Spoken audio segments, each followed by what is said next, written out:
increases that difficulty tenfold. So they're playing into that strategy and that game plan really, really well. And Rhythm are struggling to cope with that a little bit.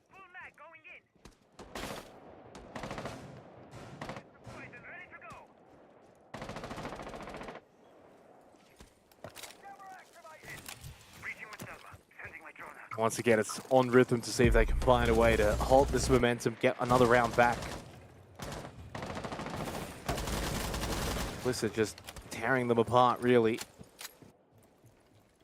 Does certainly feel like if Rhythm can find an early pick, that can just be enough to maybe slow down the Bliss onslaught.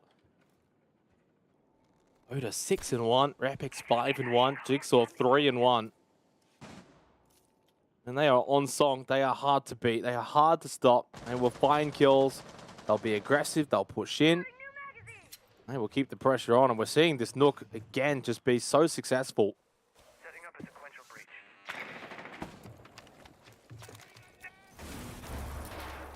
Ooh, good combo here. The Sun was plus the grenade. Ghoul survives. I could have sworn that nade landed on top of him. But either way, though, it doesn't quite do enough damage to kill him. In fact, doesn't really do any damage at all, but that position now exposed. Its second Salma will be deployed. Repix does fall though. Drex and AFX, 2 players down below. If Repix has spotted them both, he can call that out to the rest of the team, and Bliss might be able to take some more map control. Elsewhere, Jigsaw looks to capitalize, but slowed down by that Gas Babe. Oda not really wanting to vault in here, Vert down below. Bliss struggling a little bit to find footholds at the moment. Someone needs to step up, try and find a pick or two, and really establish a foothold in towards the map, because at the moment, literally everyone is locked outside. Except for Jigsaw. He could do damage. Yeah, and this is what I sort of mentioned at the earlier portion of this round. Rhythm getting that opening pick just slows things down a bit. More than enough to now maybe even capitalize. They do that. AFX has now 2 for the round, which is great for his own personal beliefs as well. Started very slowly in this match, but 2 big kills when Rhythm needed them most. Makes it a 3 versus 5. Rapix, Jigsaw, both eliminated. Oda still roaming around and has been a menace in this match, but under 40 seconds remaining, down 2 players, trying to reconvene with the diffuser. It's probably a bridge too far here for Team Bliss. Ghoul in a bit of an off position. A Drex in backstore could pose a threat, but no, those angles earlier will serve Shade well. Narrowly misses the second pick. Bliss still at the man disadvantage. Ghoul will look to swing double windows. One player has vaulted in. Oda still popping off, down. Traded up above though. Ooh, a flank down below. What? Ghoul shut down. It's Shade sweeping through late. 10 seconds left now as AFX looks to try and deny that diffuser. Gets 1 pick, leaves it in the 2 versus 2. With 5 seconds left, it needs to be reclaimed, but the timer continues to tick down. Yeah, Shade left all alone as Oda's still down, up above. There's nothing that he can do, and Rhythm will claim the round. Yeah, no time in the end. Well played by Rhythm. I think they've actually played the clock really well in that particular round. Bliss almost did some Bliss kind of things, getting a few cheeky kills to bring it back. They had a 3-on-2 at one point. Oda, as soon as he did get that 3-on-2 though, did go down. So it's technically a 2 versus 2. Overall, really good round from AFX as well. And in the end, Rhythm deserved to win that round. They make it 3-2. They've got an opportunity here, guys, to make it 3-3 at the half, which, considering the rounds that Bliss have won, the 3 rounds they've won, I mean, that is staggering. Yeah, yeah, it's really weird. It's one of these matches where you sort of sit back and watch it and you go, yeah, Bliss should be just, smashing, should be 4-1, 5-0, but not the case. Rhythm finding rounds here and there. The wins that Bliss have claimed, again, as you mentioned, or alluded to, they have been very dominant. A couple of them flawless, in fact, but the ones that are a bit more 50-50, Rhythm are just being able to edge out. And a positive sign in that most recent round was it wasn't necessarily off the back of a single player going absolutely huge. Their previous round win before that was Ghoul going nuclear, finding that 3k, but just in that previous round gone by, a much more well-rounded team effort. They fell off the holds that they had, repositioned in towards site, managed to make it work, show composure in the late round, and that's really what you want. So yeah, in a great position to maybe even out the half. I can't believe we're really saying that considering the start that Rhythm had. 5 seconds to go. An opportunity does present itself, and Bliss is probably a team, when we speak about mental fortitude for a lot of teams in OCN, guys, there's a few that pass the test. Chiefs, Knights.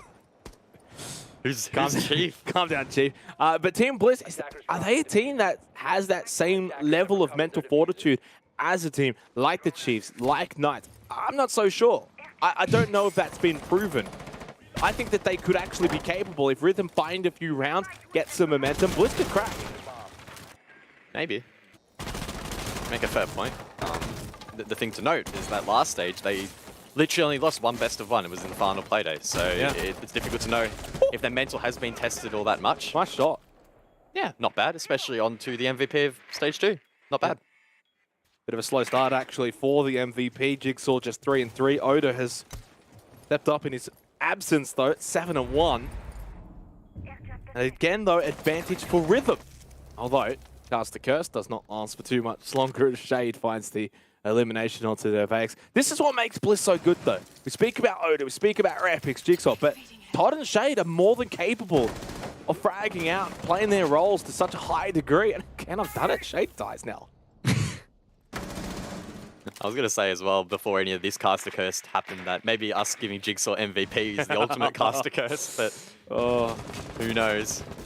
As we stand, though, 4 versus 3 AFX inside of Piano with a very powerful cross. But Repix, again, lurking inside of Bathroom, needs to be shut down.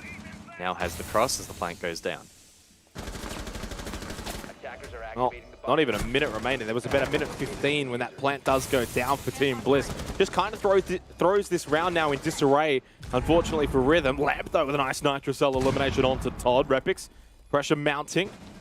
Oda now able to get into Piano control, and with both Piano and Bathroom under control for Team Bliss, they eventually make this pretty easy. 11-1 versus 2. Does have information on both of them, although he does get tagged ever so slightly. The ping, the wall bang, Oda with the elimination. In the end, though, Bliss do actually take this half 4-2. Another dominant round from Bliss to close out the first half. Welcome back from the halftime break. They do lead 4-2 heading into the second of regulation. Bar will be the first round, or the first sight rather, attempted here by Team Bliss. And Oda, the star fragger, is going to nerf himself a little bit in the frag department. 6 picking onto the Clash, looking to maybe stall out some time here against Rhythm. Yeah, I don't think a 4-2 half in the end is actually spot on. Honestly, Rhythm had a couple of good rounds. They fought pretty bravely after the first 2 rounds, right? Like, the first 2 rounds were as one-sided as I've seen in a long while. I mean, 2 flawless rounds to open up a match. I'm actually not sure I've ever seen that before. But nonetheless, Rhythm then fought back, to their credit. You know, you win a round, then you lose a round, then you win a round, and they're involved even in the rounds that they then lost from that point onwards. So I think 4-2, spot on. We'll see what they've got now capability-wise on their attack on a map like Chalet. It should be able to see them have somewhat of a chance of sending this one to OT, for instance. Okay, pretty interesting setup here from Bliss. So they're playing up above behind that main pillar, and they've actually created lines of sight down in towards that dining hallway. So I can only assume a lot of emphasis is being placed on holding this position, right?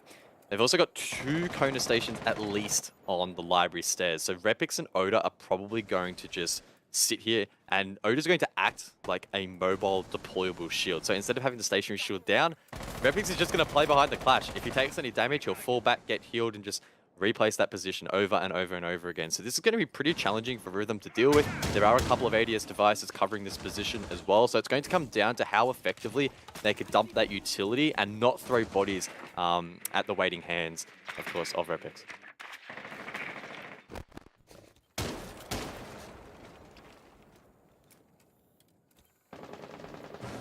This first round certainly going to be tallying. A 5-2 lead to Bliss would put Rhythm right on the back foot. 4-3, that's up for grabs. Rex inside of Piano. I mean, Repix, talk about top of library stairs shield. I like the innovation. I like this. I really hope it works, honestly. Like, this is smart. Shield that can move, cuz. Yeah, I mean, it's honestly very smart. So, fortunately, that shield now no longer at the top of library stairs. AFX will swing out from Piano. Found the kill onto Jigsaw after he did find the opening pick onto Drex. 4 versus 4. Pretty neutral trade, the Jaeger for the Capitao, so they kind of cancel each other out, I would say. Neither going to have a massive impact in the later stages of this round had they have been dead or alive. Drex maybe a bit of a loss there in terms of the bolt utility, but either way, nothing to write home about. Vex and AFX double down. 4v2 Oda left alongside Todd. You could even make the argument it is a bit of a 1v4 as Oda walking around with that clash on his back, going to make a lot of noise and not the best in terms of fragging and finding kills. How is this guy 10-1? No, you know what I mean. Like, it's, you know, they've still lost a couple of rounds as well, and yet he's not really been dying that often. Headshot onto AFX, make it 11-1 now. Not expecting him to clutch the 1v3 from here, Guz, but I would almost expect him to run to the other side of the map and keep this KDA. Maybe. He doesn't, though. Aww. Probably should have. Jesus, that's a bit dirty. That's a nice one. Nice round as well for Rhythm. Makes it 4-3, and they looked pretty good while doing it. Ended up cutting apart the defense of Team Bliss, and the Clash experiment probably didn't quite go down so well. Yeah, it's something a little bit different. Unfortunately for Bliss, the lineup from Rhythm was probably one of the most difficult combination of counters against the Clash, because they had the Capitao that could just flush them out with the Flame Bolt. They also had the Zofia, which can concuss the shield and knock it back. And there was plenty of other secondary utility that could have been used to dump the ADS devices and nade them out, flush them out, etc. And we saw that. So maybe that's something that Bliss needs to attempt when they have a better lineup against them to suit them.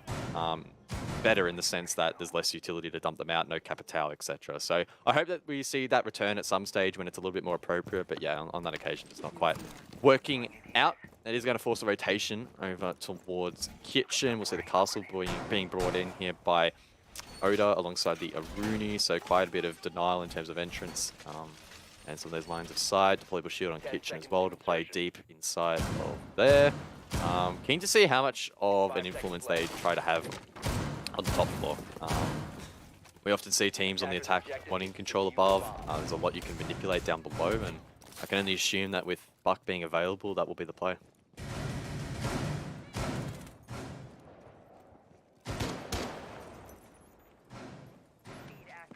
The other thing to remember with Rhythm as well, guys, they've had that history of matches where they finish, say, a 7-5 kind of loss. Happened a lot in Stage 2. Even in Stage 1, they were renowned for those sort of overtime kind of losses. A team that's always so close but could never quite get the dub. And that's the challenge for them here. Is this going to be another close loss? You know, another kind of honorable loss? Or are they going to be able to really contest and push Bliss all the way? Maybe even find the win? Who knows? Pretty slow progression from them so far, but at least Library has been obtained. Drex and AFX can now begin to drone ahead. Office is free real estate, no one playing the half-wall position, so Novax will be able to open up that double wall. Repix does pose a threat inside of bathroom, and Jigsaw's playing deep inside of bedroom. I think there's even a third defender actually up above. So interesting here from Bliss, playing very, very deep back in towards top floor. Here's Oda actually behind the bed there, so yeah, a little bit more defensive to what we might see from other teams who love that half-wall position, but it can definitely still work. Pod down below. On the Valkyrie with a Nitrocell in the back pocket. The only one that Team Bliss actually have. 3 bulletproof cameras though. So information galore in this particular round. Playex though. They look to open up this wall, and now the problem with kind of ignoring the top floor though is that it does mean Team Bliss still have all of that vert control. If you don't have top floor, you can't win the round. I mean, it's pretty simple. We very, very rarely see it actually be a success. You need to have, you don't necessarily need to have direct control above, but at least pressure to prevent defense from gaining vert control up above, creating those lines of sight.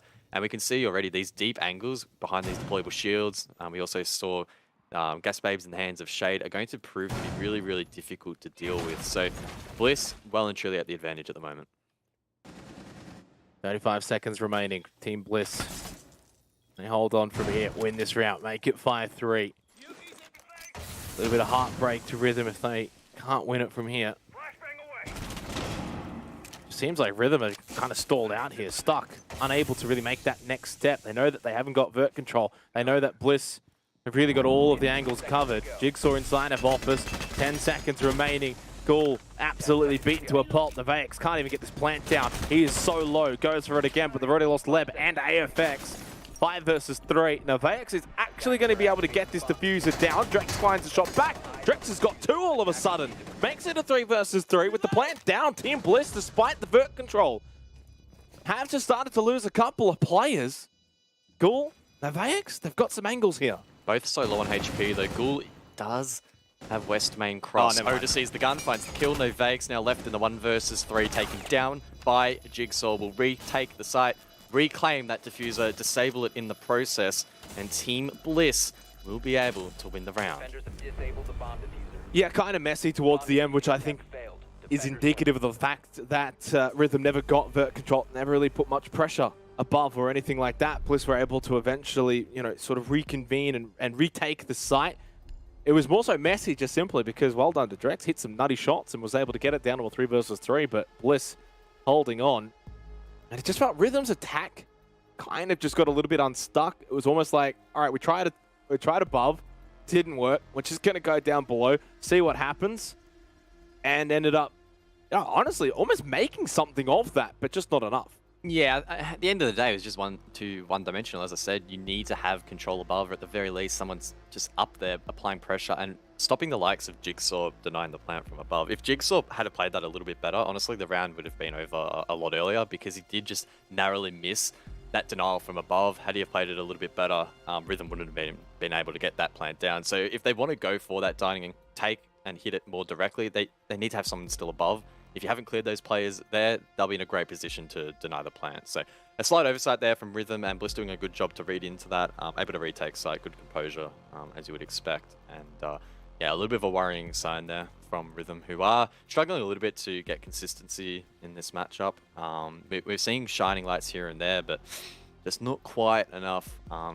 They are in general being outclassed.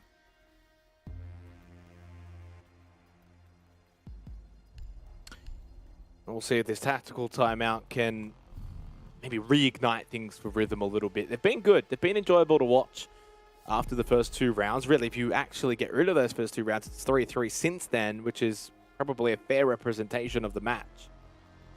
Nonetheless, though, we can't get rid of the first 2 rounds. They are there, and that's why it's 5-3. Bliss now on the verge of potentially grabbing match point. You're on defense as we head into round number 9 now. Once again, we're seeing a bit of Thunderbird. How have you seen the new operator, Guz? I mean, I personally find it hard to sort of judge the effectiveness of the Chrono Stations. When Thunderbird was announced, I didn't think she would have too much of an impact, and the main basis for that argument is the fact that the headshot percentage is, I don't know, let's for argument's sake, somewhere from like 40 to 60%. So in almost half of every engagement, your health has no dictate. It doesn't dictate if you win the fight because one shot equals a death for a headshot. So in that regard, I didn't think it would be too useful, but we are seeing it employed in some of these positions where you have someone hunkered down, they're playing for their life, and they need to stay alive as long as possible. On Chalet, for example, we saw it on Library Stairs. On this objective, maybe inside of Solar or Half Wall, you can place those Chrono Stations and they will have an impact. I haven't seen necessarily where Repix has actually placed them, so I guess we'll find out. But yeah, probably having more of an impact so far, and will likely only be innovated upon more. Specker last night said that he thought Thunderbird was going to be really, really impactful, so we'll have to wait and see. I do want to ask you, though, 5 Nitrocells on the side of Team Bliss. In the prior round, they had 1. They've now upgraded to 5. Well, 4. Oda has shield. No, Jigsaw's got C4 as well. 1, 2, 3. Oh, no, 4. Okay. Wait, hang on a sec. Why does it say 5? Yeah. I think it's a little bit buggy at the moment. But so it's like the grenades. Remember last night it was showing like 6 nades for like 2 people or whatever it was. Anyway, I can't count. You just got to tidy up on your color skills before tomorrow night. No, on my counting skills. Well, that too. It is an astute observation though. 4 nitros is still quite a bit. There's First one from Shade doesn't hit the mark. Drex has actually done a good job here to get solo control, and Shade is in a pretty poor position here. Honestly, he is caught in a really bad spot. Drex should be able to swing this.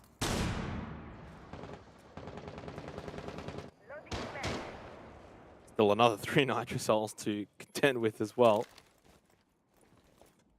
and a half. Todd over towards blue, and this should be a kill. Oh, actually a bit of a pre-fight from Leb. Almost caught Todd. Todd does not lose that fight, though. Shade ended up getting the kill onto Drex as well. Shade, though, maybe just pushed out a little too aggressively inside of Solarium. Does give a kill back to Rhythm. Makes it 4 versus 3. Good intel being gathered here by Jigsaw and those black eye cameras. Another Nitro wasted, however. I think it did prevent the wall from getting open. No, it did not. Nice line of sight and entry point now established for the attack. Bliss, though, with the man advantage, should be able to hold on. 2 left. Todd and Repix with Nitrocell still available for Team Bliss. Make it 1 left. And make it none left. This one, though, how about lucky last from Todd? They had 4 of them. It took the final one to find a kill, but it's 4 versus 1 anyway. AFX with a bit of a ping, bit of information. We'll be able to capitalize on it. It gets the kill onto Todd, but he is stuck at trophy stairs and he ain't going anywhere. It's match point, Guz, and you start to think this one's slipping away from Rhythm. Decent groundwork there by Rhythm. They did manage to get the wall open. They probably went too far off attempting to get a plant down, but it was a very different approach to what we saw from Bliss. They weren't really applying as much pressure on the double window cross. They were really struggling getting control of bathroom, which meant that they couldn't have that sort of pincer that we did see from Bliss on their attacks. So a bit of a stark contrast there. Was eventually punished. Probably could have been a lot worse for the attack had Bliss have actually used their Nitro cells a little bit more effectively. Only one netting a kill. But yeah, just across the board again, Bliss outclassing their opponents, and Rhythm, at least in comparison to their opponents, a little bit more lost. But again, they've had a roster change, and yeah, they're not one of the strongest teams in the region. So we're looking to see them just improve.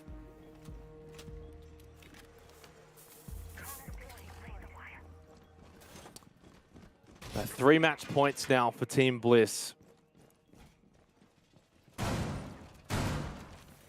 And Rhythm find one last little ounce of ability to get back into this match. Or is it a bridge too far? I would suggest it's the latter. Team Bliss, of course, the kings of best of 1. Oda has just been impeccable, though. 13-2-1. By far and away, Guz, the MVP of the night so far. I would say so. If you could do something special here on the Clash, I'd be even more impressed, because last time he whipped it out, it was completely useless at the top of Library Stairs. It seems like they're probably going to go for a similar approach here. Repix, again, bringing that Thunderbird. Now, thankfully, for Bliss, they don't have that Capitao to contest with like they did last time. So if anything, it should be a little bit more effective. Still 9 flashbangs, I guess you have to deal with, and the nades from Ghoul, but I do think it will be a little bit more achievable. Yeah, Jigsaw's been a little bit quiet so far. 6-4-3, but it's not just the Jigsaw show, is it? It's a team effort. On any given night, any of the Bliss members can all pop off and have big games and carry the load. What makes them so scary as a team. Spending this bar game site, they'll leave Solarium as an entry point for Rhythm. Of course, Oda, top of Library Stairs, as the makeshift shield. And then they've got the other one over towards the chimney position on the mezzanine.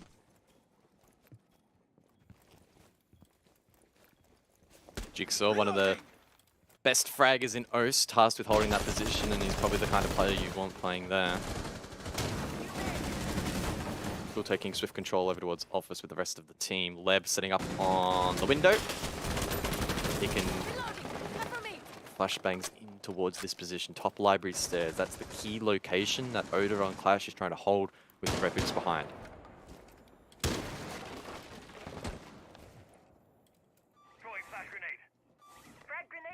Time is just starting to tick away a bit. They have not been able to deal with Oda. I think the issue last time was Oda pushed closer towards Library. I think if he does get displaced, he probably needs to go back down Library Stairs and not to give up that position and to split away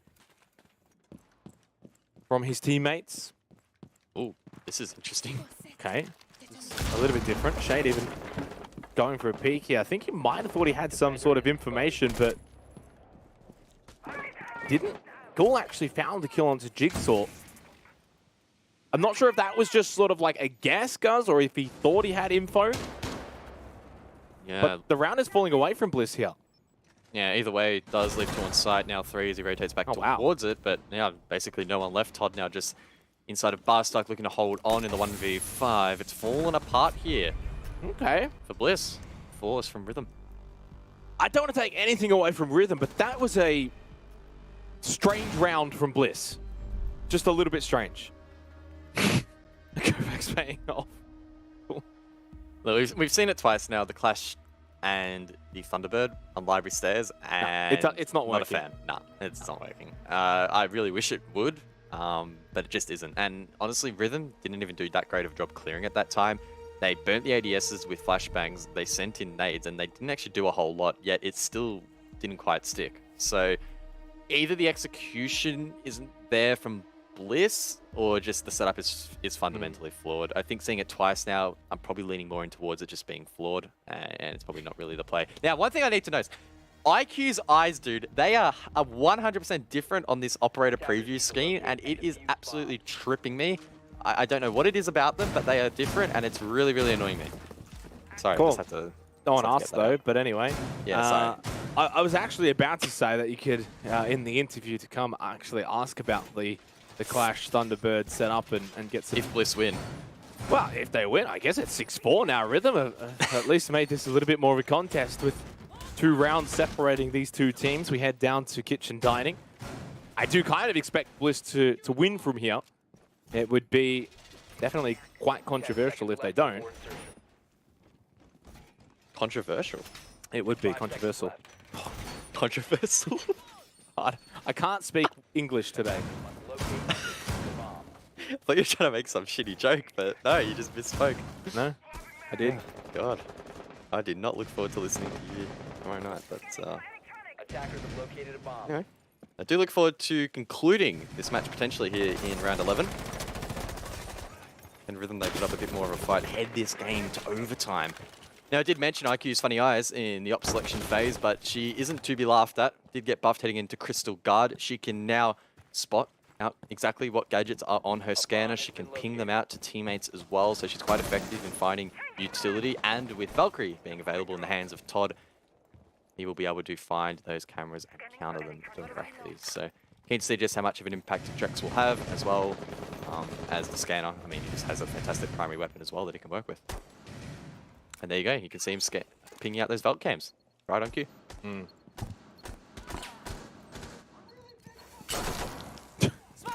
It's like a little peek, shoot and run and hope you don't get caught in the process.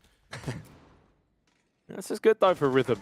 And honestly, no pun intended, but if they can win this round, they can probably find themselves with a bit of rhythm going into the next round to maybe send it to OT. Which, if they can send it to OT from this point, guys, they would match Stage 2 their points already in the first Playday. They need to clear above, though. Last time they played this objective, that was their downfall. They need to get control above, or at least post someone there to prevent Bliss from denying the plan and being in a position to retake site. They have blown open the wall. No one actually playing that position at the moment from Bliss. But as we saw last time, Jigsaw rotated late. Look at him. He's lurking inside a bedroom. He's ready and waiting for that call to come through for the execute. He's just going to go to half wall and deny the plan if no one from Rhythm is there to stop him. Pretty sure we saw Ghoul and AFX. Ghoul actually has just gone back down. AFX, I think, was holding Library Stairs. They almost need to sort of push in and, at the very least, take Piano and office control if possible, or at least put pressure on it, make it very difficult to stay above Dining. 54 seconds, still a bit of time. Of course, that wall has already opened up for Rhythm. But yeah, as you already pointed out, guys, this is kind of how it played out last time. It's very one-dimensional. Bliss still have vert control. Echo Drones as well already waiting. Those Yokais can deny the plant as well. Jigsaw above. I mean, they've got the perfect pinch here. They are ready and waiting on the side of the defense. It's going to be very, very challenging for Rhythm. Yeah, and Rhythm's just going to have to hit some nutty shots. Really. Jade getting some free intel. AFX, well, if they're going to have to hit it, may as well get the first one out of the way. Now they've got the man advantage.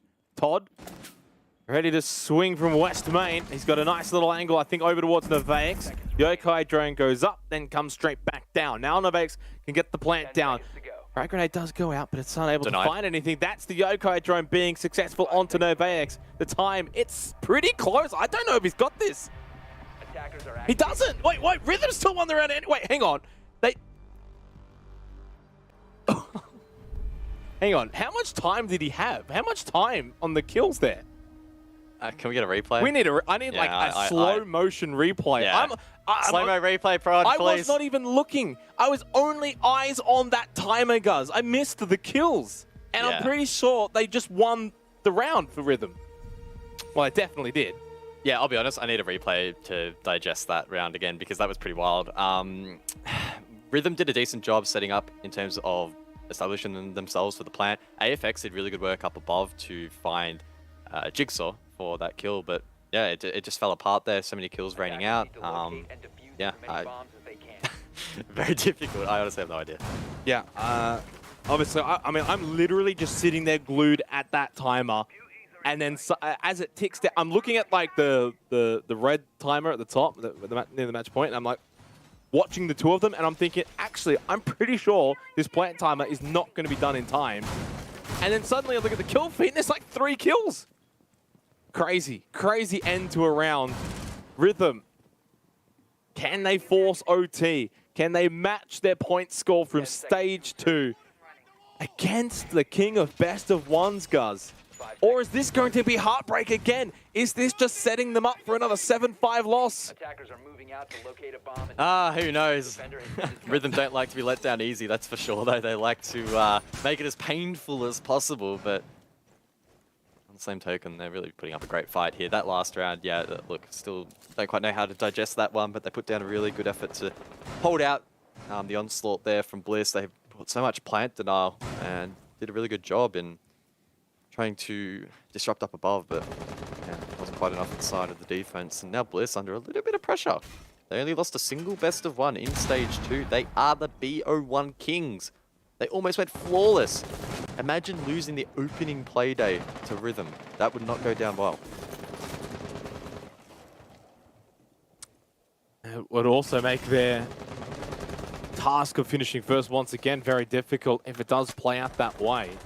It's not like it's season defining or anything, but boy, is it not ideal. That's whatsoever, basically. What a position Team Bliss now find themselves in, or at least for Rhythm to find themselves in. A chance to send it to OT. Master Office.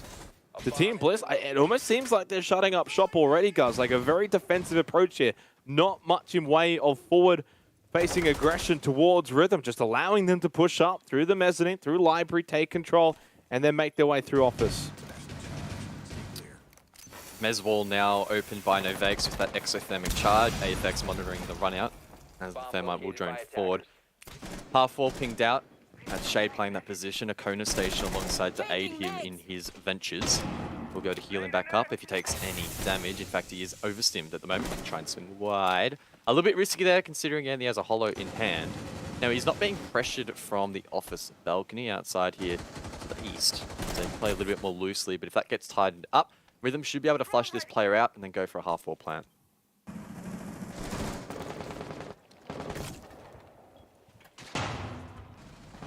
Just under a minute remaining. 5 versus 5. It couldn't really get any more tense than this. Shade's going to find a head, though. Novex, oh, he found a second. Oh, no. Is it heartbreak once again for Rhythm? They've gotten so close, guys, to getting it to OT. They deserve a point from this game. AFX is still up, 11-8-3. They need him to find a few kills. Lev gets caught as well. Todd goes down. The trade at least comes through from Drex. But unfortunately, he's the solo in 1 versus 4. Heartbreak once again for Rhythm. The early GG. How many times can this team lose 7-5? That is just mentally draining if you're Rhythm. Team Bliss, though, secure all 3 points. It was a great start to the map for Bliss. 2 flawless rounds to open up proceedings. Then it got a little bit dicey, but they did a good job to correct the ship, and they sailed to that 3-point victory, or 3 points to the standings, a 7-5 result. I don't think they'll be overly happy necessarily with how that map played out, but a win is a win at the end of the day, and it's only the first play day, so there's always going to be some cobwebs there.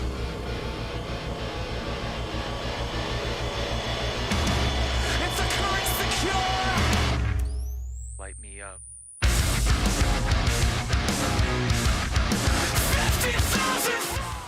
Welcome to GTV Mindset, the gaming channel created by Ubisoft.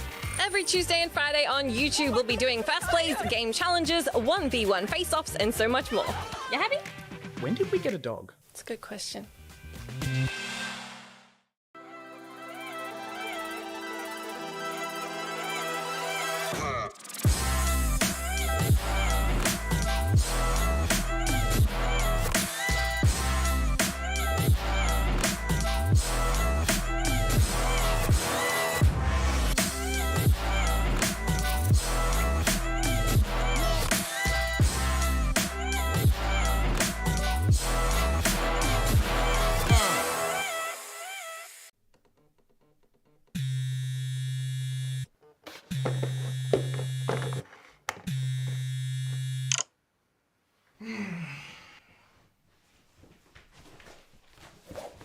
Oh, shit. Okay. I get it. Shit.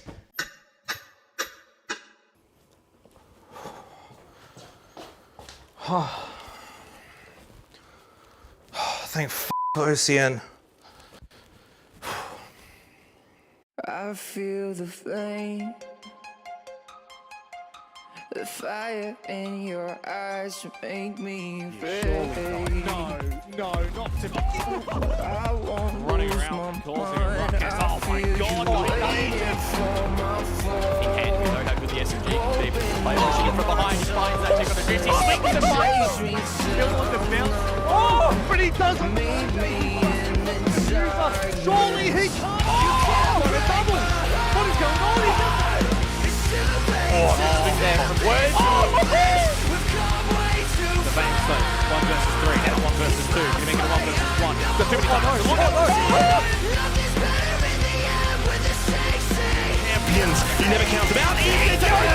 Both players are going to swing it right now. What have they done? They just didn't win.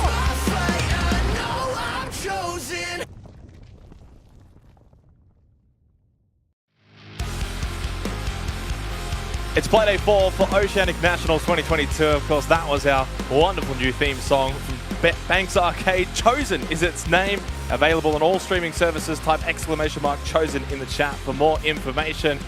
Well, we are just about entering the halfway point of Stage 1 for the Oceanic Nationals already. And I'm joined by the wonderful Dev Marta and Turtle for the first time as well, Turtle, because last time I was on the broadcast, you were sick.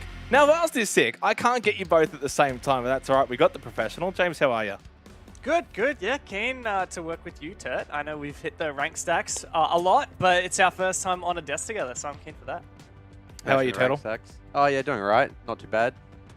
Yeah? No, just that's it. Good? Are you good? Short and sweet. Yeah, short and sweet. That's how we like it here at the Oceanic Nationals. Let's go and have a look at the standings and get a bit of an idea as to where we're at coming into Playday 4, because it's been a bit of a whirlwind. Last week we had the Super Weekend. It was back-to-back days to be able to get us through Playday 2 and 3 in a short manner. And at the moment, it's Odium that is on top. Of course, new organization picking up Ludovica, James. And so they take all 9 points from their first 3 Playdays. Absolutely. It's kind of insane, isn't it? A lot of people tuning in now are going to be like, wait a second, who's Odium? Maybe who's Ludovica? If you haven't been tuning in, we've had a massive shuffle in Oceania coming into this year. Of course, Ludovica, formerly known as Overt. Last year, they were relegated out of OCN at the end of last year by the now Ground Zero boys back when they were Fury. And now they're at the top, which is pretty insane to think of it. Flawless, 3 matches won, no overtimes. And, well, the 3 APAC South teams that we have here in OCN as well haven't all been perfect. Knights, Wildcard, and Chiefs, each having some struggles, particularly the latter, the Chiefs, the back-to-back champions from last year, only down in 6th place. Yeah, Turtle, very quickly, just touching on that, Chiefs at the bottom 3, is that just going to be a short-term thing? They'll turn it around? They always come back in the end. They may have a poor start of the season, but they always come back. Yeah, exactly. Let's go and break down the matches for today, of course. It'll be Playday 4. By the end of the day, we'll be past the halfway mark. Wildcard and Odium will be our first match. It'll be first versus fourth. Decent little battle there. Of course, Odium looking to see whether or not they can stay undefeated. Anami, tough one against Bliss. Of course, they haven't been able to pick up any points. And then a big one, James. I think Chiefs and Vertex, both in the bottom 3, both looking to get a win. Yeah, absolutely. Look, Vertex, a lot of people are going to be looking out for that game to see what they can really achieve, especially against a team with as much of a caliber as the Chiefs. Now, the Chiefs, of course, playing in both Apex South and OCN. It's going to be a struggle for them to juggle both of that, but you'd think every day of the week that they should be able to beat this Vertex roster, which is full of rookies. Like, K-Kin is the only guy on that roster who played in OCN last year, so that's definitely a game to look for. I personally am probably most excited for this first match of the day, though. I think that seeing Wildcard, who have now been eliminated from Apex South playoffs contention, coming up against a team who's been flawless so far in ODM should be a banger. Well, Turtle, Mr. James over here has decided to skip the Knights in Ground Zero game. I don't know why, but that's a pretty big one as well, of course. Ground Zero were able to have a decent effort against Ludovica. They took down Vertex. They are here to challenge, but Knights, you would think, should be too good as we look at the panel predictions, which basically allude to that being Knights should be too good here. Yeah, Knights are on a bit of a winning streak right now. Like, they beat their old rivals Chiefs, and Ground Zero are going to have a bit of an uphill battle tonight against Knights. They need to be firing on all cylinders in order to put up a show against them. James, it is a bit one-sided for most of these predictions, except the first matchup, Wildcard and Odium. It seems as if a bit of a split down the middle here. Why is that? Yeah, look, I'm going to admit I'm surprised that my wildcard pick is actually in the minority here. I think a lot of people are riding the hype of Odium right now. They're undefeated, haven't dropped a single point in their 3 games, and they are first on the standings. Wildcard down in 4th place, but still, I think that they have shown huge improvements over this year. So I think that is going to be a tight game, probably the tightest game of the night, which is reflected here in the picks. A little bit surprised to see, particularly that final match today, Knights Ground Zero. No one going for GZ, a little bit of a surprise there. But as for the Bliss game, I think that is probably fairly righteously clear-cut. Odium not looking like, Anami not looking like the strongest team right now. Battle of the Pink there. Very quickly though, Turtle, what's going on with Mandy? Vertex, hello? She's lost the marbles a little bit there. Yeah, I think so. She saw Chiefs lose their past 3 games, but it's against Vertex, a team traditionally Chiefs should beat. And I think they're going to look at their past 3 games and realize, hey, we're doing something wrong, and come back tonight and come out with a solid performance. Well, of course, we'll speak to Mandy later because she will be on the broadcast for today. Let's go and have a look at our first match of the day, though, Wildcard and Odium. And I think at this point, Dev, it probably is maybe match of the day in terms of the comparison between the two teams. Odium firing on all cylinders, but Wildcard, you cannot discard them too easily. They took down Onami in Playday 3 quite comfortably 7-2. Absolutely. Look, this lineup has had a massive rejuvenation coming into 2022, bringing in OJ and Cairo. Cairo, formerly of actually the roster that he's going to be playing today. He played back when these guys were called Overt, and he was one of their star players. Now he's going to be facing his former team for the first time. OJ has also brought a lot to the table, but unfortunately for Wildcard, the rejuvenation wasn't enough to make it to the APAC playoffs. They've now been eliminated from that contention within APAC South, and to me that means that they may as well just go as hard as possible in their game today, give everything they've got into OCN and see what they can do, because let's be real, we have seen these guys perform amazingly so far in 2022, and we know that the sky's the limit.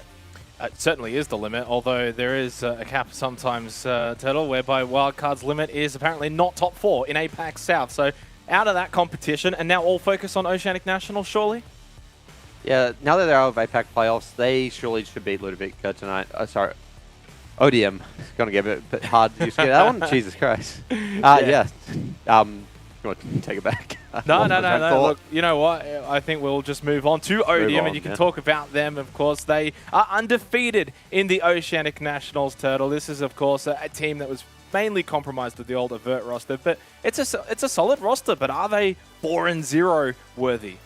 I think they could be. These guys have, I don't know, come out swinging out of the gates. They've beaten teams like Chiefs, they've beaten Knights, even Bliss, teams you would expect to be at the top of the standings, but they've come out and honestly, it's amazing. Like, they've got players like Logic, a player you traditionally didn't think of. He had average performances in OCL, but over the past 2-3 weeks, he's been showing he is a top player. Last week he was +3 on the entries, almost a 2 KD.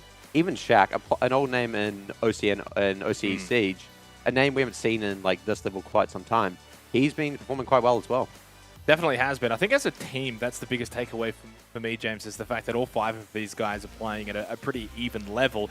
In saying that, we look at some of their performances. 7-5 against the Knights, pretty decent win. 7-4 against Bliss.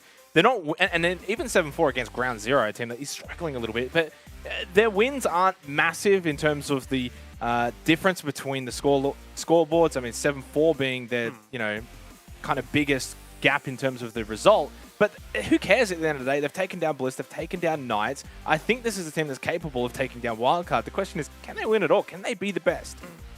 Look, it's a tough call. Absolutely, these guys aren't smashing any of their opponents, but they have faced some of the toughest opponents in the league. They've played Knights, Apex South team. They've played Bliss, who is admittedly like everything but an Apex South team. They have so much hype behind them. They defeated Ground Zero, who were the team that actually relegated the former Overt roster. These guys, the 3 out of 5 that we've got on this roster. And now they're playing against Wildcard, another Apex South team. It would be huge for Odium to take this win, and they are absolutely capable. Logic, he's come into this team and really impressed. In the openings, he has been nuts. He hit some really gnarly headshots playing operators like Ash and getting those entry frags. And so Wildcard have to be really careful not to give too many 1v1s over to Odium. Definitely. I think coming into this matchup, we saw it on the Snowball predictions, Turtle, where 50-50 kind of split. You get that feeling that for this particular game, it is hard to call. Yeah, it's a game you can't really predict. You just have to wait, see where the map video goes, and just who's actually showing up today. I guess we will go straight into it. Look at that. He's a wizard on the desk already, James. Let's get the map videos out and see where we are heading for this first match of the evening. And it's Villa, which took a little while to get into Oceanic Nationals, this particular stage after being so prevalent in 2021, or at least in the back end, James. But, of course, now we're starting to see it pick up in the pace of teams picking it again. Yeah, that's exactly right, and I think Odium's probably read this really well. Wildcard have not really banned this map very much at all coming into 2022. Their last 4 matches in a row that they have played across OCN Apex South, it's been banned by their opponent. They've only banned it once in this year as a whole. Wildcard has played it twice in Apex South, a win over Knights, a loss to Elevate and Ludovico, or rather Odium, back when they were Ludovico, haven't played it this year yet at all, so haven't shown anything. And I think that absolutely they have probably, I mean, to be honest, like this is a map that neither team really bans. And so I think both teams, having done their research, probably would have expected to go here. I think that means we're going to get to see some really high quality Siege. Well, Turtle, just something quickly there, but is there anything to take away from the fact that Odium have banned out Border Theme Park and Skyscraper, our 3 new maps that have made its way into the map pool? Does that say anything to you? I'm kind of surprised they didn't leave Border up. It was a map that Elevate actually 7-2'd Wildcard on not too long ago. But I'm kind of upset they decided to ban out the other 2 maps. It's been a while since we've seen them. And like Sky, we haven't seen them comp for 3 years. Border's only recently back in. I don't know, wish we could see it a bit more, but yeah. Kind of upset we didn't get to see Border tonight. I'll quickly go back to you on this one as well, but for Villa, I think James brought up a good point. The other one being as well the fact that Bank made it there too. That seems like a bit of a win for Odium because they've beat Team Bliss on Bank. Wildcard's not known for their Bank. So in the end, do you think Odium has won this map video by going to Villa? I think, yeah, Wildcard usually put a lot of prep into their teams, so them not showing anything on Villa so far, it's a bit of a question mark for Wildcard. There's a lot of unknowns, whereas ODM have 3 VODs, 5 VODs on them recently, in recent times. In terms of the storylining though, James, I think for Wildcard, is this must-win against a team like Odium? I don't think it's a must-win, but if they want to stay in the top 4, I think it would certainly be nice. Wildcard want to make sure that they're not even in danger of relegation like they were last year. I think that it's not necessarily a must-win, but I think it's a massive confidence boost. So Wildcard need all the confidence they can get. We've seen everything the team is capable of in particularly Apex South with how close they got to making playoffs, which they haven't ever done before. But the thing that the last hurdle that Wildcard need to overcome is getting their confidence back and just refining the blade that they have managed to really hone over the last couple months. I think that a win over Ludovico would absolutely help with that.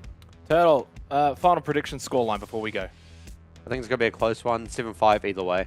All right, let's head into Villa. We say goodbye to Turtle. James, let's take it away here for our first match of the day. For day 4 of the Oceanic Nationals, it's Wildcard and Odium heading over to Villa. Undefeated Odium will see if they can keep the streak alive. An exciting game to kick off Playday 4 of the Oceanic Nationals. It's stage 1 here in 2022, and I'm keen to see some Villa. Once upon a time, you got memed on pretty hard, Xenox, for not liking this map. Jeez. I'm just going to bring it up. How do you feel about it these days? Well, I think at the back end of last year, we saw it quite a lot. It became a map that we saw not only a lot of in Oceanic Nationals, but also Apex South. So once you kind of see it over and over again, you just tend to love it. You know, you just, oh, I love me some Villa now. But I think the one thing that surprised me was how long it took to really make its way sort of back into Oceanic Nationals for this year. I don't even think we saw it until Playday 2, if I remember correctly. So it took a little while to get back in. We've been seeing such a resurgence of Bank, for example, in APAC South. But in Oceanic Nationals so far, it's been all like Chalet, Oregon, even a bit of Cafe. So obviously, early days. It is also only stage 1, but it is nice to be back. Havana, Flores taken off the board. Nothing too crazy with that. Valkyrie as well. The Flores doesn't always get banned out on the Villa, though. So that's a bit of an interesting one. No, look, Flores is a great operator for clearing util and other positions. I'm particularly thinking of top main stairs. For wildcard, Flores and Valkyrie have been their staple bans this year. I'm counting 1, 2, 3, 4, 5 matches in a row wildcard banned Flores in their recent history in this year. So it's a really staple ban. They just don't like dealing with that. They'd much rather use projectiles to clear positions and not have to worry about shooting those Rotero drones, which can throw a spanner in the works when you're holding a hard position setup. As for Odium, the Pulse pick is, or ban rather, is a really good one. I know that Wildcard, particularly Pat, they do love that. OJ is a big fan of it as well. And particularly on this map, Valk and Pulse are the two operators that are going to enable a lot of vertical C4s, particularly let's say you're playing Kitchen, you can gather so much info into where the push is if you've got that Pulse. Banning both of those out means you can sit a lot safer on soft floor and not worry too much about that Pulse. Our community vote suggesting Odium, fan favourites here, 64% to the 36% of Wildcard. But clearly some fans that are cheering them on. And a quick already, Xenox fun fact, if you have a look at the tag of the Odium lads in-game, .odm, get it? ODM? How good's that? That is kind of funny. That is kind of funny. I mean, it's essentially just removing the I and the U. So if there's no I and there's no U, who is there? There's no one. There's just There's Odium. nobody. Oh, jeez, no. The dad jokes are out. We're only 5 seconds into round number 1 tonight. It's going to be a fun one, though. We got back and forth. It's been a while since we cast it together, by the way. It's nice to be back on it. Yeah, the old Zenmata. Stat trophy to start with, though. Typically AVG, probably more known for the opening round defense, but switch up here for Odium as Kare on the Amaru straight into 90, finds the opening kill, but traded back immediately. Excellent trade. It's not the first time we've seen Wildcard use that Amaru to get really early map control. We saw it in APAC South. I believe it was OJ did it against Fury on Chalet, and it worked wonders. But the thing is here for Wildcard, it's a 1-for-1 trade, and that's not really worth it, especially when you're losing a player like Cairo, who you really want to be in those aggressive positions. It's something I've spoken a little bit to Rousty, who's the coach of Wildcard, about. Cairo is like such an insanely talented player, but sometimes he bites off just a little bit more than he can chew. And that's just a learning mechanism as a rookie player that he needs to keep working on, dialing back, figuring out when to keep pushing and when to just play passive and keep that advantage. Definitely has made his mark since joining this wildcard roster, arguably. You go and look at some of the stats on CGG, and he's #1 for APAC South for wildcard. So has been leading from the front. Doesn't go down early, which is not ideal. You do want him roaming around, but takes out Sawyer on the Wamite, so none of those discs going to be available for the late round. Minute and a half remaining, still 4 versus 4. Stat trophy, though. You can let that time go down a little bit. It's not the end of the world. OJ on the Osa. We'll see how that has an impact in the late round. And Vinny as well on the Finker will have those adrenal surges as they try and take control of landing. It's Molosca on the Sledge.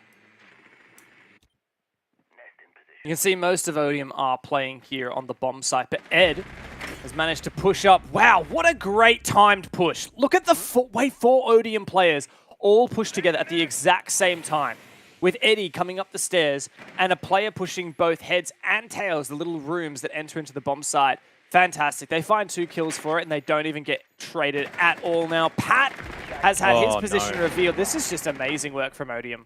Yeah, it's a bit of a rough one for Pat. Probably would not want to watch that one back. Should be winning that from top Astro stairs, looking down. And nicely done by Ed Penn. Really well played, as you said. Just their ability to get on the front foot there. Be proactive, even as the defending team, is a special trait to have for a team that is on the top of the standings. And take the opening round here. Good signs on Villa for Odium. The wildcard, that was a little bit messy in towards the mid-round. Not a bad start. Didn't mind the Cairo Amaru into 90, getting that opening kill, getting involved early, trying to be the team, looking to be proactive. But from then, it all went downhill. Yeah, I mean, I don't think Wildcard played that badly at all. I think Odium just played exemplary Siege right there. A lot of people look at that and think, wow, that's really aggressive. And yes, it was. But it was really smart aggression. And I think what that play was just there is a fantastic demonstration of the teamwork and chemistry that ODM have, and that is one of their biggest strengths. They all pushed at the exact same time. We were fortunate enough to look at it from the overheads. And if you watch that back, there were 4 players peaked at the exact same time from 3 different positions. Even if one of them had died, they would have managed to still get a refrag. And yet they found 2 picks for nothing. And then as soon as they had that advantage, they fall back. They don't get greedy. They don't get hungry for more. Really, honestly, like that's S-tier stuff from ODM, and I love to see that. It's really exciting to see teams that are typically not regarded at the same echelon as Wildcard play just so well. Really highlights their teamwork and communication. One thing we also want to highlight here, 2400 coming on board for this stage. If you want to save on band merch, use OCN 10 at checkout between the 1st and 11th of April. Going to have to get a move on for that one because we've got 3 more days, today being the 8th. So OCN 10 as your discount code at the checkout at 2400. Thanks to them for coming on board here for the Oceanic Nationals.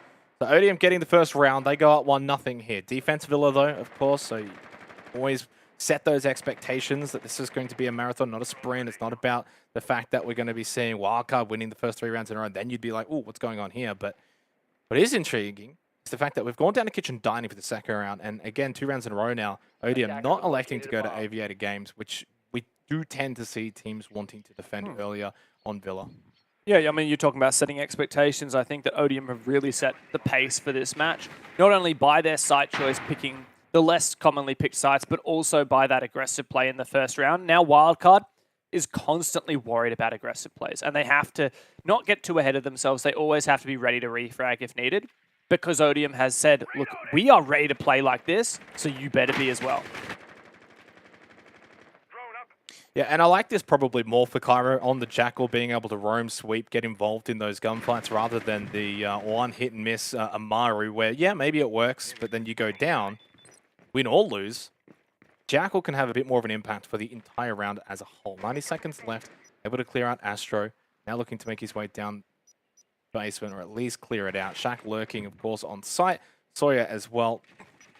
Pretty much all of ODM actually down below now on first floor, so not a whole lot more sweeping for Wildcard to do upstairs. Does mean they can establish Vert, look to open things up through Molosca, see if they can disrupt ODM down below.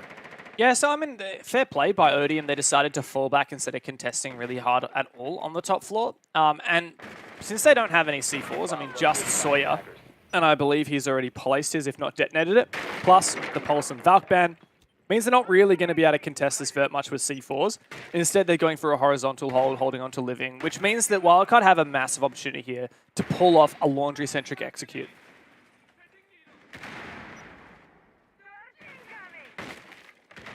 25 seconds. I mean, there's not a lot of time remaining here. Wildcard have not been able to really clear out any of these positions. Haven't really been able to find any sort of engagement. Yes, they've been able to open up a lot of master bathroom and bedroom, but it's Deadpin who finds the opening kill. Oscar does get one back. Now Pat gives the advantage for Wildcard.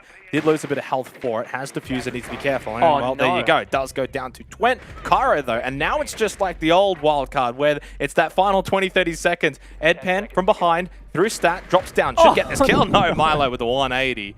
Yeah, it's like Wildcard of old there, with the old style late round execution. And it was beautiful as well. It worked so excellently. Great job from Wildcard to ensure they didn't capitulate. In the late round, they pushed on through. I love 2 Wildcard players claiming the thanks for the NS that Eddie put in the chat. Good on you, Vinny. Yeah, look, beautiful stuff. Oh, okay. Here's a bit of spice. Cairo from Wildcard saying, I remember that strat. He used to play with Eddie, Twent, and Sawyer just last year. They played the whole year together. Through OCL into OCN and then into relegations where they got knocked out by, you know, in part by Wildcard. Not just that. He remembers that. Yeah, not just that, but I remember we had an interview with Sawyer and he said that Cairo kind of left him some of the strap books as well. So Cairo would be looking at that saying, oi, I know this one. Let's see how we can break it down. So that's something, I guess, to take into account here. Probably on a minor factor, I wouldn't look too much into it, but it's still fun facts. And Warriors love those here in Oceanic Nationals, as we do head to AVG for the first time here for round 3. So Kitchen Dining didn't work out for ODM. Wildcard make it 1-1. They take AVG. Suddenly things start to turn in terms of momentum into Wildcard's favor.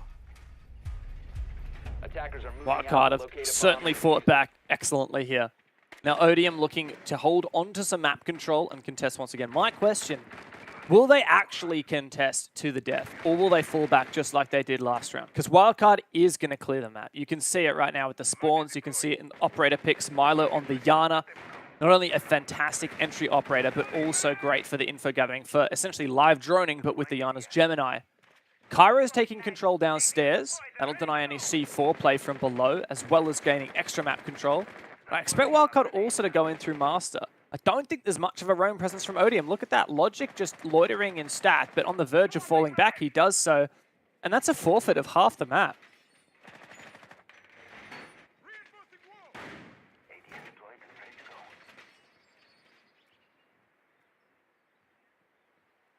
Shaping up for 90 control. Landing rather than top round stairs and study push for now. Logic's going to get droned out on red stairs. He'll fall back. Probably not going to want to linger around too much longer over towards top red. Straight onto site. Has the shield as well to play off of. Wildcard taking their time. Nothing wrong with that. Using the drones to as much as they possibly can. Allowing Kyro time as well to clear out. And has actually made his way over to bot Brown. And may look to try and have a bit of a battle with Shaq. Time is ticking, but Wildcard's strength has always been in the executability. Here the Dockerby call the logic bomb go out. Milo looking for some holes through the vert. Maybe a nade, perhaps? He still has one. Here it comes. Wow, really nice bounce up as well. Doesn't find a player. Might have found some util, I'm not certain. Shield's as down. of yet. Oh, very nice. Also clears out Aviator as well. That might be the go for Pat as well later in the round. We'll see. Vault, of course, still needs to be cleared out, but Vinny hasn't quite been able to probably feel too comfortable over towards 90 just yet. Shaq being still top Brown means he could swing at any moment. Veloska gets rid of Logic, though, and that could open things up, especially for a study push, although there are sight lines watching this doorway. 40 seconds left in the round. Massive chance now for Milo as he's already found the opening pick. Kyro doubles down. This is going to be very hard for Odium to repel this attack. Still a play inside of Vault, though, as Twent throws out the gas pipes, has one more. Nitrocell as well for Ed Pan, so there are still a bit of utility available, but no, that because they had the cross from study side along with landing side as well, Wildcard winning that fight too easily. OJ does go down, Vinny going for the plant. They got the numbers. They can just throw bodies at the side at this point now. Sawyer, last one left inside of Vault, can't deny the plant. Now in a 1 versus 3. Wildcard are going to be taking AVG 2 rounds in a row. Not ideal for Odium, but Wildcard looking pretty good here. Don't want to count out Sawyer, but was always going to be so difficult there. Kyro gets the final kill. It's 2-1 Wildcard. You just can't count out Wildcard of these executes. They look so crisp. As soon as they say go, they go for it. And their refrags are perfect. Their positioning and the comms from Wildcard, the setup, it's just measure twice, cut once. That is Wildcard for you. It always has been Wildcard, and while they have introduced some other ideas and other strengths, tried to vary their playstyle a bit, because to be frank, that really structured, rigid playstyle has bit them in the backside in the past. It still remains one of their strengths. They set up, they have amazing positions, and then they just go. And it works so well. Odium need to bring some of their distinct aggression in order to throw a spanner in the works early round. Otherwise, Wildcard is going to be on home turf here on Villa. Yeah, and it is a little concerning that they have not been able to win outside of Stat Trophy. Never ideal, especially defense Villa. I think for the most part, if you're going to win defensive side of Villa, you're going to want to be able to get AVG and Stat Trophy. Then Kitchen Dining becomes that tertiary site where sometimes it might go 50-50. Ideally, though, you're aiming for that 4-2 half on the defending side. So Odium desperately need to win this round. This is almost must win here on Stat Trophy. You lose this 3-1, suddenly what site really can you go to for the last 2 rounds? It will be a terrible situation to be in. Whereas if you can win this, you basically get to redeem yourself on the other sites and see if you can take it back. So we'll see what Odium have to change things up here. Same lineup as last time for Stat Trophy. I imagine similar kind of strategy. And a slight shake-up, though, for Wildcard, now bringing the Nomad as well. If we just take a step back and we look at the qualitative analysis of the 3 rounds we've had so far, the 2 rounds where Odium has fallen back off of the roams and not contested, played more passive, Wildcard has set up executes and won easily. The one round where Odium threw a spanner in the works, that was what they want. That's what they need to do. And that's why Eddie is roaming here in Dining. He's about to feel a hell of a lot of pressure. But if he can find a frag or two, that would be huge. What? Cairo, that is a massive mistake. What is it with nades and wildcard? I don't know if you saw the nades on border in APAC South, of course, with the mute jammers. They struggled there. Now Cairo takes himself out. Yeah, and I was about to say, though, I definitely agree with you, but I think a big factor for it is the fact the way that wildcard were playing, especially on AVG, using their drones, using the vert control from down below as well. Vinny can't win that against Logic. But yeah, this is better, though, because harder to get forced out without at least taking the fight, whereas last round, you can lose because of vert. You can lose because of information and droning. This is just straight fights. Straight gunfights that they're winning. At the moment, though, OJ does get rid of Twent, so brings it back to 3 versus 4, although Moloska very, very low and now dead, taken down. Eddie's got some massive map control. Pat's trying to watch his cross. Same for Logic. It's going to be really difficult now for Wildcard. OJ is going to come and try and support Pat. Really, Odium now, they have good positions. Oh, unfortunate timing there. But Pat wasn't quite crisp enough, and Logic manages to get away. If Odium can fall back to site, as they have, I believe both of those roamers just came up red stairs. There you go. It's perfect. Really good restraint demonstrated from a lot of the rookies on Odium. And they've fallen back. It's going to be so hard now for this 2v4 for Wildcard. Yeah, and that was going to be a tough shot for Pat. He was more so holding the angle for the peak rather than the run across. So as soon as it's a run across rather than the peak, never really going to be able to track along with it. Shaq almost gets taken down, just holds on for dear life. And suddenly not much really time and prosperity here for Wildcard. But again, you know, how much do we really take into account this particular round? It was a similar kind of situation in the opening round on Stat Trophy, whereby Odium looked by far and away the better team, but it's elsewhere that they're going to need to find results. This was always going to be the round they needed to win. They've done it. Job done. Logic gets rid of OJ, 2 for the round. Pat inside of Astro, no time, sends it in, pulls out the pistol, but no chance to be able to salvage this one. Now, though, it's sort of job done. Let's see if they can take an advantage going into the second half. We've got 2 rounds to see who will find that set advantage. Yeah, honestly, excellent stuff from Odium, and I'm just going to say exactly what I said at the start of that round once again. Now, every time Odium decides to play aggressive and in Wildcard's face, they seem to win. Every time they forfeit map control or decide to play a bit safer and don't contest Wildcard, they let it come down to those executes, Wildcard are winning. Don't let Wildcard execute. That's how you've got to play against them, at least in the compatibility of the 2 teams' playstyles we're looking at right now. Odium, they excel at roaming and playing aggressive, so keep doing it. Don't let Wildcard get to the execute phase, because they will beat Odium every single time it comes down to an execute. Well, and you look at AVG as we head back to it now, you think back to the 3rd round and the way that Odium sort of set up, it was stock standard. Player top round, you had a player peeking over towards landing, a couple on site. I think at one point there was almost 2 involved. I mean, it was all very much on site. No one even like pushing out towards, say, like 90 and trying to really peek in. But what ended up happening, Wildcard then get on the drone game. They go down below, use the nades, clear out positions, clear out utility, clear out the shields.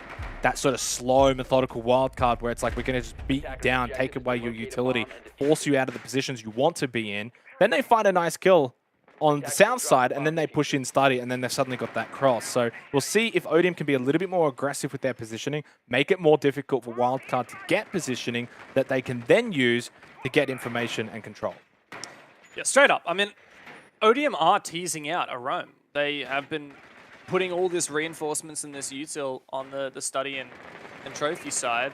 I want to see Eddie and Logic actually contest this. I don't want to see them fall back after they find a drone or 2. Yeah, that is a lot of the meta these days is drone denial, just shoot drone, waste time, fall back. But unless if you're wasting a massive chunk of time, like Wildcard is still going to be able to set up and execute, and that's what you don't want. And the other thing is that the other way Odium could be trying to play this is like re-roam downstairs and then play for C4s once they're in Master, Astro Trophy, Stat, Landing. But the problem is, well, firstly, Cairo is countering that by lurking down here, but also, like, you've banned out the Pulse when there's already a Valk ban, so you're really restricting your info game. And right now, we can see Odium have actually fallen all the way back again. Not even half the round done. This is playing right into Wildcard's hands. doesn't have to be that way towards the late round. As long as they can just hit a few shots, try and be aggressive in certain intervals. Even Logic over towards 90, something a little bit better than the last time we saw an AVG, where 90 was given up essentially for free. No one was really playing it at all.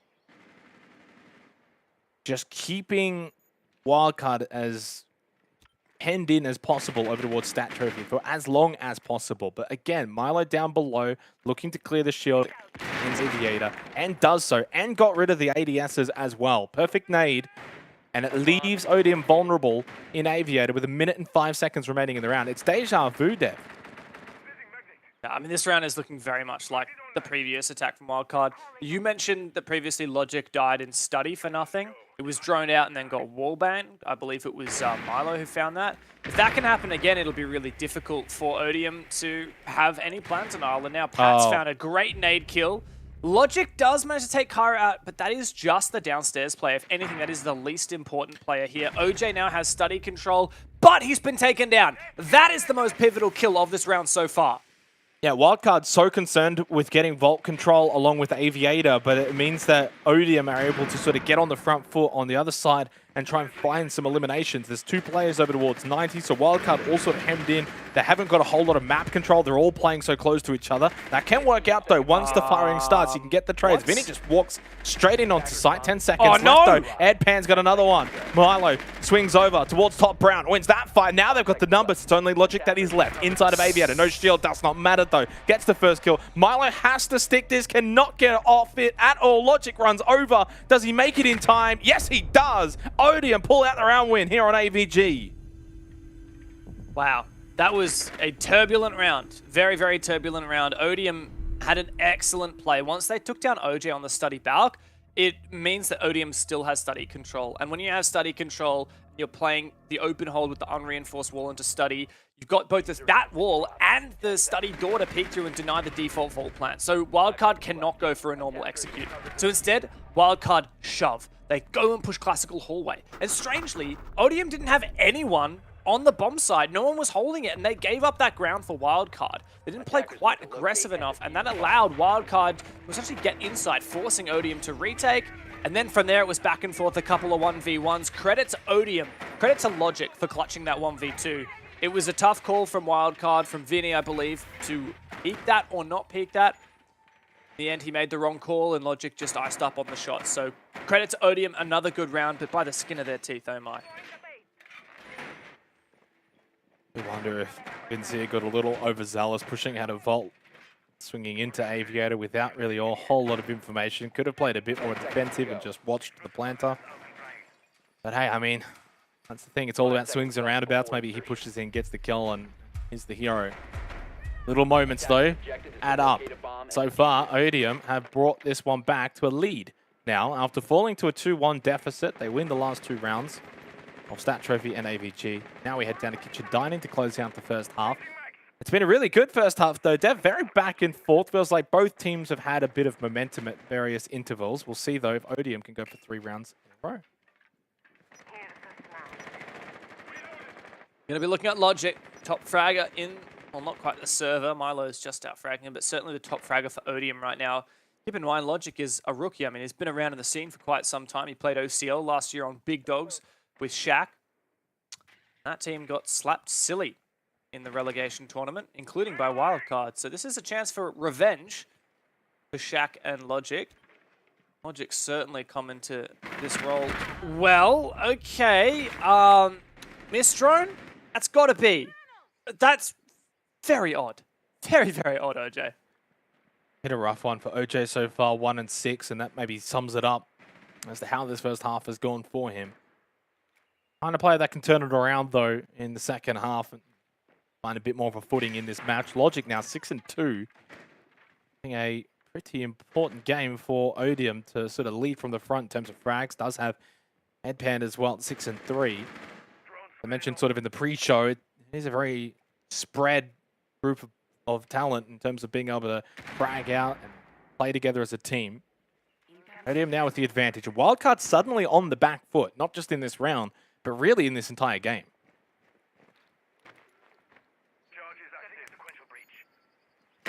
Final round of the half, and there's a real chance here for Wildcard to win the half if they can go 3-3.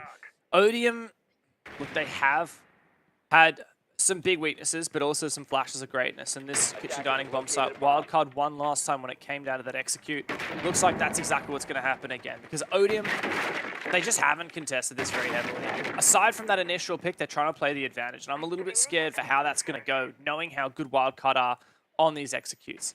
Really, Odium have only one player on site, and that is Sawyer. Now, man advantage is dissipated for Odium, and wildcard have a massive opportunity. That was the final adrenal surge, though, from wildcard used up. So for this final round execute, they're not going to have that extra boost from the Finker. Who cares, though, if Cairo is hitting headshots, though, from that kind of distance or that kind of angle. Now pushes into Dining, should get rid of Shaq, and does so. 3 for the round. Actually on for the ace as well. Could still happen. Does need to be mindful of the fire, of course, which is blocking their ability to get that diffuser. 13 seconds, and Logic with the high ground as well. Nice angle, gets rid of Vinny. Cairo cannot get past. What a round. And the Guru Mine to top it off. What on earth? Welcome to the Goya rework, guys. Just sit and wait for the fire. I don't know who shot that canister. Was it wildcard? Did they? Because sometimes you look and you shoot the canister just to make it dissipate. That's that was the nail in the coffin. Oh, that is staggering. When that rework came through, and they're like, "Oh, don't worry, it's gonna last a long time." I was like, "Okay, how long's a long time?" That is a long time. It was Cairo. It was Cairo no. who popped it, and he was the one who was standing there waiting for it to dissipate. Oh no, Cairo. That is heartbreaking. Nice to see the canisters making a big impact, because I'm not going to lie, when those changes came through, Dev, I thought that was maybe the end of Goyo. I was like, oh, the Vulcan shields are gone. Well, the Vulcan shields are gone, but the Vulcan canisters are apparently very impactful. Milo's straight on it as well here in the second half. But It's like, mate, we're not going to fall. If we're going to lose to that, we are absolutely going to abuse it against you guys as well. Yep. Odium take the lead. I guess par for the course in terms of first half defense. Villa 4-2. Okay, job done for the team that is undefeated in the Oceanic Nationals. A good first half, especially after wildcard probably gave them a little scare. 3 rounds in, they had that 2-1 lead attacking side on Villa, and you just thought, well, hang on a second, we might have something brewing, but no, Odium were able to stabilize themselves, and that's such a strong site for this team that they've got the ability, without even a timeout, just re-establish themselves as a team, find some new footing, win 3 rounds in a row.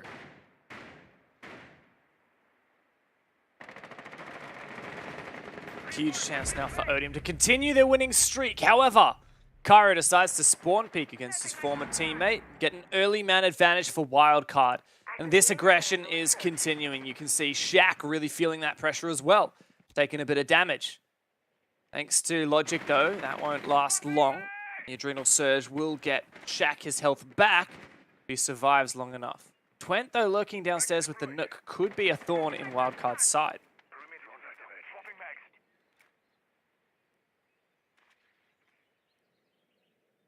Yeah, that's the kind of plays we probably expect to see from Odium at Rome style, and try and catch a couple of members of wildcard off guard. Cairo heading towards top red stairs. Twent now, bot red stairs. Do they find an engagement? Well, Cairo does get thrown down, doesn't fall off the position. Twent actually dies. Okay, Milo must have found the angle over towards bot red and just, yeah, takes him out rather easily. Just as Twent was able to start making his way up the basement. Doesn't last very long, so the Nook does not have the impact that they were hoping. Suddenly, with 90 seconds left in the round, Dev, it's a 2-player advantage for wildcard. And if Cairo kills Sawyer, then he will have cleaned up all of his former teammates on the opposing team. So I love that for him. Odium, though, they do have a chance here in the 3-on-5, but they're going to be looking for a pick, especially now that Cairo is still roaming downstairs. Wait a second, Logic. Logic, check your left side. He was on cams. Oh my god. Pack goes down, 2-on-4, but Logic has full site control. Doesn't have diffuser though, but yeah, I mean, site control will do for now. Shaq's on site 2 inside of games. He's going to get diffuser down. Logic inside of Vol. How have wildcard just allowed this lapse in defense to allow them on site so easily? Fortunately, they've just got the numbers anyway to just rush back onto site. take them both down and get this diffuser, but that was a little bit messy from Wildcard. Fortunately, Messi ends up working out well for them. They take the opening round of the second half. Good job from Wildcard to keep their cool in the numbers disadvantage. Sorry, in the site disadvantage there. They had numbers, they had, in a lot of ways, the advantage despite not having site control, despite Odium getting that diffuser down. And it takes a mature team to stay cool and calm under pressure, which, I mean, I hate to say it, but Wildcard is a team that's kind of known for throwing leads when they're up, known for crumbling a little bit under the pressure despite having a really high skill ceiling. So credit to them. They didn't get overwhelmed there when there was a cheeky Finker that managed to sneak into sight. Really glad to see that Wildcard were happy to meet Odium's aggression now that they're on defense. They stepped up. We had a spawn peek. We had a really vicious roam as well. So I want to see more of that. If Wildcard let Odium play their game without any contest, it's going to be rough.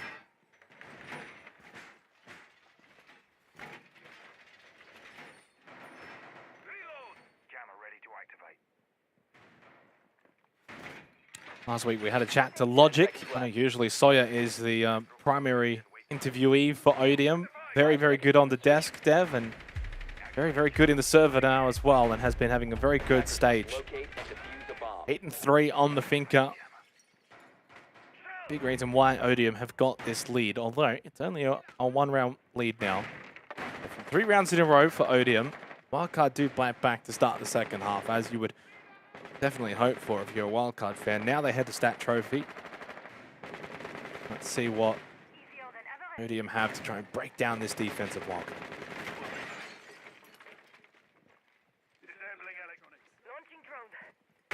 To clear downstairs, really great use of the Thatcher and the acing combination to cut off the angle deep in through Kitchen and slow down, cut off some of these rotations. Kyro's actually going to pick up his Electric Claw, go and use it elsewhere. I really like that from him. Pat's got Mute Jammers to assist with his roam as well. So Wildcard have a very strong hold downstairs. However, it has been droned out, and they're going to feel some pressure. Eddie's going in for the pick, but he meets a face full of buckshot.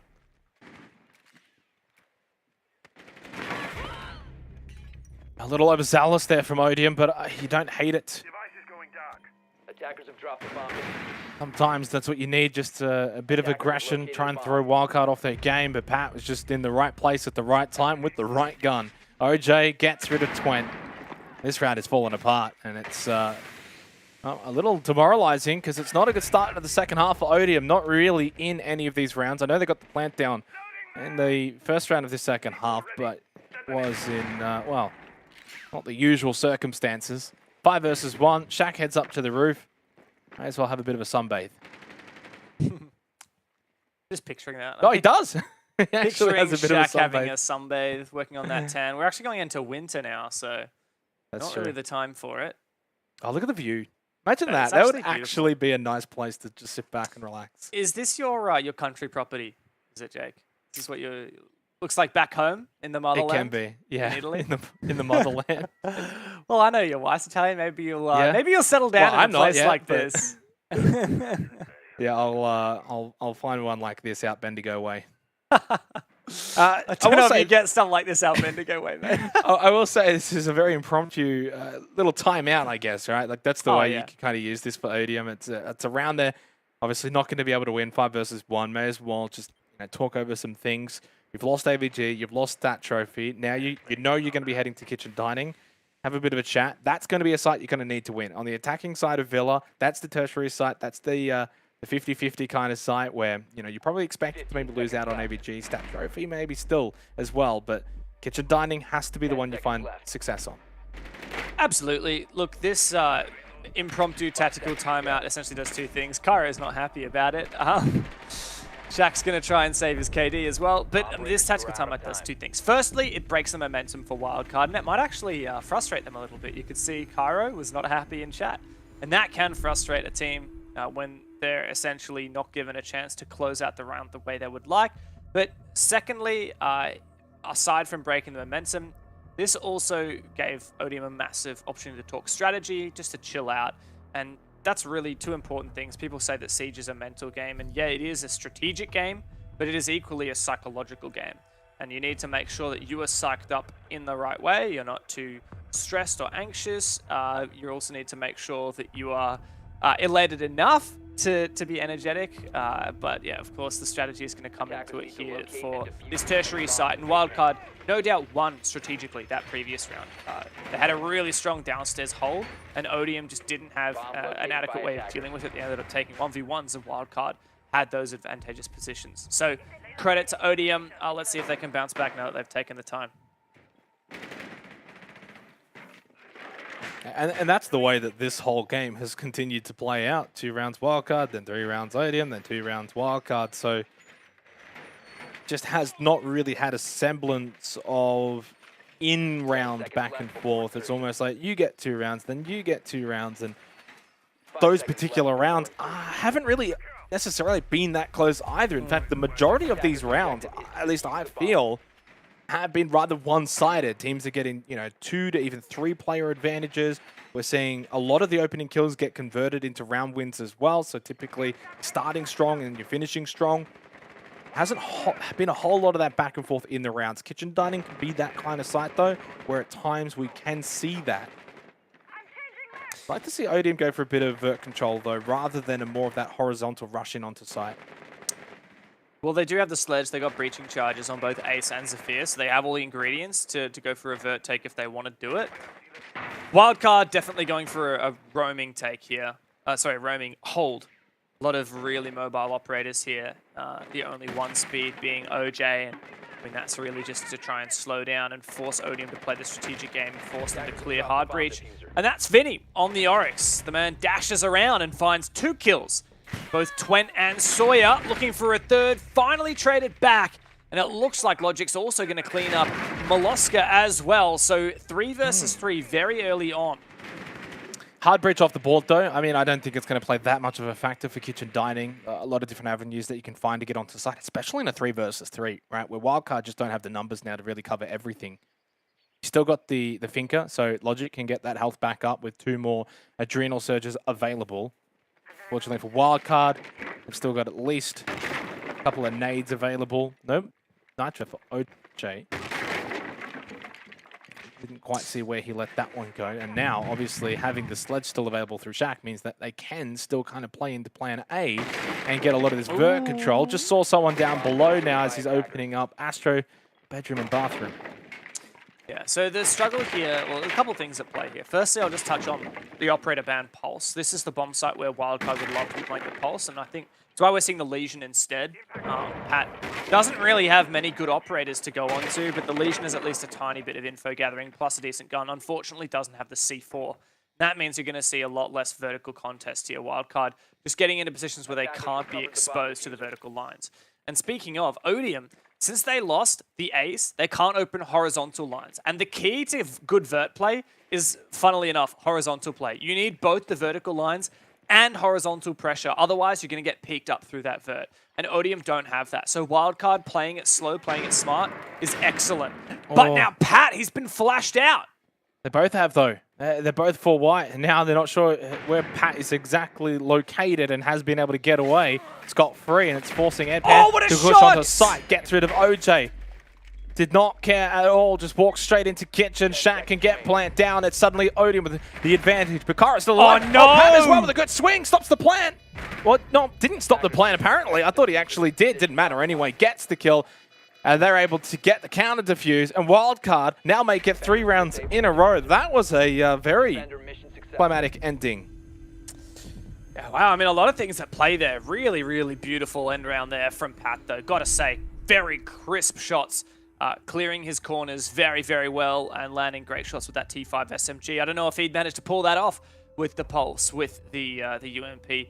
But really the key to that round for Wildcard was Vinny's roam. And Vinny and Milo, I mean, we didn't see Milo get any kills. I wasn't exactly sure where he was. But Vinny finding the 2K off the trot, finding the ace player as well. What a great shot from Eddie. And that's the thing with Odium. Even if strategically they lose the round, they might be able to salvage some nutty shot here or there, some entry that opens up an opportunity for them.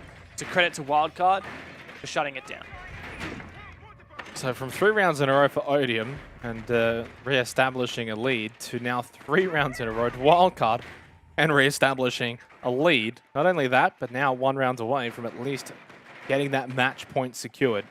And I think being on the defending side here of Villa and doing the World Tour, getting AVG, Stat Trophy, and Kitchen Dining all successfully defended, it does not spell good news for Odium. I'm not saying it's all doom and gloom, Dev, but definitely right now, Wildcard in pole position to maybe get this match. 5 seconds remaining. I feel like there's never been a better time as a Melburnian to use the term pole Attackers position, are I'm not moving going to out lie. to locate a bomb and defuse it. Getting hyped for the weekend. not to plug any other events that you may or may not be watching this weekend. Oh no, we've got a crash. Hopefully that's not too expensive to fix. Red flag. Red flag. Rainbow Six. We're talking about Rainbow Six Siege here, guys. Yeah. Rainbow Six Siege. Rehost. Sorry, that's what I There meant. we go. Thank you Yeah. very much. All right. Look, let's reel it in. Wildcard 3 rounds in a row. That's pretty impressive. It's not something that Ludovica managed to do when they started on their defenses. And I mean, you got to say here, this has been Wildcard through and through. Odium are going to be struggling to fight back. Yeah, look, I think as I've kind of already prefaced it there, right? The fact that Wildcard on the defense and defending well for the most part too. Generally, they're finding the opening picks. They're the team that's just looking a little bit more comfortable here on Villa. And I think then that just spells, bad news for Odium because you're heading back to AVG. You probably expect Wildcard to be able to take it out here. If they can't, they've still got Stat Trophy they can go over to, or even repeating Aviator games. So I would say at minimum, match point should be going the way of Wildcard. Does that mean that we go to OT? Could still happen, but yeah, Odium's going to have to find something here if they're going to want to keep this streak alive. Of course, for those unaware, 3 from 3 wins over the first 3 play days, but Wildcard pushing them. And it's good for Wildcard, though. I mean, I know you said it's not a must-win when we had our pre-match discussion, Dev, but I think being knocked out of the APAC playoffs and now full focus on Oceanic Nationals, you need to be winning this kind of game if you're making top 4 here in OCN, taking down a contender or a competitor in Odium. It says a lot for Wildcard. You win this, they actually go to the top of the standings. So I think this is a massive result for them if they can get over the line. Absolutely. Would be huge. And the best team to do it against as well, of course. For Wildcard, Odium flawless so far through their campaign thus far in the opening stage of OCN 2022. It's been a massive uplift for them after all 5 of these players on 2 different teams being relegated, losing out in the relegations. Wildcard, of course, being one of the teams that beat them. Cairo playing his former team as well. Quite a couple of exciting little narratives that we've got going on between these players. But Wildcard, I mean, it's been a long time coming. They've got to be asking themselves, what's it going to take for us to be back where we were, to be top team once again? Already taken the blow of not making APAC playoffs and now just trying to do their best here in OCN.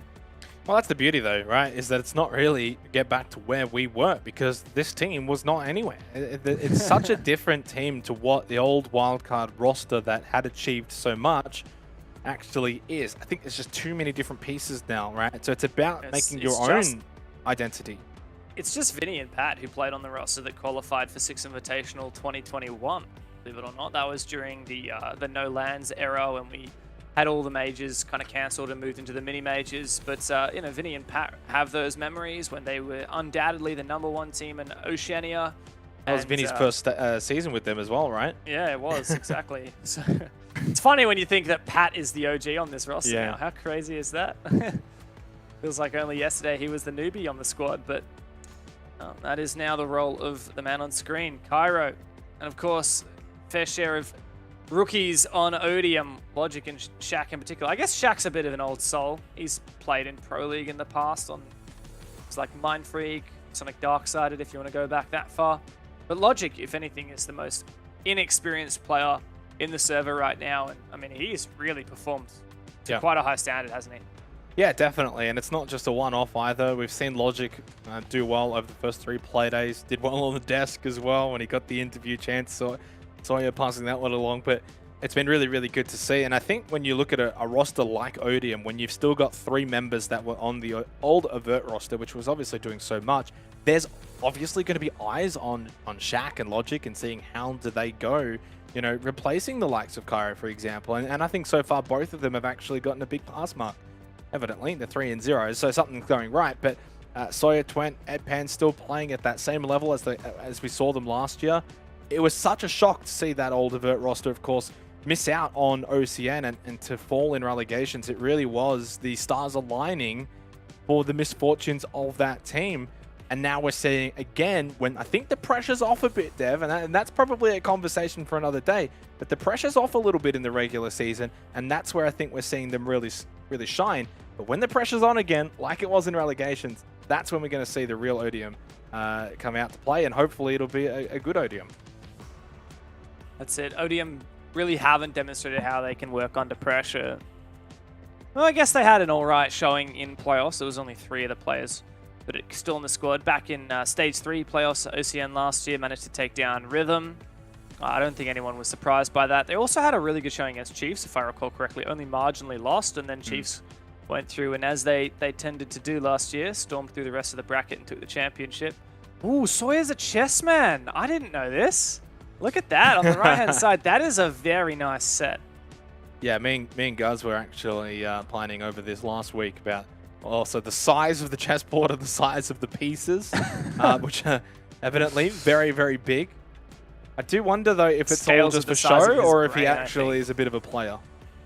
We'll have to ask him maybe if they win. I don't know if we'll get Sawyer in the interview, but it might have to be a topic that we'll have to ask. This roster has done their fair share of interviews this season, though. Flawless, 3 for 3 games so far. They're going to need to bring in some chess strategies and tactics into this game to overcome Wildcard, because let's be real, Wildcard's defenses have been rock solid. Their setups have been so hard for Odium to get a grip on. So they're going to have to bring some of that trademark aggression to break through. Just a bit of an extended rehost here, ladies and gentlemen, for those that maybe have only just tuned in or want a bit of an update. It is currently 5-4 in favor of Wildcard. They'll be heading back to AVG on the defense here on Villa. So in a very good position to close this one out against Odium. By no means, though, is it over, but it does mean Odium are going to have to find a way to crack this Wildcard defense. And I don't know, what do you make of this second half, Dev? Because do you feel like it's just Wildcard's had a more solid defense, or Odium have missed the mark a little bit on the offense? I think Wildcard have done 2 things really well. I think firstly, they've had really good setups and strategy. And you look at, I'm particularly thinking the stat trophy defense, which was where it was a flawless round for Wildcard. They had such a strong downstairs setup with mute jammers and electric claws and all this util, and it kind of baited Odium into just taking 1v1s, and Wildcard just had advantages thanks to their setup, so credit to them. And then in the following round, we saw Wildcard show a little bit of versatility. Not only are they good at playing these more static setups, but also when you give a guy like Vinny the license to roam on Oryx, he can do some real damage, and he can throw a spanner in the works at Odium. You take out the ace player really early on, and Odium has to suddenly do on the fly, on their feet, problem solving. What are we going to do without a hard breach? Yeah. And Odium just weren't ready for that. So that's the thing that I think has really been highlighted by Wildcard here on their defenses. They're just at another level strategically, and they have some depth in their play styles. Odium really need to figure out how they're going to crack through this Aviator Games defense, and let's be real, they've had a hell of a lot of the time to talk about it. So I really hope that they've thought of something good. Yeah, exactly, right? This has gone on a little bit longer, and I think, you know, who does that benefit in the end? Because in reality, we've seen Wildcard win the last 3 rounds, so all of that sort of momentum and that snowball that was building probably evaporates a little bit. And I won't say anyone's favored. I think it brings us back maybe to a neutral ground, which is great for us to really see. It does mean that, and this is one thing that probably doesn't get spoken about enough, is sometimes you can overthink and you can almost overplan as well. You try and come up with this amazing execute or strategy for AVG, which I don't really think they're probably putting that much stock into. And then Wildcard just pulls something out. It's like, oh, okay, well, that didn't work, and now we've lost the round. So I think a lot of it is more so just resetting the mental. So maybe not so much the strategy side of things, but also just more the mental, even physical side of things. Just having a bit of a breather. You know, you can just kind of sit back a little bit, not as locked in, that tunnel vision that you generally have when you're You know, you're playing non-stop round after round. You just get to sit back, have a bit of water, relax a little bit, let the muscles relax too. And that's, I think, something that can benefit both of the teams. No doubt about it. But as the timer ticks on, I mean, if it was me, I'd be getting a little bit impatient, not gonna lie. I can be a patient man when I want to be, but when it comes to playing Siege, I'm the guy sitting there in the queue and I'm like alt-tabbing, trying to find something to pass the time. It's like, oh, damn, just queue pop already. I want to get in the game. No doubt that's how some of these players are feeling at the minute as we do another quick rehost to fix up some settings. And I think at this point, Sawyer and the boys have talked all they possibly could, trying to analyze and theorize how they can counter-strat Wildcard's defense. At this point, it's just about getting into the server and doing the deed. I mean, I just say, bringing it back, looping in wider conversation for a minute, Jake. I'm so happy that we get to see these guys in OCN again, because it was gutting when we had to say goodbye to them in relegations. Yeah, it really was. I think a lot of us were shocked as well, because we'd almost penciled it in that Avert were going to, you know, based on the form that they had, not only in Stage 3, but then the playoffs afterwards, that it was not a given, but it was sort of like, yeah, okay, they're probably, you know, somewhat favorites to get back in. I mean, they were easy top 5, top 4 in the league. Yeah, right? they were obviously playing very, very well. Relegations is a different beast, though, as was proven. And I don't think any of us were maybe expecting Wildcard to play as well as they did in the promo relegations as well. Jeez, I just choked on it. You're all right, mate. That's just the most random ever. You were just thinking about Wildcard playing last year, and you're like, choking, yes. Choking. Yeah, I just choked up. No, not intentional. But no, look, yeah, so happy to have them back in, of course, and some new additions. It was great to also see Cairo, you know, go and join a roster like Wildcard as well. So, yeah, look, just love as we have a look at some of the replays as we've got back-to-back rehosts. So back-to-back. Oh, jeez. Every time I hear you say that term, I just, you know, I get goosebumps, shivers down my spine.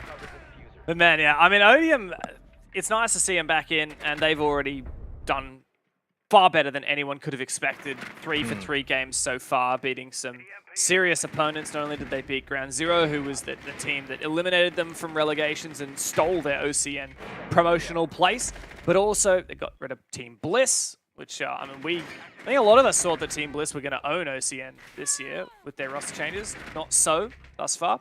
And also, Odium managed to take down Knights, a team who has done a phenomenal job, currently 2nd place in APAC South. So, fair play to Odium. They've been on point so far. This would be a fairly big deal if it is their first loss, if Wildcard can complete this defense sweep. Yeah, and just kind of taking a look and see, you know, they've played Knight, they've played Bliss, they've now obviously played Wildcard as well, and they also played Ground Zero. So what's that? Anami, Vertex, and Chiefs that's left? And well, 3 of those are in the bottom 3, so it's almost like they've actually played the hardest teams already. When you look at it from the current standings, Dev, you know, 2nd, 3rd, 4th, and 5th, they've now already played. Now, obviously, Chiefs being in the bottom 3 is a bit of an anomaly. You're not expecting that to be an easy one. So that's still a difficult match. But I would say they go in heavy favorites against Vertex and Anami. You go and win that. Let's say you get your 6 points there. And let's say they lose to Chiefs. That's 15 points on the stage. That's a pretty decent number. That's obviously top 4. Probably close to 2nd or 3rd at minimum. That's a good stage. I don't think anyone would have been able to predict that. Because as you said, I think coming into this year, at least for Stage 1, Chiefs, Bliss, Knights, I think many would have considered top 3. And then you would have probably Odium, Wildcard, and Vertex battling for that 4th spot. And probably favoring Wildcard. But that's the other thing I'm going to pose now. Odium, Dev, if you lock them in for top 4, someone has to miss out on top 4 of like Chiefs, Wildcard, Bliss, or Knights. Yeah. I think a lot of people looking at OCN this year, I mean, naturally, you look at OCN, you're like, okay, it's a bunch of the APAC South teams plus non-APAC South teams. Like, there's always been this dichotomy, right? And now that Order has been eliminated and disbanded, people are now kind of seeing Bliss fill the role of that 4th APAC South team in OCN, even though they're technically not in APAC South. I think a lot of people consider Bliss on another level compared to the rest. But I think Odium has certainly made a massive statement thus far in Stage 1, going back-to-back-to-back, you know, beating 3 really strong teams, including Bliss and Knights.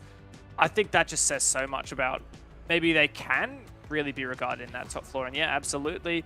You look at Odium, Knights, Bliss, Wildcard, and Chiefs. Currently, it's the latter. Currently, it is the 4-time champions of OCN, Chiefs, who are on the outside looking in of a potential, top 4 placement.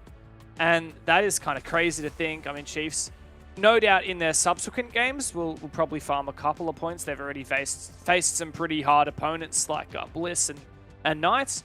But no, that's 2 teams that Odium themselves have already defeated. So it is hard to imagine at this point Odium slipping out of that top 4. Well, I think it's going to come down to Chiefs or Wildcard, because even just looking at the end of tonight, which will, get some more information, but Bliss versus Nanami, I think you'd back in Bliss quite comfortably there, and Knights against Ground Zero, you'd probably back in Knights. Now, it's not a given. Nothing is ever a given in this region, but in the event that happens, both of those 2 teams would go to 9 points. Wildcard obviously go to 9 points, and Odium go to 9 points, right? So that would be, and then Chiefs play Vertex, so they'd go to 6 points. So it's like, the biggest thing is more so who hasn't really played who, and Chiefs have not played Wildcard yet. So I do look at that kind of matchup later, where you might have a tie-break situation, and if Chiefs can beat Wildcard, then maybe Wildcard miss out, for example. So yeah, that's really good. I think you've got nail on the head there, but I'm going to add one extra layer to that, and that is overtimes. And we haven't actually had any overtimes yet in OCN. But let's say everything, like you said, happens, and let's say Chiefs beat Wildcard, but let's say it's an overtime match and Wildcard still get 1 point. They will still stay ahead.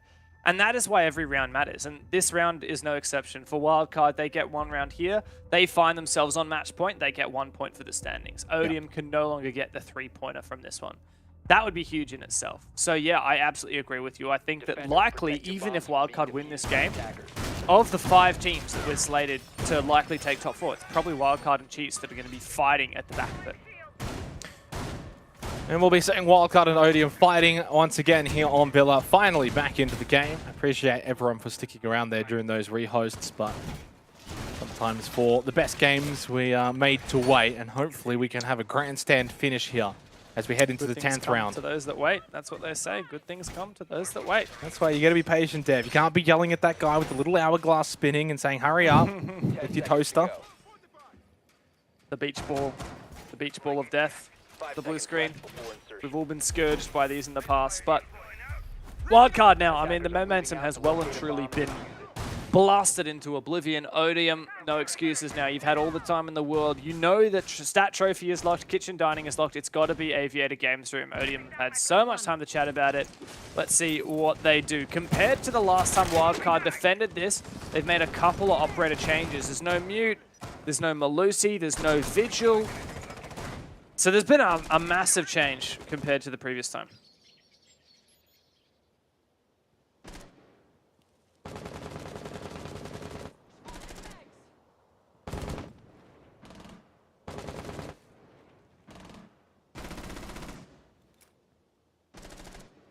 Well, somewhat of a similar lineup, at least for Odium's sake, as Logic pushes through Astro already. Not gonna lie, it feels like a lifetime ago that we actually saw the opening round of this second half, and thinking back to as to how it all really played out. But it was that, I think it was a 4v2 or 5v2, and the 2 for Odium pushed onto site. As Twent gets the opening kill onto Moloska. Drops down the skylight, now over towards hallway, down on first floor, over towards red stairs. I think there was a wildcard player, there is, and in fact might get caught here, and does so. Twent wins that one against Cairo on 1 HP out of 100. Even that Finker Adrenal Surge isn't going to do a whole lot. It's a huge play there for Odium off the trot to find 2 picks, and now Wildcard are going to really, really struggle to get this man advantage back. And they're met with the impossible tough decision to try and play aggressive here, to try and get the man advantage back, or you try and play passive and wait for execute, knowing that Odium will have the advantage if it gets to that point. Vinny, though, he's playing a really strong position on the shield here, and this really could be the linchpin. Like, if Odium misplay here, then they could lose their advantage, and that's why they've got to play this perfectly. Just under a minute remaining. Big round for Odium to try and avoid Wildcard getting that match point, and meaning they cannot get all 3. Point has made his way over towards Veranda, looking to get into study. Pat still watching. Has 3 gas canisters available. Big fight over towards OJ. 90. OJ can't win it, though. at least he's able to stay alive and fall back over the games. And Pat falls to Twent, who has 3 on for the ace. With only OJ and Vincier still to get rid of. Vinny at half health as well. Twent has just had a massive game to start this second half. Second half, it feels like. Oh, and the great impact there from Vinny will finish off what's left of Shaq, but it's just OJ left. All right, there we go. Odium, what a phenomenal round there. They seem to have the number perfectly of Wildcard. A big one for Twent as well. And that means we're now evened up 5 rounds apiece. We find ourselves at break point. The next team to find this round will guarantee themselves at least 1 point on for the standings. And it's a repeat for Wildcard. Not happy with how things transpired there on Aviator Games. They will be heading back here for the 11th round, looking to get that first match point. One of these two teams will get there, of course, at the conclusion of this 11th round. I think it's probably one of my favorite scorelines in Siege. 5-5. Winner gets match point. They secure OT at minimum and 1 point at minimum. So it's not this equivalent of winning the entire game, James, but it's pretty darn good to get this round. Like a massive safety blanket. Absolutely. It just makes such a big difference. It's 1 point in the standings. For Wildcard to lose this round would be gutting. Wildcard are a team that have, well, constantly been fighting this season, it seems, with the curse of losing from a point of advantage. They can't close out games. They've said it themselves. And after finding the 5th round, but not the 6th, I mean, it makes it so scary for them when that creeps in the back of your mind. Is this happening again? Don't let this happen again. We've talked about how Wildcard and Chiefs are looking like the teams to miss out on top 4. If Wildcard lose this game, then yeah, absolutely. It's probably going to be Wildcard. That leaves even more pressure onto their Chiefs match. Odium, on the other hand, for them to sit back through this and make a comeback, I mean, that would be huge, and that would be such an amazing boon, continuing their streak as well.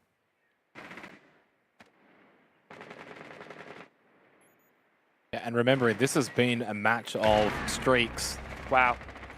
As Veloska finds the opening kill onto Logic. Massive, getting rid of the Finker. No adrenal searches for these engagements here in the 11th round.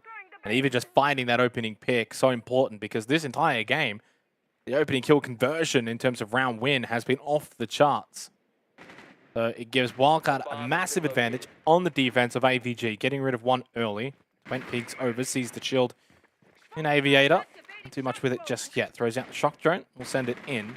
A lot of time here, and Kyra's going to get droned out as well, or maybe not. Well, I think they'll know that he's playing top red. Yeah, I don't know if they did, because Vinny actually shot the drone there.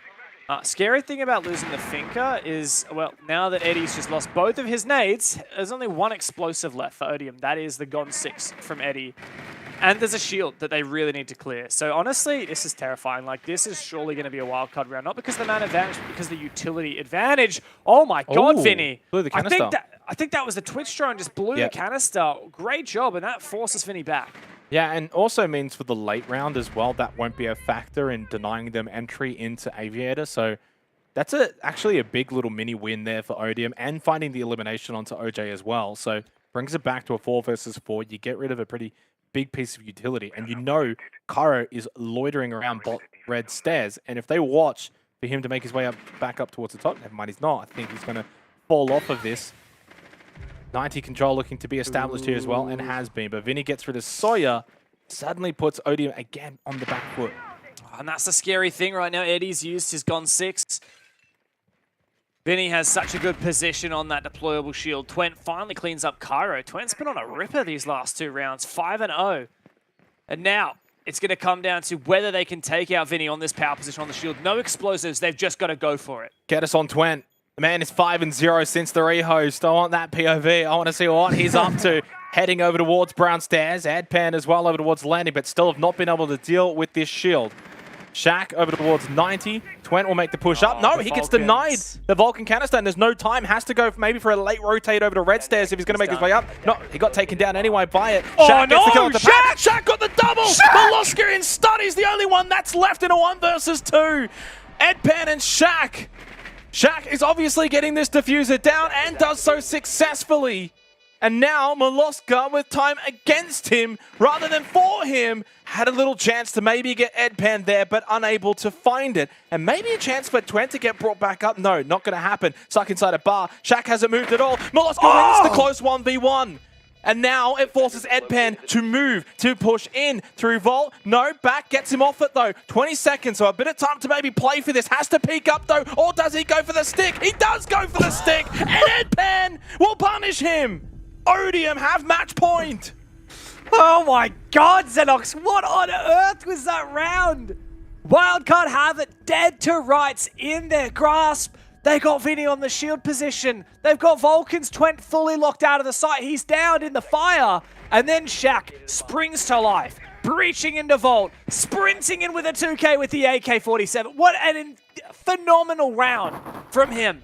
And then for Milo to get it back with the flick as well. Eddie, it all came down to him and he pulled through for Odium. What a sigh of relief breathed by Odium. They have match point. Protect your bombs from being defused. They certainly do, and they have the ability to get all 3 points, but most importantly, James, they have the ability to go 4 wins from 4 games here to start Oceanic National Stage 1 of 2022. Amazing that they've been able to bring this one back because for all intensive purposes, before the double rehost, it was 3 round wins for Wildcard. They had all the momentum. They looked unbeatable on the defense here of Villa. And now 2 rounds of AVG, Odium just go whack and win both of them, have match point, and now Wildcard cannot get all 3 points. And that's why you brought it up before in terms of OT points. If we get there, that can be a factor in the latter stages of this stage, you know, when it comes to getting into the top 4. Absolutely. I mean, this match has huge repercussions. And to think that Odium, 4 Playdays in, after beating 2 Apex South teams and Bliss, and Ground Zero, who relegated them out of this league a couple of months back, that is phenomenal for Odium, a team with rookies, insane. And, I mean, what a phenomenal job they have done last round. They didn't even have a Thatcher, and they still managed to get through, breach everything. Now, Cairo has been shut out. He had a phenomenal start to this match, and he is now struggling to stay alive 3 rounds in a row against his former team.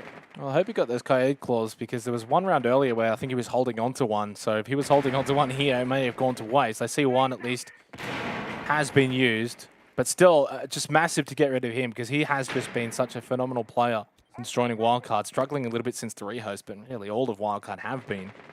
Pat, remember back last time holding this position inside a dining, was able to use that shotgun to his advantage, fighting a kill. I think it was onto Edpan pushing in. Speaking of Edpan, looking to clear out this position and does get a little bit of damage onto Pat as well. Very scary now position for Pat.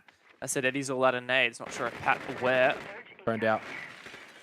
Feel that drone come by. I mean, Eddie really shouldn't be peeking this one, not without some kind of support or a flashbang. Oh, but there you go, the bait! Milo on for the trade. Now Milo takes out that drone, keen for another one. Wildcard on the back foot, still 1 man down. Milo still trying to hold on to this map control, but Odium completely full off. Yeah, and not much utility to work with as well for Wildcard here with There's only 2 drones Milo left. And Vinny. Yeah, no drones though for Odium, no Adrenal Surge either, but yeah, as I said, Wildcard don't have a whole lot either. Maybe it's only the gas canisters of OJ that they've actually got in terms of utility, so the rest is going to have to come through positioning and control. 55 seconds left in the round here for match point. This could be our first OT of the stage, or Odium continue the streak. This is where, for Odium, it comes down to the game sense and the individual prowess of all of these players. No drones. There's no way that they can drone out the opposition. They've just got to know where they are based on gut feeling. And Milo has now found another pick. It's a 2-on-2 as Odium try and push in. It's all on Sawyer. He can win this. There's still a little bit of time. Has to force 2 1v1s and definitely doable. 1 gas babe through OJ still available. Checks the right corner, but unfortunately no one is there. So now it's the wrong corner. Now he's running out of time and they know he's inside a trophy. Has the plan at least to go down. 5 seconds on that. So if he can get this down successfully, maybe he can play into it. OJ looking to swing. He doesn't do it at the right time though. Sawyer's able to get that elimination, but now has to re-stick it. Vinny, you know where he is. You have to go for this swing. He might be too late to it though. Sawyer's going to get it down. Does he turn around and get the shot? No! Vincia saves the game and sends us to overtime. Holy moly! Wildcard are riled up. The nice try comes out in chat from Cairo. And this game has absolutely delivered on the promises of a match 4 of the day. My God, Xenox, we are so lucky to kick off this Playday with such a banger. Well, you did say, you know, good things come to those who wait, and boy, did we wait. What an ending that we're about to have, because it's not over yet. We head to overtime. I didn't know that this could happen in the Oceanic Nationals for 2022, but for the first time, and it's taken until Playday 4, we head to OT.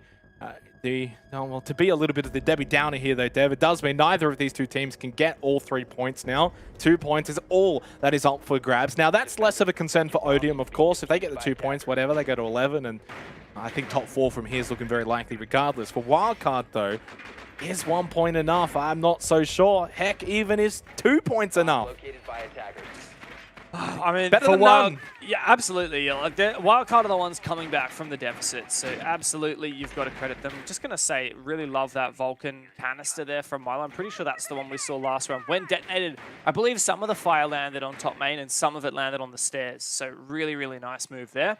But absolutely, for Wildcard here, they're fighting from behind. They're the ones who need every point they can get, with Chiefs, who will likely be nipping at their heels by the end of today's Playday, gunning for one of those top 4 spots. But Odium yet to be defeated here in OCN. Wildcard looking to change that, and you can see how much they want it, how much particularly Cairo wants it. I'm going to be real with you. Cairo's talked some. He's talked some smack in the chat. I'm like, it's not real smack, like not what you'd see in your ranked games, like but banter with your brother. no, I don't know. I can't tell how supercharged it is, to be honest. But it's like, you know, when you're like, oh, nice try after they lose, and he doesn't actually mean nice try. Like, I don't know if I'm reading into this, and maybe I'm gonna get called out, but I've just got a vibe, and the vibe is that Wildcard really want to win this game. See if they're going to be able to achieve that. If they are able to, they'll be the first team to do it against Odium this stage.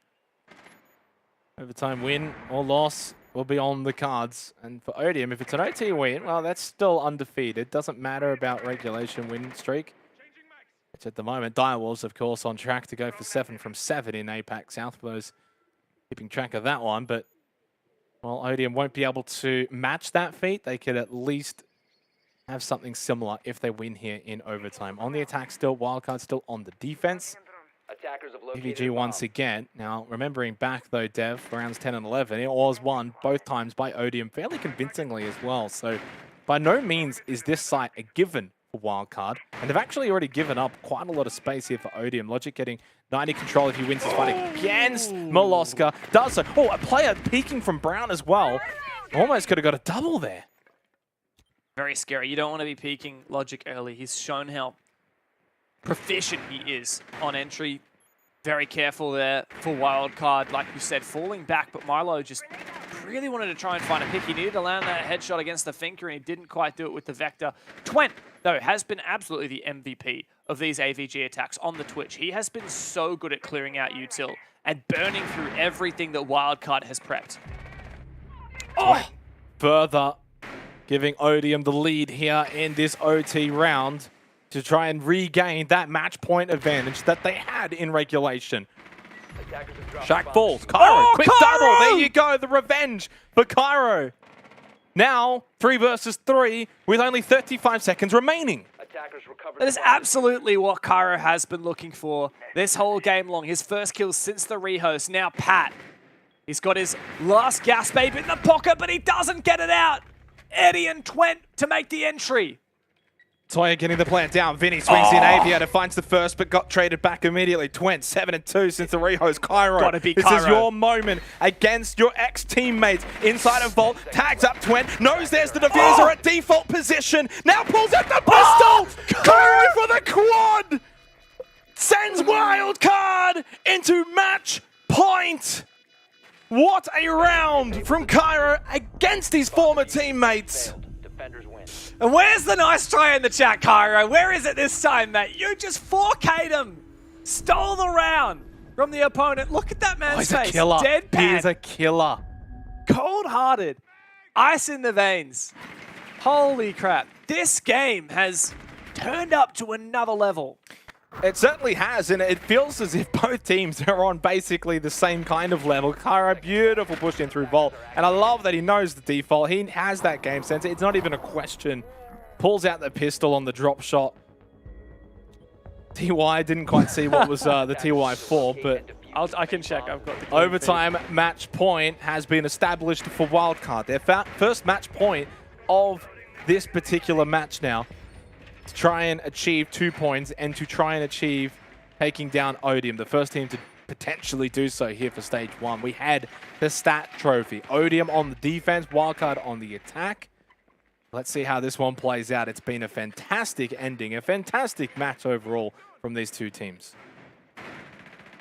It absolutely has. Odium have been flawless on this stat trophy defense. In the first half, they played it twice. They won it twice. It's the only bomb site on which they were flawless defending.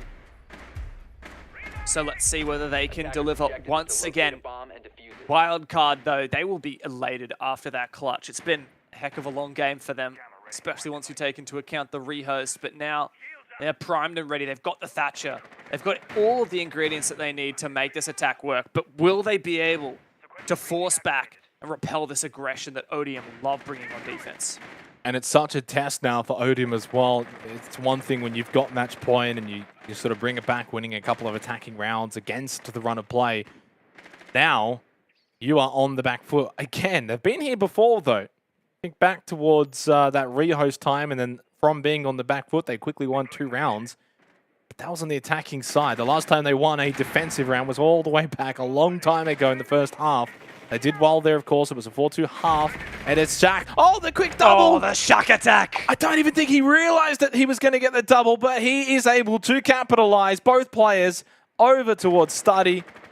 And that now gives Odium a significant advantage. Gets rid of Kyra as well for good measure to make sure no potential remonstration later in the round. And I think this will be a long way back now for Wildcard. Kyra. Oh, yeah. Oh, Shaq! He's been so crisp on the headshots here. You don't get to see a lot of lesion, but these days, Shaq is showing... I put it in, Dev. It's in the stat tracker. The round's over. Oh, man. You're really giving it to him. Well, how many more is Shaq going to get? That's my question.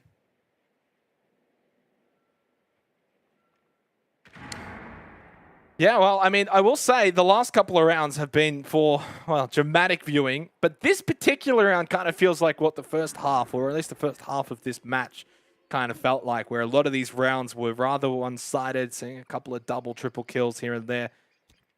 Can't have... Oh, my God, he's got the quad. He's on for the ace now. Low on health, but can he find Pat? Where is the postman? Oh, well, Ed Penn does not care for the ace at all. He could have just said, yeah, come on, quick. No, he just takes the shot. Professionalism, though, right? Just get the job done. Let's move on. It is round 15, the final round between Wildcard and Odium, which has turned into a bit of an all-time classic. You just can't split them. You just can't split these teams. Look at this. Look at the spray down. 1, 2. Wow. Double kill caught in 4K by their teammates on cams. He's even good for another one. OJ not able to punish. And then the 4th as well, isolating the 2 1v1s after the double wallbang headshot to kick it off. Shaq really shows just what he is worth. Give him the T5 SMG and he will find those heads.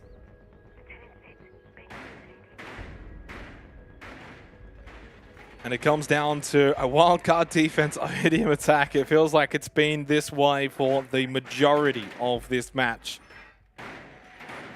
Stat trophy is where we end it. It's actually where we started it as well, which is not something we see too much on Villa. Generally, Aviator Games, the site of choice to begin with. It was, of course, Odium who won the opening round on Stat Trophy defense. Now we'll see if Wildcard can win the final round on Stat Trophy defense. 5 seconds left. Do they just play it safe, though, Dev? Do they just go for the bare basics, or do they look to try and do something a little cheeky to get an advantage early on in this round? Hard to say. Odium have found every opening kill for the last 3 rounds in a row, and yet it hasn't translated to 3-round wins, just 1. Goes to show that sometimes this aggression from Odium can have a reply from Wildcard. You can see a heavy roam from WC. 3 players downstairs. A lot of Odium, though, focusing their attention to Master, Twent, and Logic together. Eddie and Shaq downstairs. This is very much looking similar to the defenses that Wildcard had of this previous bomb site, the stat trophy, where Pat plays down in dining. But I don't know if he's going to bite off more than he can chew this time. He's been struggling in that position. He doesn't want to overstay his welcome. Let's just want to sit back, relax, and watch this final round play out. It's so difficult to predict who's going to be able to walk away with victory. It's a big result for either team. Wildcard, you sense they need the points. If they want top 4, Odium, can they keep this streak going? Undefeated in the Oceanic Nationals thus far.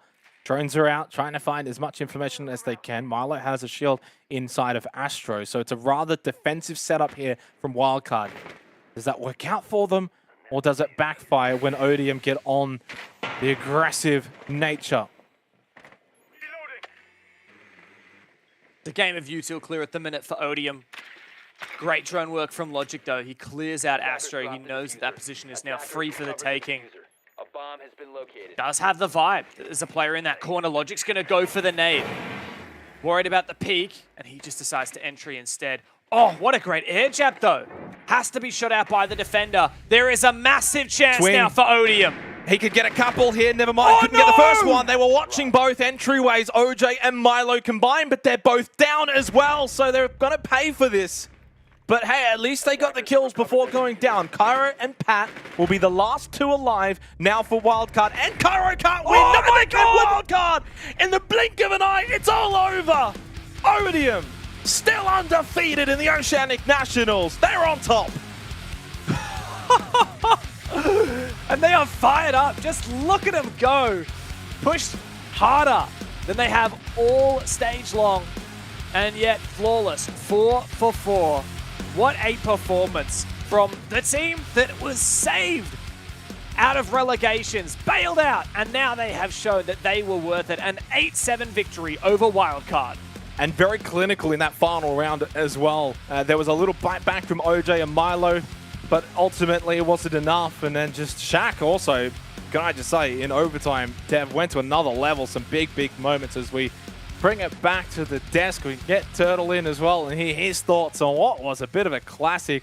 Turtle, in the end, Odium still undefeated, but gee, that was a good game.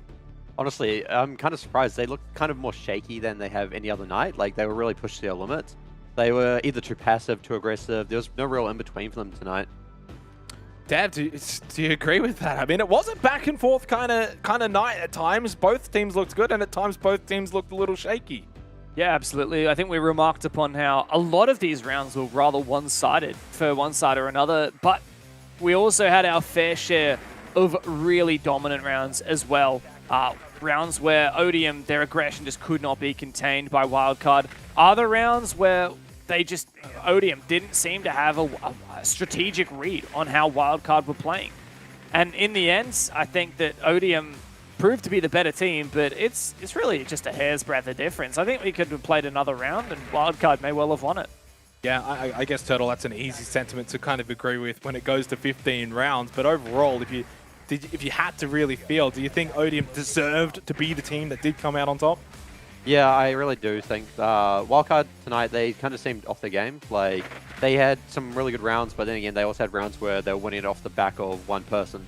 Like, the one that comes to mind is that last round, they had Milo playing 90 without any info, no one there to trade him, Pat dying to study with no study presence or info, and then Courage coming in, winning the 1v2, isolating both 1v1s, and just clutching up the round, forcing overtime.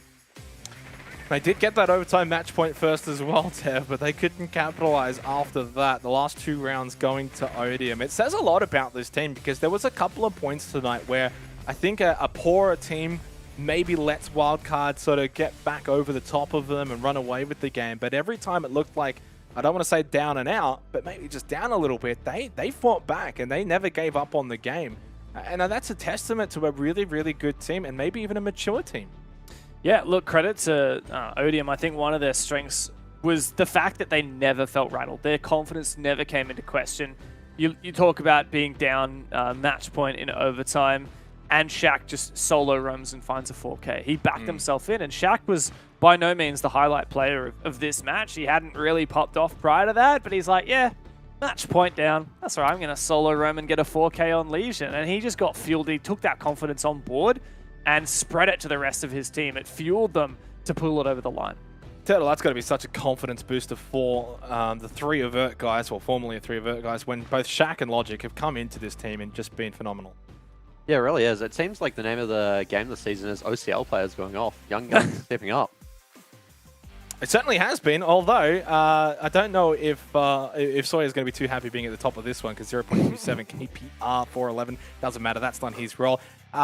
The scoreboard here, Dev, really, it's a little all over the place. Hard to sort of assess as to who's doing well and who's maybe not so doing well. But I will say, I think this is the kind of game where you throw stats out the window and numbers out the window a little bit, because it all came down to moments. How many times did we see big moments? Logic had some big moments. Shaq had big moments. Cairo as well on the side of Wildcard. And maybe that was the difference maker. Maybe there was just 1 or 2 less big moments from Wildcard's side. Yeah, look, obviously Cairo had a big clutch. I think Vinny had a 1v1 clutch as well. Twent is, I think, an unsung hero of this game. He did such a good job on the Twitch. He had a couple of really big impact kills. And even, a guy like Shaq, we talk about his 4K. That was more than a third of the kills that he got all game.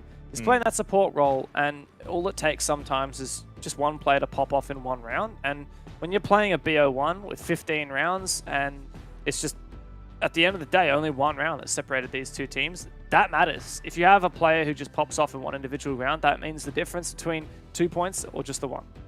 Last week I had a chat with Logic in our interview, said we'll be seeing him quite a lot more in the interviews, and he's back once again off this victory. Congratulations on the win. A very hard-fought victory compared to some of the others earlier in this stage. Just take us through this game ultimately as it seemed. You had the long re-host, it was a close game, 8-7. What was going through the team's communications and the team's mindset in this game? First of all, hello guys. It's good to see you again. No, we were a little bit stressed, I guess, coming into this game. This team is, they're by no means bad. They're very, very, very good roster. So we came in knowing that, Cairo was gonna ego challenge us a little bit. He was gonna run at us a little bit, previous team and all, and so we entered the game cautious, but also, not giving them too much credit. We don't want them to run the game. After our rehost, a very long rehost at that. There was 3 different rehosts, very long tack timeouts. So it was, get up in their face, boys. Let's do this, let's do that. And we just decided, hey, let's start sharing around, I guess, the responsibility, and let's all call how aggressive we want to be, because we were giving them too much respect going into the game, and we were like, hey, let's call the pace as the round starts. Let's not try and overthink it. Let's not give them too much respect. Let's get up in their face and see what we can do. And Twent outshined and stuff. So yeah, I guess that was our thoughts throughout the game. It was very stressful but fun game. Yeah, man, it was stressful to watch as well. Firstly, congrats on the game, dude, and congrats on the pickup as well. Great to see you in OCN. You have been popping off week to week on the entry. How do you get the confidence to just run and gun every single time you're playing against these players who've been at the top level of Siege? Some of them have played at LANs, international events. How do you have the confidence to keep gunning like you do? I think Cairo was a big part of it, actually. When I was in Big Dogs, I wasn't very confident. I wasn't the star player. You have Shaq who's come in. You had Havoc, who's an absolute just demon when it comes into joining the lobby. So I wasn't really that front forward gunner, and I wasn't the person to go around running and getting kills. But when I joined over at the time, when Cairo was still in the roster, Cairo just said to me, he's like, hey, you're a good player. He's like, just get some confidence. He's like, who cares how long these guys have been in the game? You're better, be better. And, and I guess that confidence was just, it was something to boost me over the edge. And then when Cairo left, I just kept that mentality, and I just jump into the lobby and treat everyone the same, treat everyone with respect. They've been playing the game for a long time, and they are very good players, but, not too much respect. So... Speaking of respect and mentality and confidence, you guys have a new org and currently are in the best spot for winning the whole stage. Does this add any extra pressure to you guys, or affect how you come into each game? No, not at all. We take every game, I guess, with a grain of salt. We jump in, we prep as much as we can, we do as much scrimming as we can. we go into every game the exact same. This new org has been absolutely great. You know, we only just signed with them yesterday, I think, and you know, they're already doing great things for us. So it doesn't add any extra pressure. We jump into every game the exact same. We treat everyone the same. I'm sure the new organisation will be very happy that there's no curse here for first game under the new banner. Big win, of course. Congratulations again. Any final thoughts before we let you go, mate? Yeah, I just want to say thank you to everyone that supports us. It's been great. Thank you to Cairo, the cheeky little Amaru first round. That was great as well. And obviously, thank you to our org for you know, putting faith in us, and thank you to you guys for your cast today. Thank you very much. As always, a pleasure to have you on the desk, and I'm sure we'll see plenty of you once again. Best of luck for the rest of the stage, mate. Thank you. Logic, a wonderful interviewee. I don't know if we're going to see Sawyer ever again, Dev. He's honestly very insightful, very charismatic, and a really, really good player as well. And for his team, they stay undefeated, taking down Wildcard 8-7. What a start to the night. Hard to believe it was only the first game, Dev. Yeah, I'm feeling pretty tired. Like, when do we get to knock off? It's a long night ahead for sure, and I think we've seen you know, one of the best games of the stage just already. Yeah, we'll get more thoughts from you later, Turtle. For now, we're going to go to a break. Of course, when we come back, still 3 more games to go for tonight.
Thank OCN.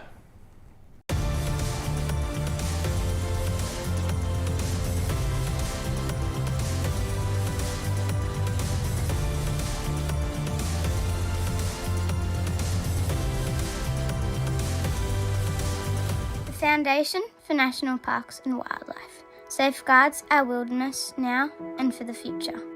Our bushlands, our mountains, our valleys, our rivers are our responsibility.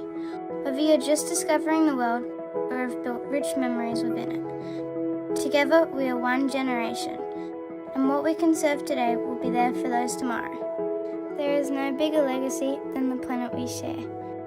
Donate now.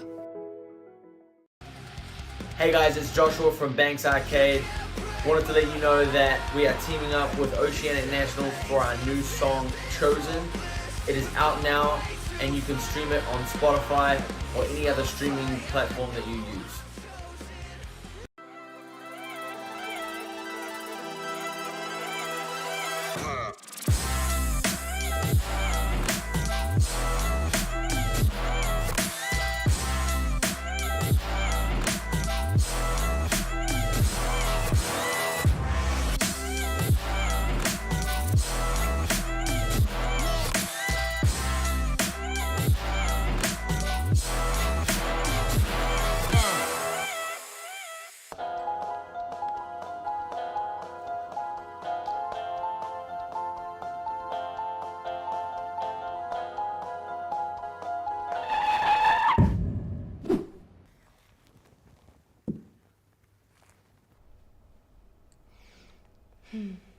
Thank f for OCN. The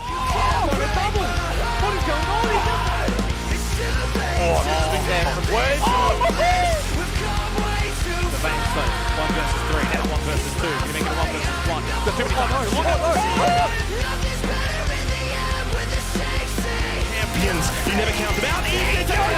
Both players are going to swing it right now. What have they done? They just didn't win.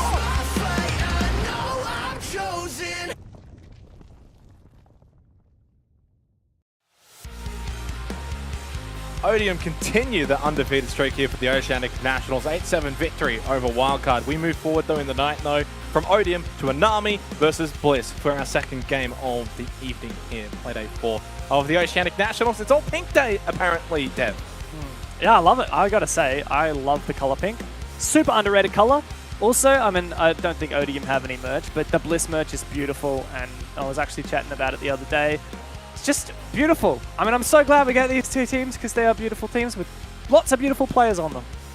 Yeah, that was beautiful from you, Dev. Let's go and have a look at Anami Turtle. Of course, the team that is on the bottom of the standings at the moment. No points, no wins, minus 10 round differential.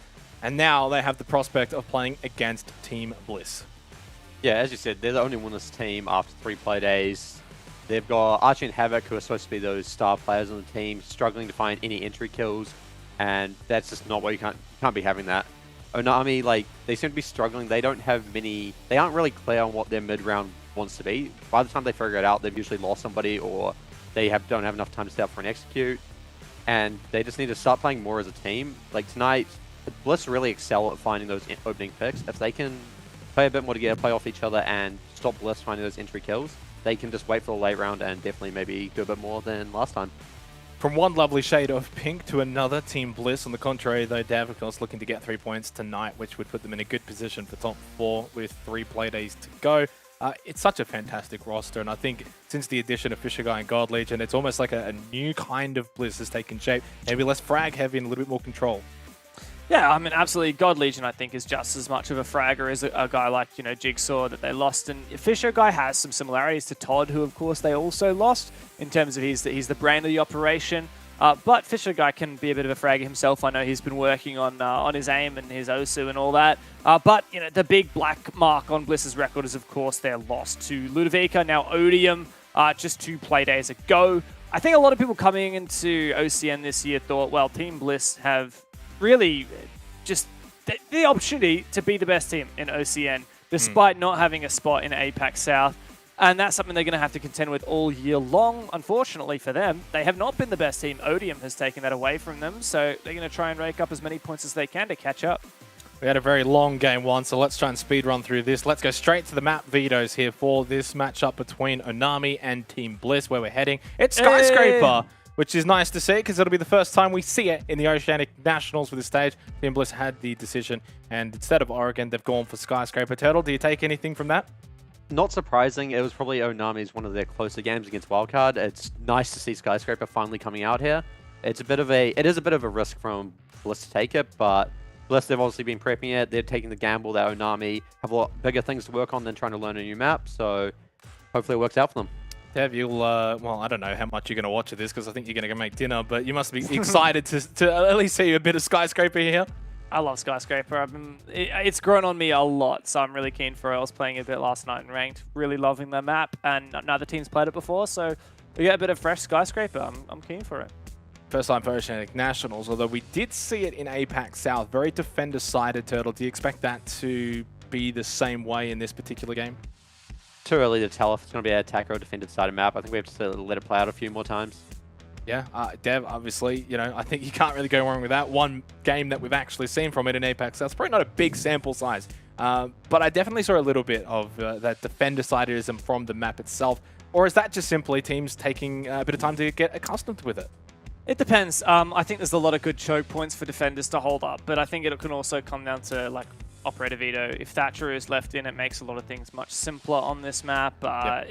I also think that nades are really, really strong. So if attackers start to feel confident taking map control downstairs and getting vertical nade kills, you know, those bomb sites are very claustrophobic and there's a lot of really predictable positions that defenders will be holding. You can probably find some vertical nade kills. So attacker-sided, defender-sided, it really depends on the matchup. You know what? I think this game is just going to be Bliss-sided.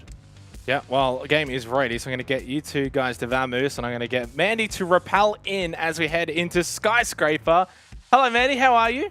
Hey, doing good, thanks. Really excited to be casting not Chalet. Oh my gosh, I can't believe I've only casted Chalet while I'm on the cast. But You've yes, only casted Skyscraper, Chalet? Finally. Yeah, I've casted 3 Chalet games, and Chalet's only been played 3 times. Can you believe wow. it? Yeah. Well, Finally, something different. No Chalet here as we head to Skyscraper for this game. Of course, as I sort of mentioned on the desk, we have seen it once in APAC South, which was IG versus Elevate, and actually went the distance 8-7. Pretty defender-sided. How do you sort of view Skyscraper, at least coming into the meta here, as we see Anami and Team Bliss head here for the first time this stage? I actually have no idea how this game is going to play out.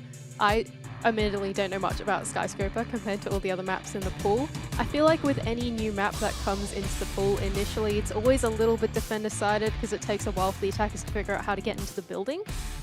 So yeah, we'll have to see how this map plays out. And Team Bliss starting on the attack as well, so we'll have to see what their approach is to the building. I'll let you in on a secret. Not the biggest Skyscraper knowledge either. Unfortunately, Oh, no. we don't have Dev Marto. In fact, I don't actually know if he knows much about it either, because we just haven't seen it, of course, in the competitive play, except for that one game in APAC South. Let's head into it, though. Team Bliss will be starting on the attack, Anami on the defense.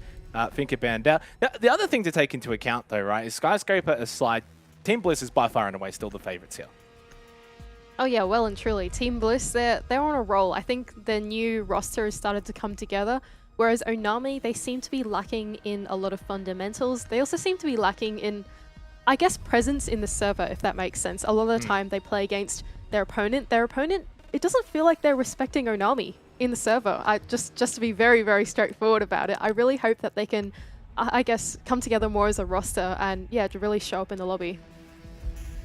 Thatcher, all pretty standards here to get us underway for match number 2. For those that maybe have only just tuned in for the night here of Oceanic Nationals, you did miss arguably the best match of the stage thus far, an 8-7 victory for Odium over Wildcard. That was earlier. After this, we've still got Chiefs on Vertex and then Knights versus Ground Zero, so still a long way to go tonight. Karaoke Tea Room to start with here for Anami on the defense, and I will say, I personally think it's going to be needed for them to get off to a good start here on the defense of Skyscraper. They can play a little bit more within themselves, try and keep it on site. Yeah, if they want to get a little bit frisky, they can try and look for a bit of a roam game, especially on a map like Skyscraper. But I think that for a team like Anami, it's better to probably try and keep things a little bit contained, especially against a team like Team Bliss. Otherwise, you're going to end up making mistakes, and Team Bliss will punish you. 78% on the community vote to 22% for Anami.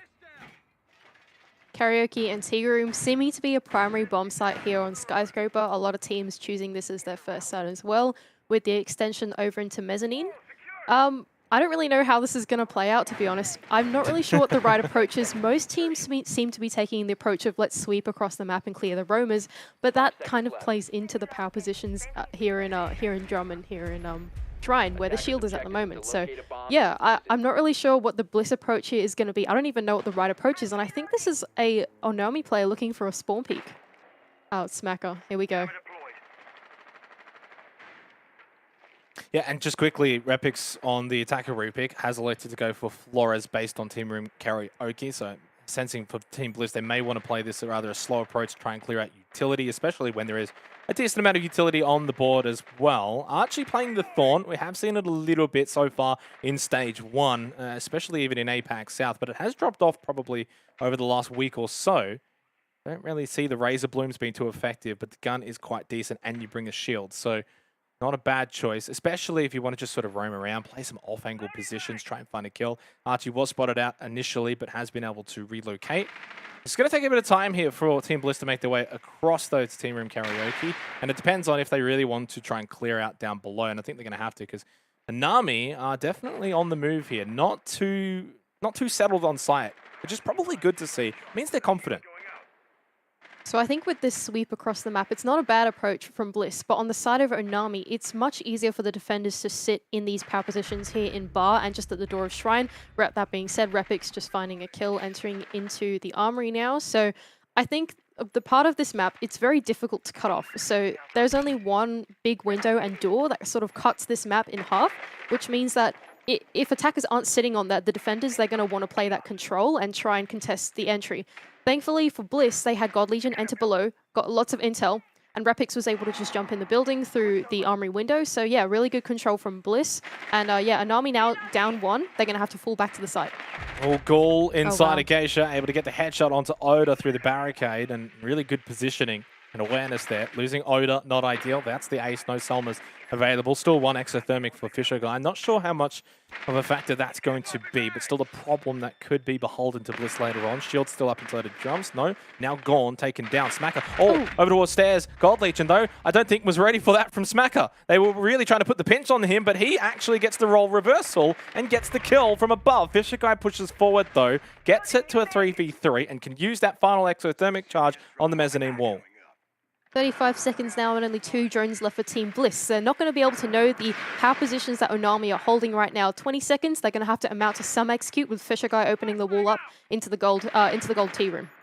Goal is low though, so probably doesn't want to get into an exchange too much, more so that at least try and find an angle to get someone.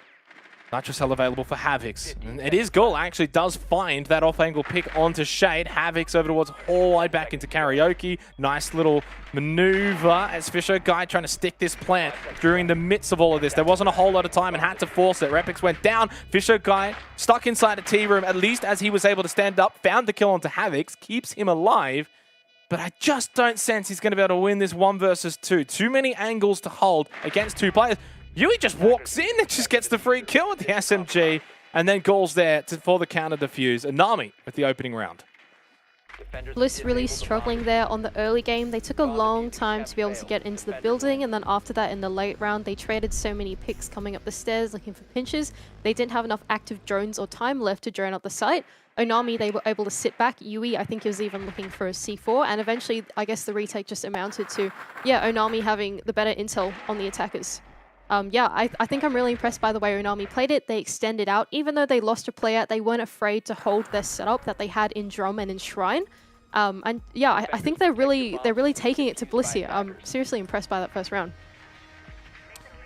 Really good signs for Anami. Again, this is a team that has not been able to find victory so far in the Oceanic Nationals. Not that there's not plenty of chances still remaining for them.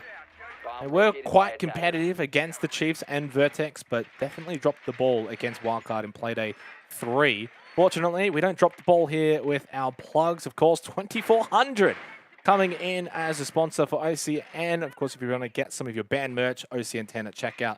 You've only got 3 more days, though, until the 11th of April, and then it expires. So use that discount code as quickly as possible. Thank you very much to 2400, as Anami looking to go for back-to-back round wins. Onami now changing sites into Exhibition Office, so the other side of the map. Looking like they're going to flip their setup around, so instead they're going to extend over to the other side of the map horizontally. So we can see Ghoul and another outline of his teammate on the other side. But Bliss, they're also looking to do a sweep, and I think they've just been caught out on the entry there. Oh no. That's Fisher Guy dying on the entry down in reception, and that's, oh, not your only hard breach, but that's one of your hard breach. Yeah, I mean, that's half your hard breach is now gone, and Fisher Guy was the one that actually made some pretty good plays in the opening round, and whereas Oda went down relatively early in round 1, now it's kind of that role reversal, and it's Fisher that goes down early here. And Nami, though, continue to just show some really good signs here on Skyscraper, and this is where, if things get really bad for Team Bliss, you start to question, okay, why are we going to Skyscraper then if you're not quite as maybe prepared as they maybe thought they were. Nice little swing from Archie and Drums. Doesn't find what he's looking for, but pretty common spot with a little bit of information there. Shade gets rid of Smacker, at least brings it back to a 4 versus 4. But nice to see a bit of action here early on. And now Repix finds Avix. Just like that, Bliss able to find 2 quick kills, establish themselves a lead here in the second round. And I think at this point, maybe even slowing the round down just that little bit might actually benefit them. So in the last round, where Team Bliss fell off was in the late round. They didn't have enough drones to get into the site. Now looking into the mid round now, they forfeited out this Shrine power position here, and they're just going to play back on the site. So this does give room for Bliss, if they drone it out, to come in and start droning out the site. With 1 minute and 20 left on the clock, that's plenty of time, and it's much better progress from the previous round. Bomb located by attackers. Yeah, plenty of time here, so not much of a worry. And then another elimination as well. I guess such is the nature when you're playing a map that we haven't seen in the map pool and so many various angles. And Nami as well playing kind of into this with their approach, being rather aggressive with their positioning. It's no wonder that we're seeing Bliss find these picks, especially with the clearing that they've been able to achieve. This will be Archie droned out. No. Lets that go through. Oh, no. Mistrone, he can swing actually and find this kill, and does so. That's a big misplay from Repix. Very unfortunate misplay from Repix. You got to check all your doors and corners, mate. That's where they're going to be. Yui now posted up close on the bar wall. Only 40 seconds left to go. 4 active drones. God Legion is going to look for a nade from below, but it doesn't connect. And now Archie trying to push back into Shrine and try and regain control. Just like that, 2 quick kills back and forth. Now makes it a 2 versus 1 in favor of Team Bliss. Archie, last one left.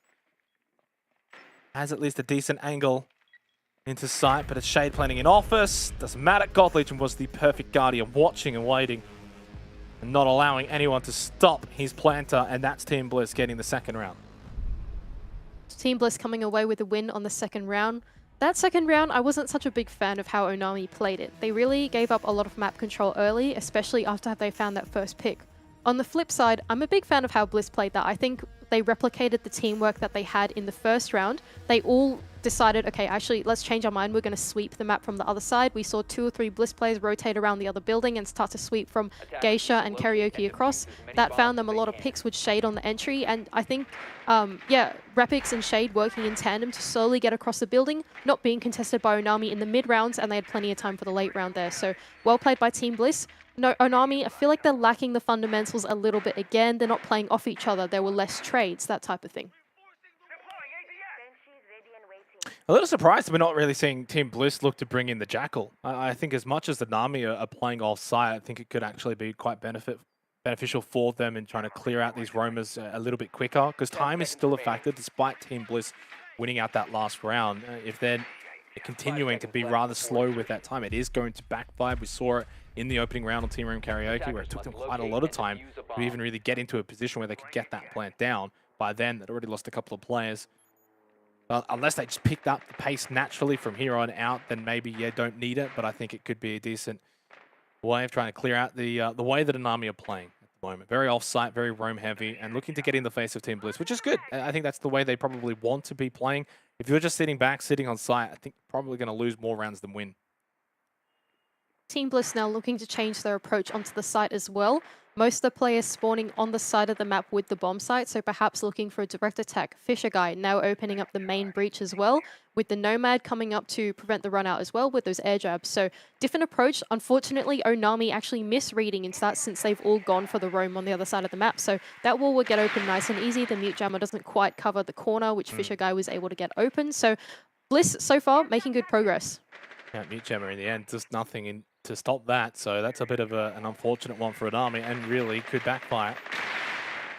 Second exothermic as well has been utilized. And I guess if you're not going to be playing into the roamers, then yeah, you don't need the Jackal. Straight onto site, this is going to be for Team Bliss. And I don't know if Onami are ready for this or were ready for this, because this could be almost round over pretty quickly. Yui gets taken down so low inside of Exhibition, and if he had have died there, it may have actually really opened up the site for Team Bliss to just walk in. So I want to just double down on that exothermic charge. Because Fisher Guys placed it right on the edge, it's actually destroyed the wall adjacent to it, facing into bar as well. So that clears a second power position. But Havix has just found 2 kills. Not sure where that has happened, but that is incredible from Onami. Now to 2 versus 5. What? 1 versus 5.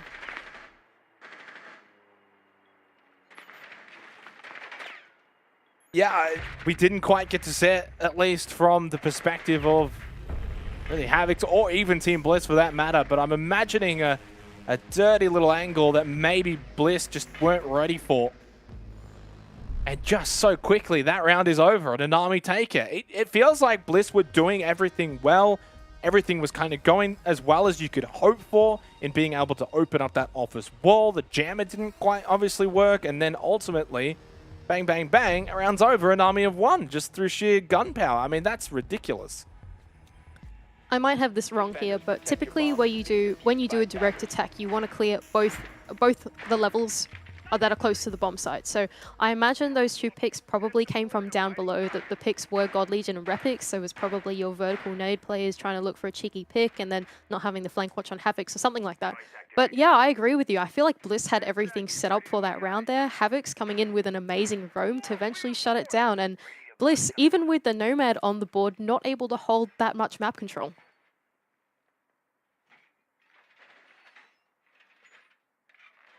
Well, it's a good start for Onami, but again, kind of does bring back what I was sort of going on about on the desk about defender-sided Skyscraper. We saw it quite a lot in the IG Elevate matchup in APAC South, and defenders definitely did reign supreme. And even if that's not a longevity thing, even if that's not how Skyscraper is going to play out in the long term, Oh, wow. at least on the short term, that might be the case. Havix gets a bit of a taste of his own medicine, because this is something he has been doing a little bit of in the first couple of rounds. Falls to Fisher guy. He's turning into a bit of a fragger now on the Thermite, and does give Team Bliss the opening kill.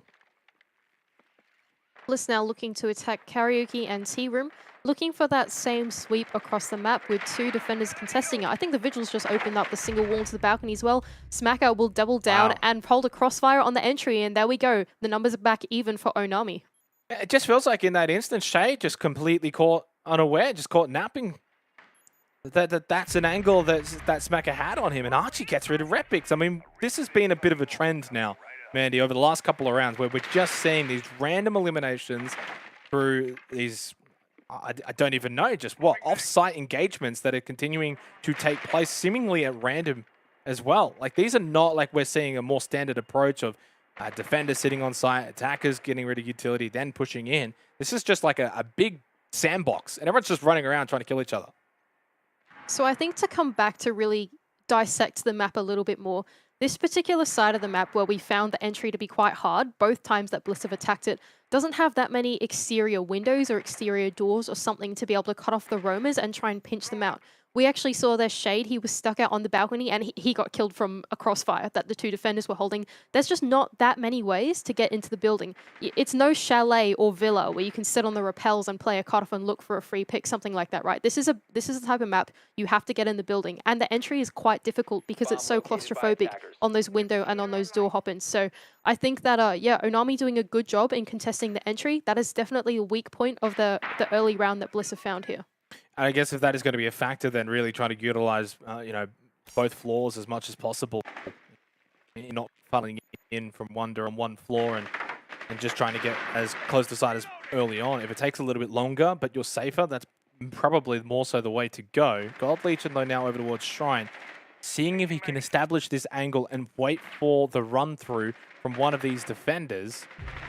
Then Bliss started to get decent control over towards the Mezzanine and Drums. Gold Legion gets rid of Archie. So that's now 30 seconds left, but Smacker maybe coming in for this flank over towards Restaurant Stairs. And it's Guldo who gets the down onto Oda. Suddenly, it's now a 2 versus 2, although Gold Legion now finds himself in the 1 versus 2 here. Over towards Geisha, can't win out. Yui, nice little double towards the back end of the round. And Onami have got themselves a little lead here. It's 3-1. Tougher Bliss out there in the mid-round. They realized that the main beach was electrified this time. Last time Onami had one side, they may have miscounted their rears, they had one side soft breach. So yeah, I think this time Onami able to choke out the attackers. There was only 2 doorways that they could come through if they hadn't taken the floor below control. Just as you were saying, actually, one of your points was they have to be able to take below control as well if they want to get more control of the map and be in the building. That allowed Smacker to play on his lonesome down below in the previous floor. The attackers had to flood through the door and they just had one defender watch each one. 30 seconds left to go. That was very, very tough for Bliss. Good signs though for an army, right? I mean, like, you can just throw out defender side, attacker side, or who cares? Just good to see them winning rounds, right? And it's good to see them playing well as well in these rounds. This is not a case of Team Bliss, putting much wrong or playing quite poorly. This is an army on the front foot and getting in their face, cutting off angles, being aggressive, making it difficult for the attackers to really get entry in onto site. And it's nice to see Onami playing in that fashion, because back in Playday 3, they did get kind of taken to the cleaners by Wildcard. And while they were competitive against Vertex and Chiefs, of course, still have not been able to find a win. No points either. And this first half could set them up at minimum, at least maybe for an OT. Onami now looking like they're active in the server at last. They're doing an excellent job contesting out in the early round and the late round, so props to them. Bliss, they just don't seem like they've quite cracked the puzzle that is Skyscraper yet. It makes me a little curious as to why they've decided to take this map. Maybe I'm over-speculating here a little bit, but it just doesn't feel like the Bliss team is quite as connected as they are on other maps. Still plenty of time to bring this one back, and really, I guess as we continue to play through these rounds, a little bit more familiarity. Oh my god, I can't say that word at the moment as Oda gets taken down by Havix. And yeah, oh dear indeed. That is somewhat of a common trend now, isn't it? Where Anami are just seemingly able to find these opening picks, give themselves this advantage. Oda now 0-5, has not really been able to stay alive on this Nomad and provide flank watch. This is another bit of a disaster, but fortunately, bite back. It's God Legion who gets rid of Yui. I guess this has also been a bit of a trend. So much back and forth in these rounds, Mandy. Yeah, God Legion actually entering from the floor below. Fisher Guy also now finding the pick onto Archie. So like you said, back and forth and back and forth. But this time, we did see God Legion successfully find control of the bottom floor to assist with the roam clear. Even though he was killed by Archie, it gave room for Fisher Guy to hop in the building and eventually trade him out. So like you said, I think that for Bliss to be able to crack some more map control, they need to be able to take control of both the floors. Getting in the building seems to be incredibly hard. We just saw Havix go for the freest spawn peek of his life on a Repel player. Getting in the building is step one, and that is already a difficult step on Skyscraper. So seeing God Legion get in the face there, create room for his team, I think that's an excellent adaptation from Team Bliss. 1 minute left to go. The beauty of Skyscraper as well, being new to the map pool, you know, not everyone's got it completely figured out, Mandy. Not everyone's got 100%, 110% knowledge and the cookie cutter way of being able to play each site. It's kind of, I don't want to say make it up as you go. Teams, of course, have played this plenty in, you know, ranked and whatever, but, and obviously in scrims and preparing for it, but playing it in a competitive is a different story, especially for the first time. Havix, nice angle here, Engager, that's a free kill. Yep, bye-bye, Shade. And that's just been the difference here. Anami just kind of take off angle into off angle, then continue to move around. And then they get a kill, and then Bliss find a way to get a kill back. It's only a 2 versus 2. 25 seconds left.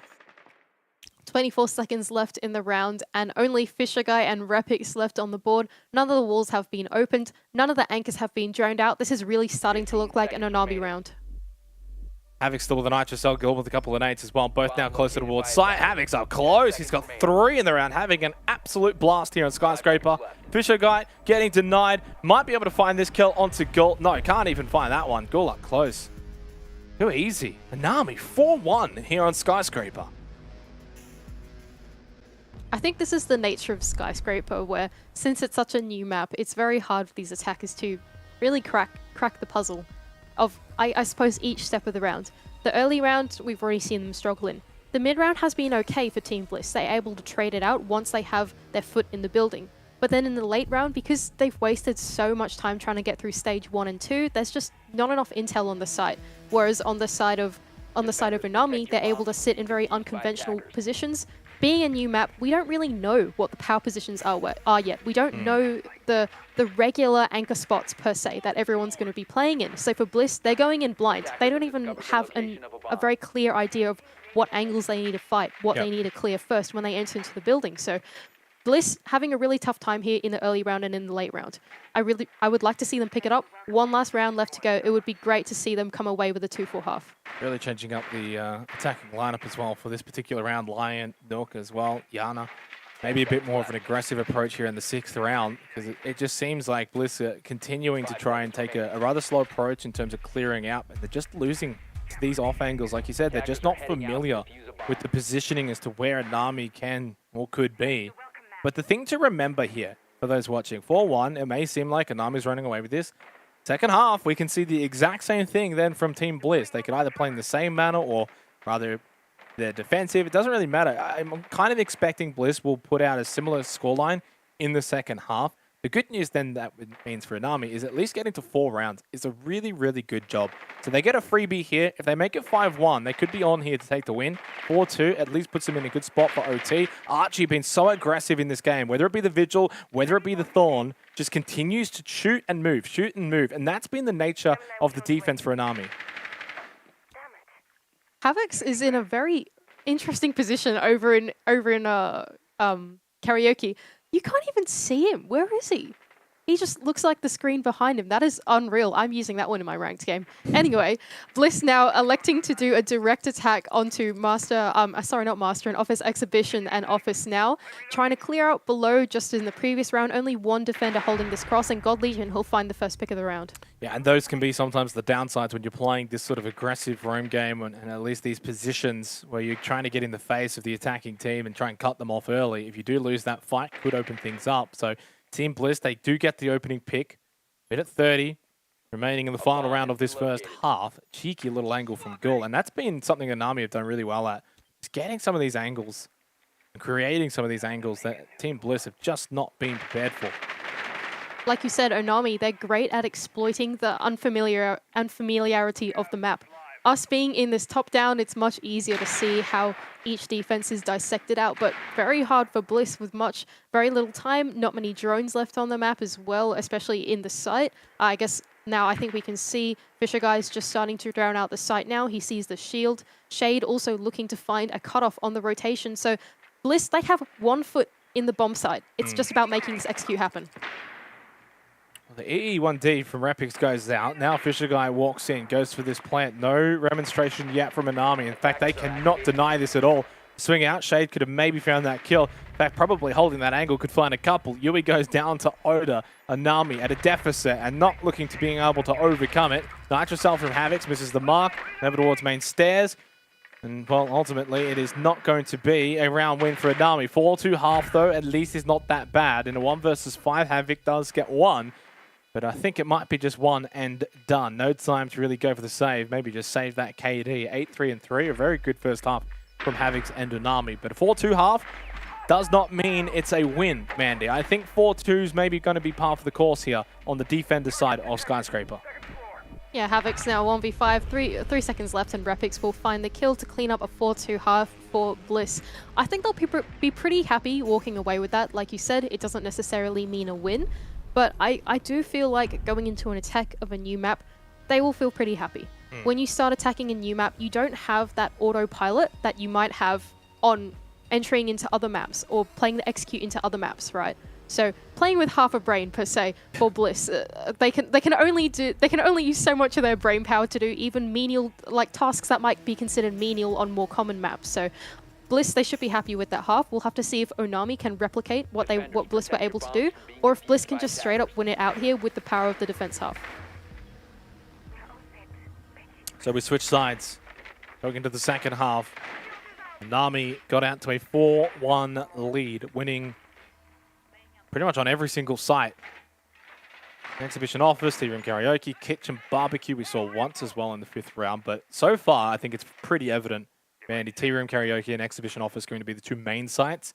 The question is it going to be Kitchen Barbecue or Bedroom Bathroom? That's the kind of 3rd tertiary site that we do go to. I guess will depend from team to team, will depend as sort of time goes on. But for now, it does seem like we've got our 2 main sites. I think these 2 main sites also make sense as the 2 main sites as well. From what we've seen so far in this game, the defense seems to be pretty similar on both sides. They're kind of just flipping their utility the other way, like whenever they change to the other side of the map. So intuitively, I think this makes the most sense as the primary 2 sites of the map. Kind of similar to Theme Park, when you play the top 2 sites, you sort of just flip the utility around. Smacker now actually going down. That's the first pick. Oh, no. That is very aggressive. Swings out, gets through to Havix, and Smacker's down, like you said. So a really good start for Bliss, and I think that they might even take some encouragement from the way that Nami played in their defensive half and think, okay, well, if they're going to be aggressive, if they're going to get into our face, we can replicate that. We can play a similar play style. Now, they do get Smacker back up at least, but he is low and will remain low. Havix is out. Of course, has been playing very, very well so far in that first half. So to lose him, not ideal for Anami, losing a lot of firepower, taking that Ash off the board. Good start for Team Bliss. And Onami also struggling with the same thing that Bliss is struggling with. 1 minute 50 into the round, and no one has stepped their foot in the building on the attacking half. It is so difficult to entry on the early game here, especially onto this side of Skyscraper where there's just so little cutoffs.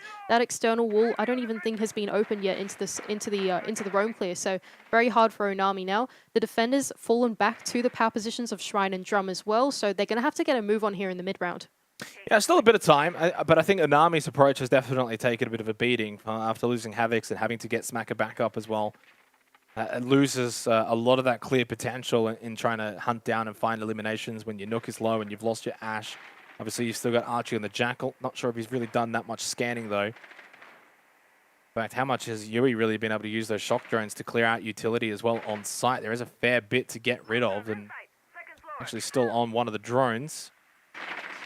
Well, that gets shot out. Shield's still up as well.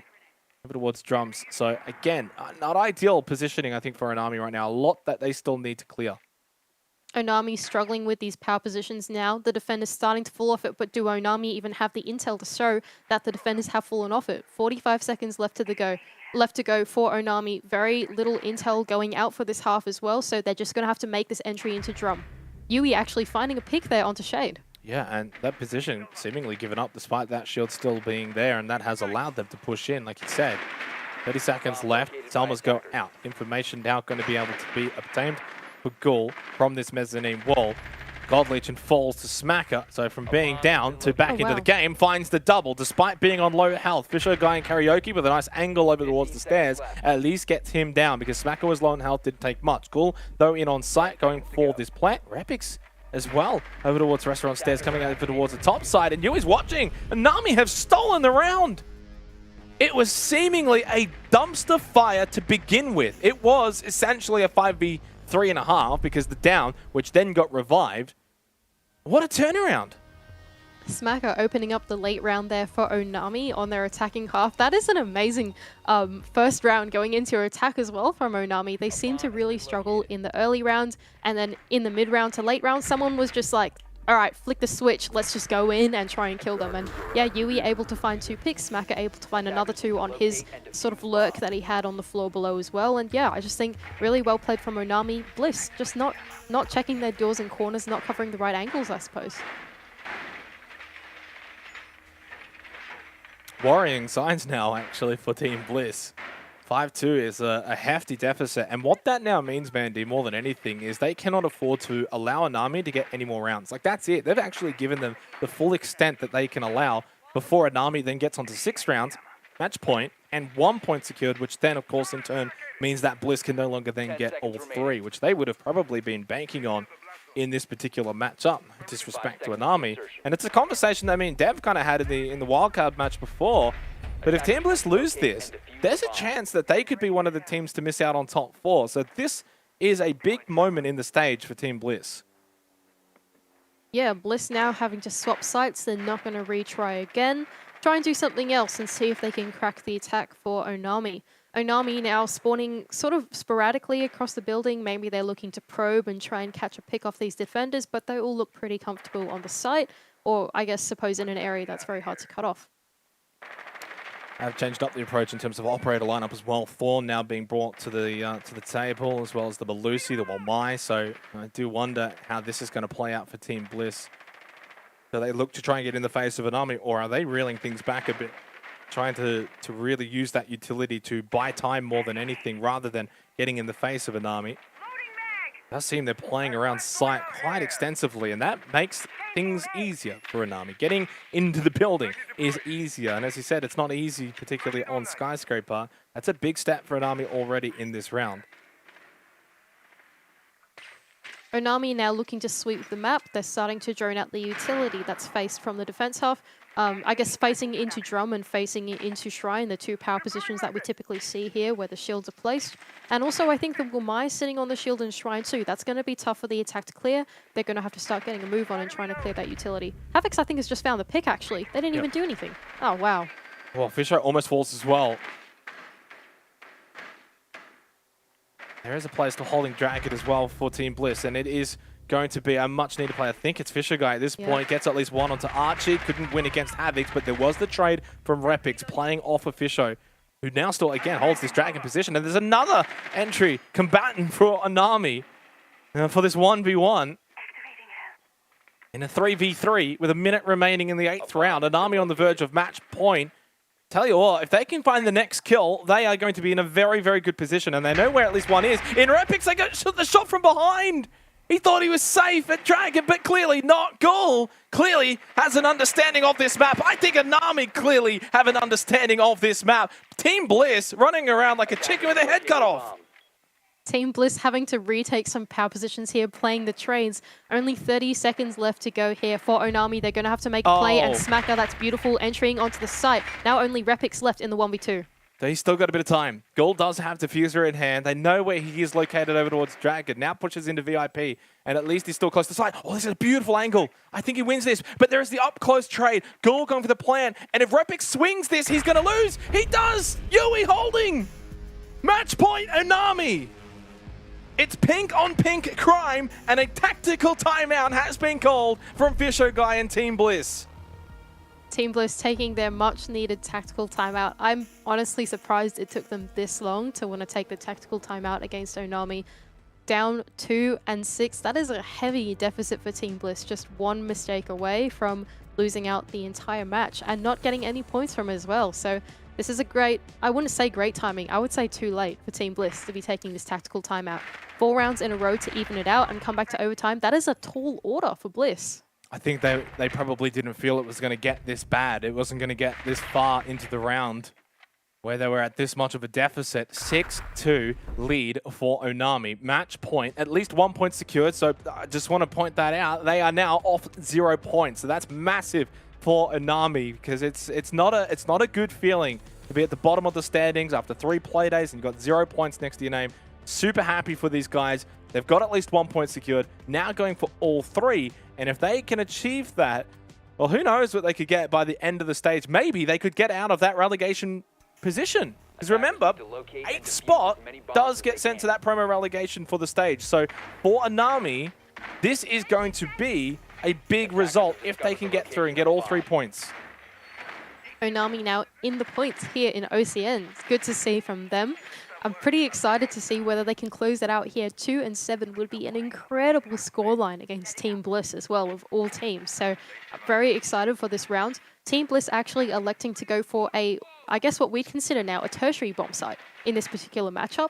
They're starting out on that bathroom and bedroom, starting out on bathroom bomb site. 3 ADSs in bathroom as well, so looking to make bathroom a power position here while the rest of the roamers go off onto the other sides of the map. Man, this is staggering. I tell you what, I was not expecting this from Team Bliss, and I was not expecting this from Onami. But full credit where it is due, because Onami have been by far and away the better team in this matchup. It's not even really a comparison. Havoc's leading from the front. We've seen a lot of good plays, especially in the late round from Yui. So you're seeing the likes of Smacker and Havoc's doing a lot of the early round work, and then Ghoul, Archie, Yui, more so towards the late round. They just have this good team, solid coordination here on Skyscraper that's working out really well for them. Whereas I definitely cannot say the same for Bliss. They just do not look comfortable. I must agree. I think 2 attack rounds now, like you said, the early game for Onami has actually been a little smoother than it was for Team Bliss. Team Bliss, when they tried to enter through the early round, they were getting crossfired outside of the building. So, yeah, that's much more difficult for Bliss to get in the building than it is for Onami. I think we've just seen Havoc's take control of Geisha. Archie is now in Shrine as well, so they're making very hasty progress here on Skyscraper. This whole match has been a bit of a hasty process after what was a bit of a long one for match number 1. We actually are kind of back on time if this does finish here in this match point round. Oh, Havoc's with an angle from Drums, and he converts. Shade gets the ego peek to go the wrong way. Didn't need to peek it, but he tried to anyway.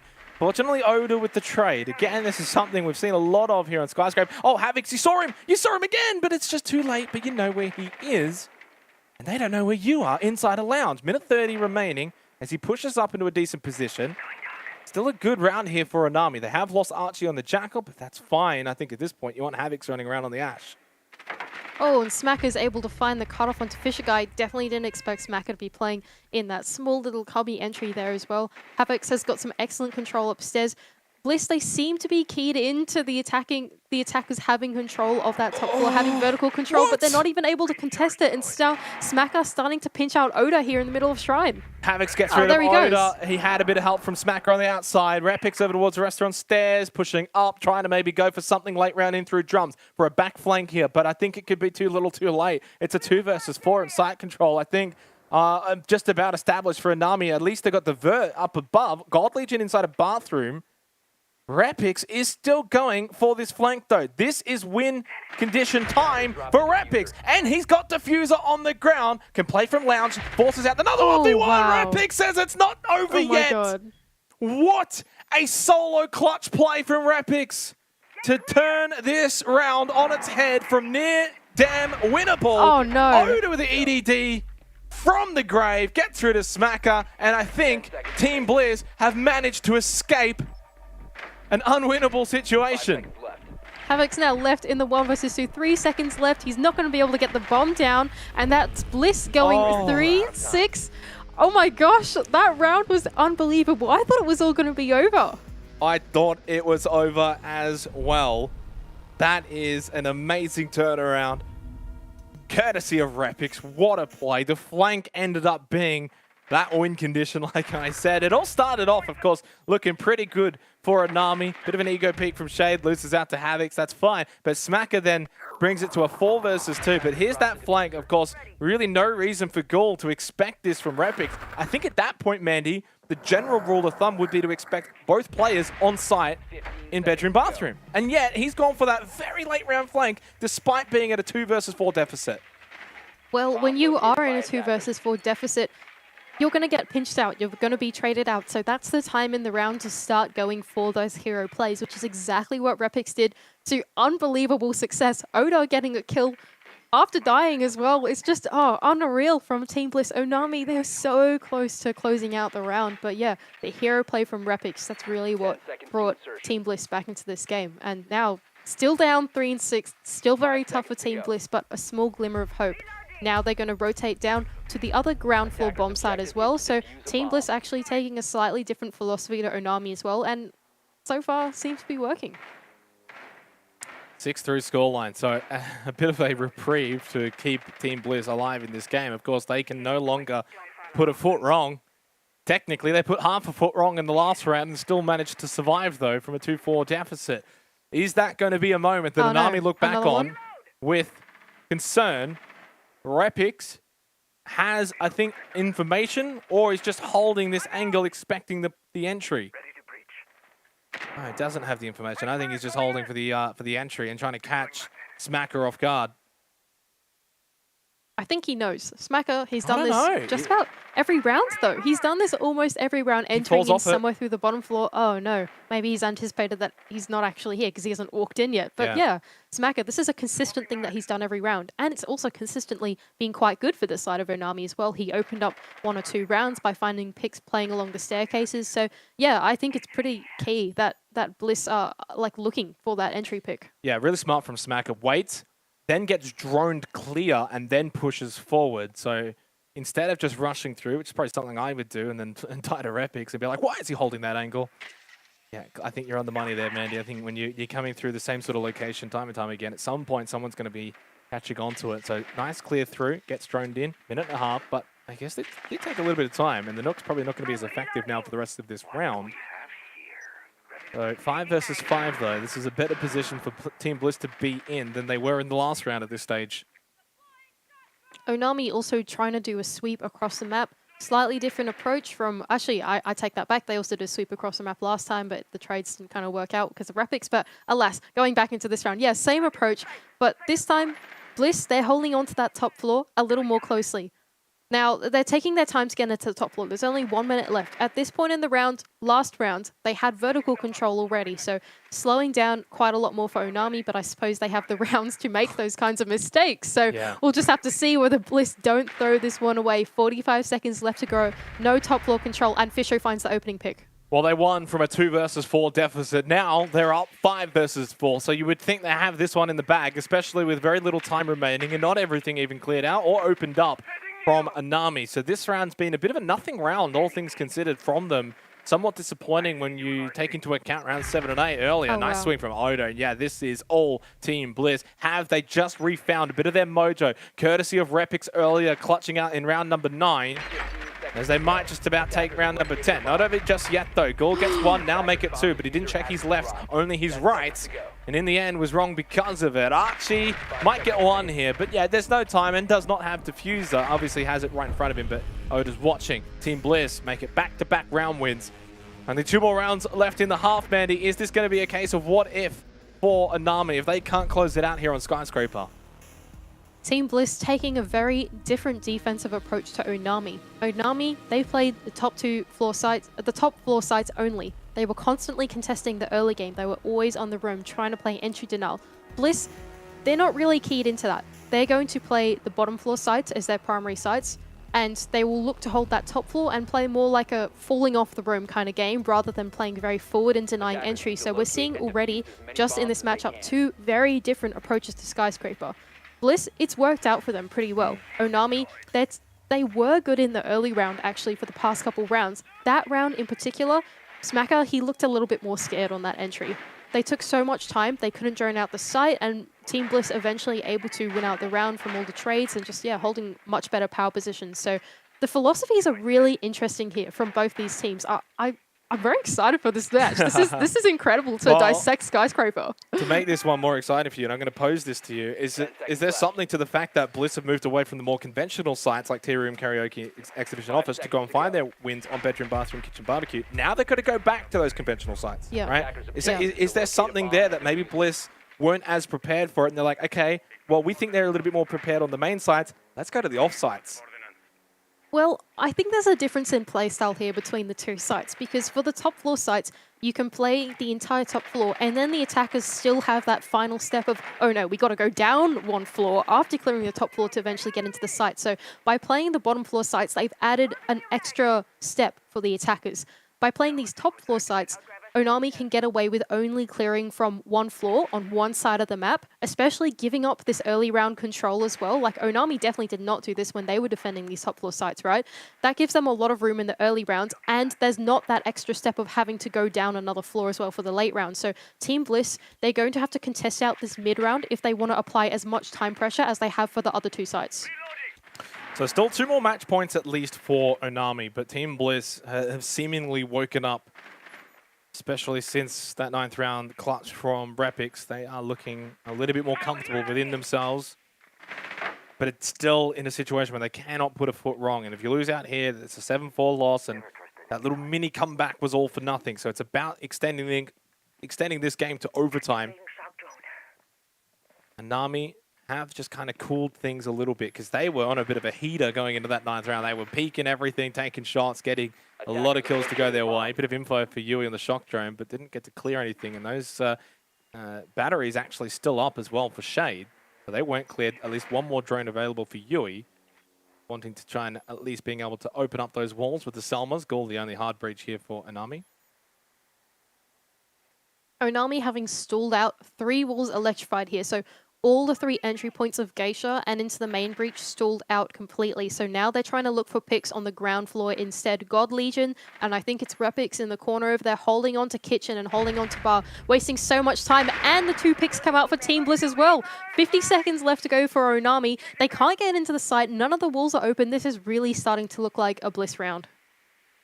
Is this starting to look like maybe a Bliss map? If we head to overtime, it would be back-to-back overtime so far here for Playday 4 for the Oceanic Nationals.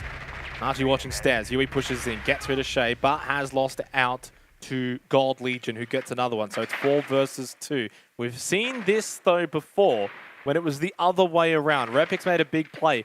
Is there a chance for Archie or Yui to make a big play? I don't think so, because there's just not that much time. The Vulcan canisters as well, such a pain. Why not add a Nitrosol to the fire as well? Archie, the only one that's left in the 1 versus 4. Team Bliss, they are back, baby, and with a vengeance. It's going to be 5-6. Archie might pad the stats, but it don't matter. Bliss padding the scoreboard. We're going to go to 1 more round of match point before OT is beckoning. Bliss are back. I just can't believe how long those Vulcan canisters last for. Oh my gosh, we saw it in the last game, and we're seeing it again here. That Vulcan canister that was on the door holding the diffuser as well, of all things, that was there for the entire execute there. That was, oh my gosh, I just can't believe the impact of these Vulcan canisters today. Obviously, we saw it a little bit in our last matchup, denying the chance for, I think it was Kyra, to go and get that diffuser. And yeah, they last a very long time. So I think as teams are starting to realize how long those canisters really do last for, we're going to be seeing them used in a couple of different locations. I think one that already have my eye on is probably Locker CCTV on Bank, as we see a tactical timeout has been called, and for good reason, because Bliss are back. 3 rounds to the good in a row now. So they've done a bit of a world tour. Bedroom, bathroom, kitchen, barbecue, tea room, karaoke. The question is, where do they go for the 12th round? I think for Team Bliss, that was a very good round for them there. I think the adaptation to keep the Geisha wall closed as well as the main breach closed, knowing that Onami only do one push, and that's to sweep across the map each time, that was really well worded from Team Bliss. I think that it forced Onami to have to flood through doors in the late round. They weren't able to play out the trades, and yeah, just really well read from Team Bliss. If they go back to one of their primary sites down on the ground floor, oh, they're actually not. They're going to be going back to a top floor site, so changing the approach a little bit. I'm interested to see actually what the thought process is for Bliss here, because the bottom floor sites seem to be much more successful, particularly in stalling out time. That top floor site, the only reason why Onami was so stalled out was because they couldn't get any of those walls open. They couldn't get an entry point into the site. But here on this site, they have much more options for walls to go open. They have exterior walls, they have walls from Shrine, they have three exterior walls actually on this site. So it's going to be much harder for Team Bliss to contest those entryways. I'm curious as to why they've picked this site, to be honest. 5 seconds left. Well, if you want a Xenox fun fact for the first time, Mandy, directly to you. 5 times we've seen Exhibition Office. 4 times it's the attacking team that has won. Oh dear. That is a significant advantage. So you posed that little question as to why they've picked it. Well, Team Bliss better have a very good answer for you. I do have a feeling maybe the selection for Oda here, the Capcan, I don't know why that escaped me for a brief second. Mind slip. The EDDs, do they have an impact here? Is that something Team Bliss have thought of that they want to throw out for this to maybe throw Onami off their game a bit? Yeah, I'm interested to see these picks from Bliss. They've brought along the Capcan. They've also brought along the Legion as well, which is not something that we see super often, but it does come into play. Maybe they're keyed into the fact that Onami, they're going to take a lot of time to sweep the map. So as the Legion generates more and more goo mines, that late round execute's going to become much harder. Maybe they don't drone out any of the Capcan traps that are sitting on the site or something like that. I'm curious about what the philosophy here is for Team Bliss. Another thing I've noticed is they've really started to put a lot of pressure down on that ground floor. So last round we saw 2 attackers try and rotate down and clear it. Oh no, Havix is finding the first pick from a really long angle. See, this is just so odd. I really wonder why they've picked this site because of these long angles and extra walls they can get open anyway. But yeah, Bliss now, they're down 1 player. No one seems to be clearing the bottom floor this time. So that one roamer down there left on his lonesome as well. Onami starting to get open those exterior walls. 1 hard breach on the board, actually 2 hard breach on the board to be able to make lines of sight and open up entry points as well. So it's not looking too good for Bliss. Just be careful though, because we've seen what not looking too good for Bliss does eventuate to. And we've seen it time and time again in this game, this wonderful game, where you might think it's all doom and gloom, and then suddenly someone makes that kind of hero play. It was Rapix last time. It may not be him again though, because he is now low on that Malusi. Does he go for a play again? Does someone go for a play again at some point? Oda towards Dragon. Oh, big engagement. Oh, wow. Archie wins it. Oda felt that maybe he could get the swing, but not to beat. Nade from God Legend does get rid of Ghoul, though. So that is actually going to be the ace off the board. No Salmas available. That means Smacker now the only hard breach of 40 seconds left, but who cares about hard breach? He's on site. He's getting this plant down. Is there anyone to deny it? Yes, there is. Fisher guy. Now a 3 versus 3, 35 seconds remaining. Rapix made the big plays last time. Who's going to stand up for Onami? Archie quite low. Yui on the other side and Havix into office, but there's a player down below. He just gives him a little tag up. Still a player on the other side of that reinforced wall as well. They pick up the diffuser. Havix into the corner. Now goes for the play, but who is watching? Who is in a position to stop this as well? Fisher guy again. Double stop, double kill. Now into red time. All low health for Team Bliss. Forces Yui into display to try and get the down to also provide guardianship for Archie to watch the angles. There's 1, there's 2 in front of you, but the plant is down. Repix is low, but they get rid of Archie. Yui has to play off of this plant, but they know where he is. I think this one's going to OT. Does he have a different angle to deny this? He can't get there in time. God Legion got on it straight away, and the pros don't fake. Team Bliss send it to overtime. Wow, that was a really phenomenal round from Bliss. Oh my gosh. There was 1 bulletproof camera that was sitting in the corner of the room facing the breach and facing the main door entry into the site that was pinging out the planter every single time for Fisher Guy and for Repix playing the vertical angles down below. As a result, they could never get the plant down. I think 3 times we saw the planter get killed by Fisher Guy or by Repix through those vertical angles. So that is a really interesting defense from Bliss and a huge oversight as well from Onami to not be able to drone out that kind of intel and clear it. Wow, that was a really interesting round. I love how they made use of the vertical, and Onami, they weren't keyed in that time and they didn't clear it like they attempted to on the previous round. So Bliss now taking Onami to overtime. We definitely have a match on our hands here. We definitely do. I mean, we've had a match on our hands this entire game from a 6-2 scoreline for Onami. 4 match points. Team Bliss have brought it back to OT. They secure at least 1 point at minimum. But now they'll be looking to get 2 points from this game, which is just staggering to even think about from a 6-2 deficit. And from no overtimes, Mandy, after 3 play days, we've had 2 to start Playday 4. Yeah, we've definitely been blessed with the night of overtimes here on Rainbow Six. It's going to be a long night, I think. Yeah, lots of these games are going back and forth, very closely matched. I don't think we expected this one to be so closely matched, but such is the nature of Skyscraper, where everyone is fragging out and learning new things. We're learning new things as well, so yeah, this is very exciting for us. It's been a very fun game to watch. Of course, we haven't really seen a whole lot of Skyscraper in the APAC region, only once, I believe. So, and this is definitely the first time we've seen it in the Oceanic Nationals. And while I think Onami clearly and evidently were a bit more prepared to start with, I think Team Bliss have really found their footing. And as the game has gone on, I think they've learnt things and adjusted really well. And they're a really good side with a lot of veteran heads as well. So I think for them, it's very easy for them after a couple of rounds to really start to figure things out, almost like a puzzle. And it's like, okay, yeah, they got a 6-2 scoreline, but we've kind of worked things out a bit. And now they look like the team that has the upper hand. I agree. Bliss definitely look like the team that has it more figured out. Onami, they haven't really done many adaptations. It feels like they're sort of playing in the same way that they did all the way from round 1. I don't feel like there's much change. Oh, Oda's looking for the exact same spawn peak that he got spawn peak by, actually. So there we go. Oh, it's not Oda, that's Repix. Never mind.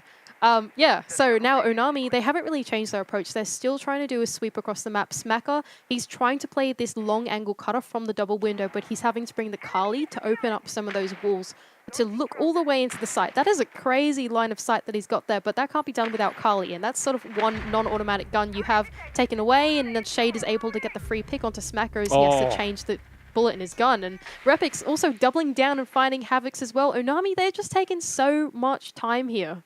This has just been such a turnaround. I mean, it's not too surprising that Bliss have been able to bring it back.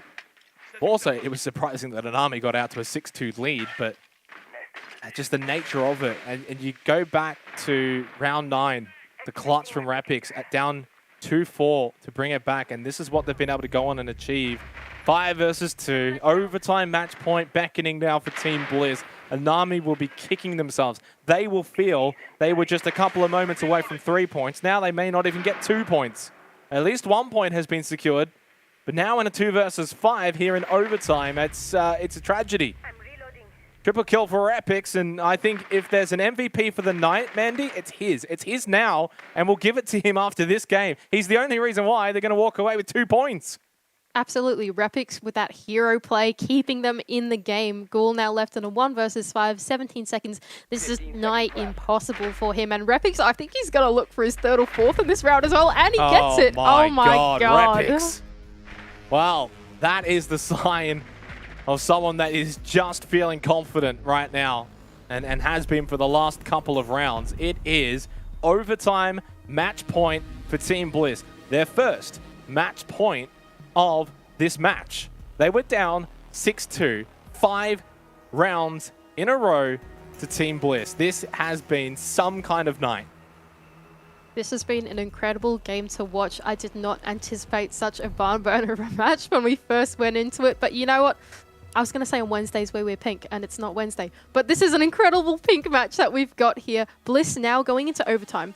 They have to start on the attack half as well, so to be able to close out this game. So they can make a mistake here if they want to win out on the next defense round after that to try and close out the match. But Bliss, they're probably going to go and close out here and now. This is their time to beat Onami. Onami, they haven't found a round in, I don't know how many rounds it's been now, 5 rounds in a row now, I think it is for Team Bliss. So Team Bliss, they're wanting to close out now. They don't want to give Onami any more momentum, any more room to try and, I guess, correct their mistakes. they've just lost it. They've lost the ball here, I think. they And have. Team Bliss, this is the opportunity, I think. Even if they go to the defense round, next round, say they lose this one out, I think the time is now for them. 16-8-2 for Repix. Fisher Guy has been amazing as well. Had a couple of big plays earlier on when the game was on the line. Big standout when the likes of Oda and Shade have been a little quiet tonight. In God Legion 10-8, you could generally see him franking out a bit more. And Havix, who had a tremendous start, has also gone a bit quiet for Anami. They're not out of it yet. Overtime match point, but I hate to say it, they haven't won a round since round 8. It's been a long time between drinks for Anami after a 6-2 lead. Team Bliss now 1 round away from at least securing 2 points. And I tell you, at the point of being down 6-2, if you had said Bliss walk away with 2 points, you would say, yes, thank you very much if you're Team Bliss.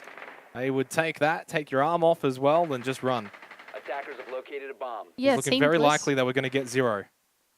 Yeah, I was going to say, Team Bliss, they really looked like they were going to get 0. That's exactly what I was about to say. I can't believe you just stole the words out of my mouth. They really looked like they were walking away with nothing from this, but now they will definitely walk away with something here. Team Bliss, they're changing the philosophy of their attack here. They're not going to sweep the map because they know, Onami, they always contest the early entry denial, and they always lose a player on the entry doing it. So now they're going to do a direct attack.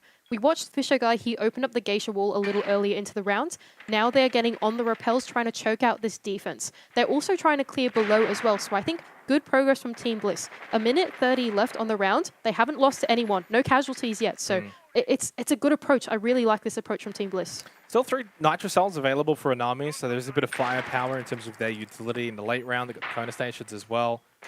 Still, the Vigil hasn't been cleared out, so Archie could still go for a bit of a flank late round, try and catch out Team Bliss. So there are still some positives for Anami in this case as well. Count them out of the the fight just yet.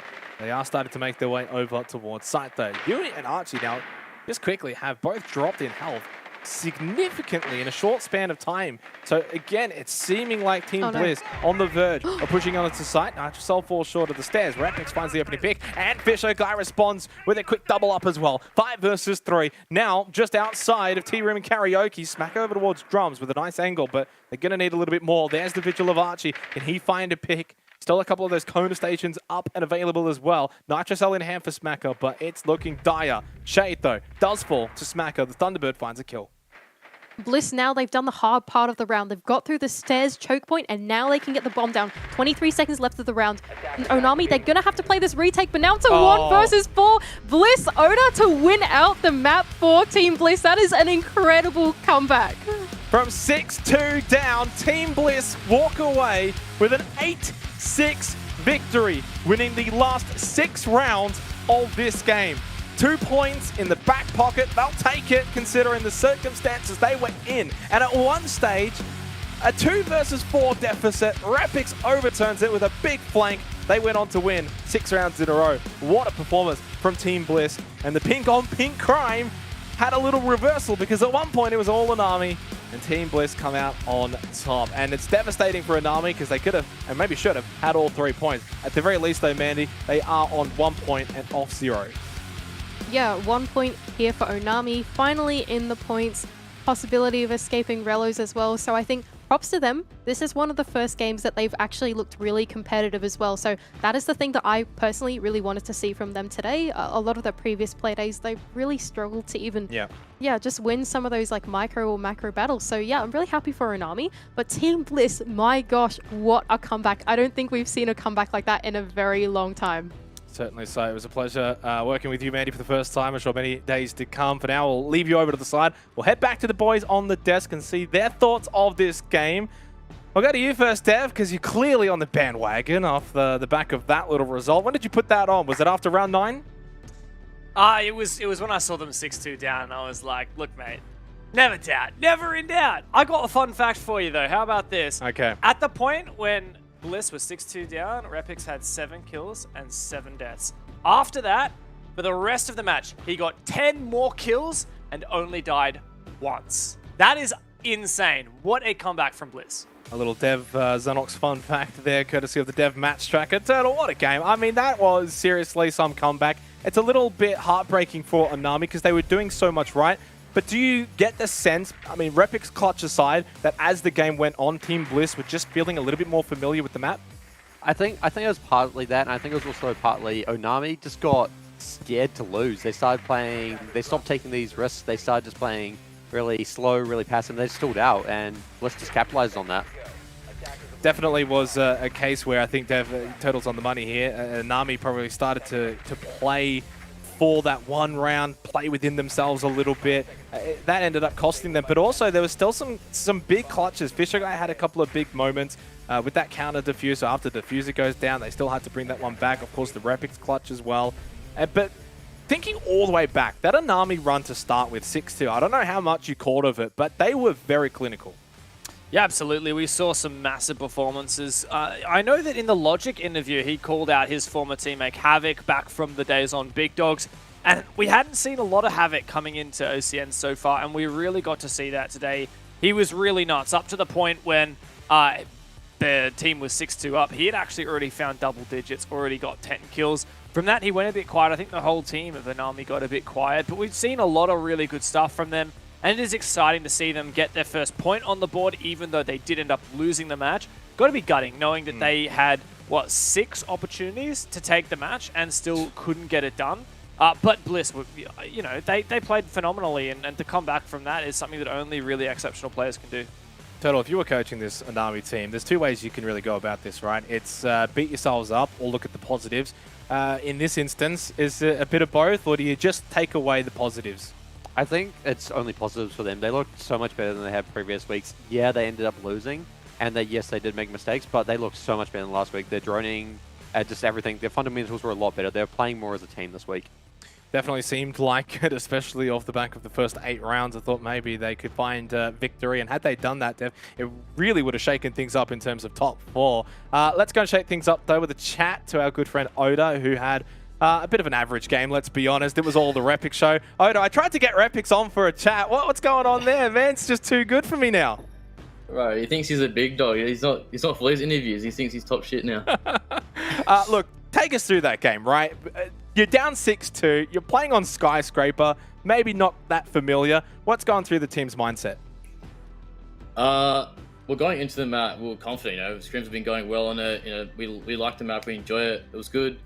And then, you know, when it gets to that 6-2 lead for them, it was like, well, what's happening? You know, what are we doing wrong? And then it was like they're just getting really aggressive. You know, we need to, you know, just maybe sit outside the building just for a few seconds. You know, let them aggress, find picks. And then when we got on defense, it was like they're going to rely off their crouch walks. You know, just like finding ways into side or into positions to find kills. So it was more just bringing like the Leisure and the Goyo to stop them. And pretty much they kind of struggle with time. Because if you don't give them picks, then they're going to struggle, you know, getting to execute and stuff. So that was really our plan when we called the tack and for the rest of that game. Yeah, man, credit to you. Not sure if you can see, but repping the boys after that one. Yeah, great comeback, mate. Yeah, I mean, you're in my corner. Look, you guys played phenomenally, but it hasn't been flawless this season. You've obviously brought in 2 new players, the former Chiefs boys, and you did have that match lost to Ludovic and now Odium. How'd you guys bounce back from that, and how do you feel like you can go for the rest of the stage? I mean, with the Ludovic loss, we kind of just took it as, you know, we took a loss on Bank. And I know we didn't really take it that deep. It was just like, let's look at what we did wrong and how we can improve on that map and just overall as a team. It was kind of just like we had to improve our team play, really. So we just looked at that.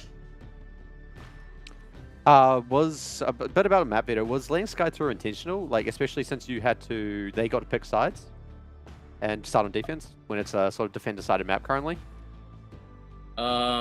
Yeah, so this week we were prepping Sky because just like how the map video's been working for them and us. So we were definitely ready for it. And attack with defense, it didn't really matter. We were pretty confident on both. Unfortunately, our attacks didn't look the greatest today, but yeah, we were ready. Mate, obviously you get the 2 points, puts you onto 8 points. It's been an okay stage. Do you feel like there's more room to improve with this lineup? Oh, 100%. If you look at us last year, and even just Fisher and God last year, you know, we're great players. It's just about getting the team come together, putting in the time, and, you know, once it gets to stage 2, stage 3, you will see a big difference. Yep, definitely expect to see that. Any final shout-outs? Shout out to the boys, shout out to Bliss, and thanks for the casters and the fans. And just one more shout out to Repix, right? Shout out Repix, bro. The ego on him. But he won you that game, to be fair. That was a beautiful flank. He's been playing beautiful. Thanks for coming on, having a chat, mate. Best of luck with the rest of the stage. Cheers, boys. Happy days for Oda and Team Bliss. 8 points now, second place in the standings. Not too bad. Of course, things still can change. Still got 2 more games to go tonight, Dev. Geez, we've had a long first half of this show, but a good one. It's arguably been the best day of this stage so far. I'm glad that I ended up on this day. Yeah, oh, me too, man. We had a blast in the first map. You and me casting. We're going to get to game 4 as well. Yep. Yeah, honestly, phenomenal day. We've had 2 overtimes. We hadn't had any OTs up until today, and now we've run overtime. I will be lucky to finish by midnight at this rate, so see how we go. Let's have a short break when we come back. Chiefs versus Vertex.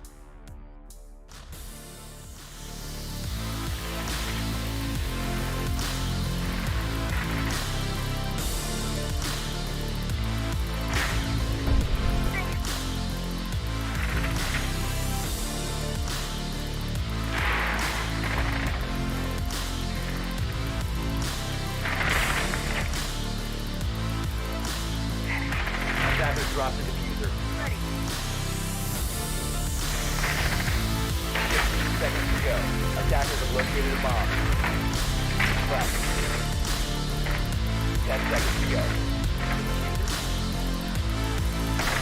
5 seconds remaining. Disabled by defenders. Bomb defusing attempt failed.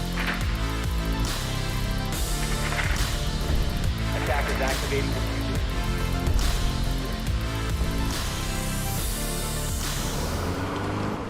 What the hell?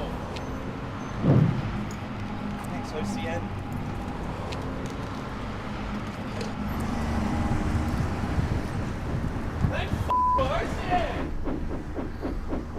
Welcome to GTV ANZ, the gaming channel created by Ubisoft. Every Tuesday and Friday on YouTube, we'll be doing fast plays, game challenges, 1v1 face-offs, and so much more. You happy? When did we get a dog? It's a good question. Hey guys, it's Joshua from Banks Arcade. Wanted to let you guys know that we are teaming up with the Oceanic Nationals for our new single, Chosen. It is out now, and you can stream it on Apple Music or any other streaming service that you use.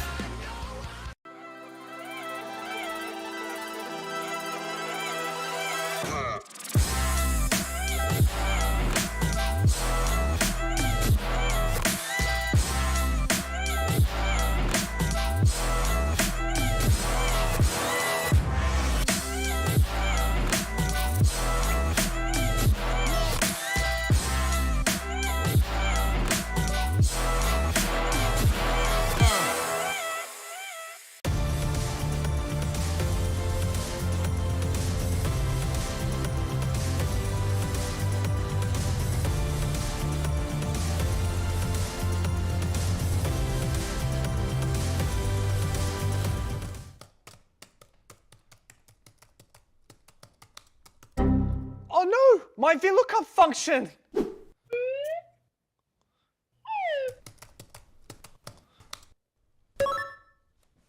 It's fixed!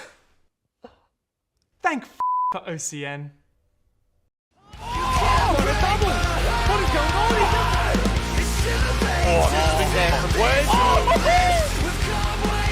bank stone. 1 versus 3. Now 1 versus 2. Can you make it a 1 versus 1? Got too many champions.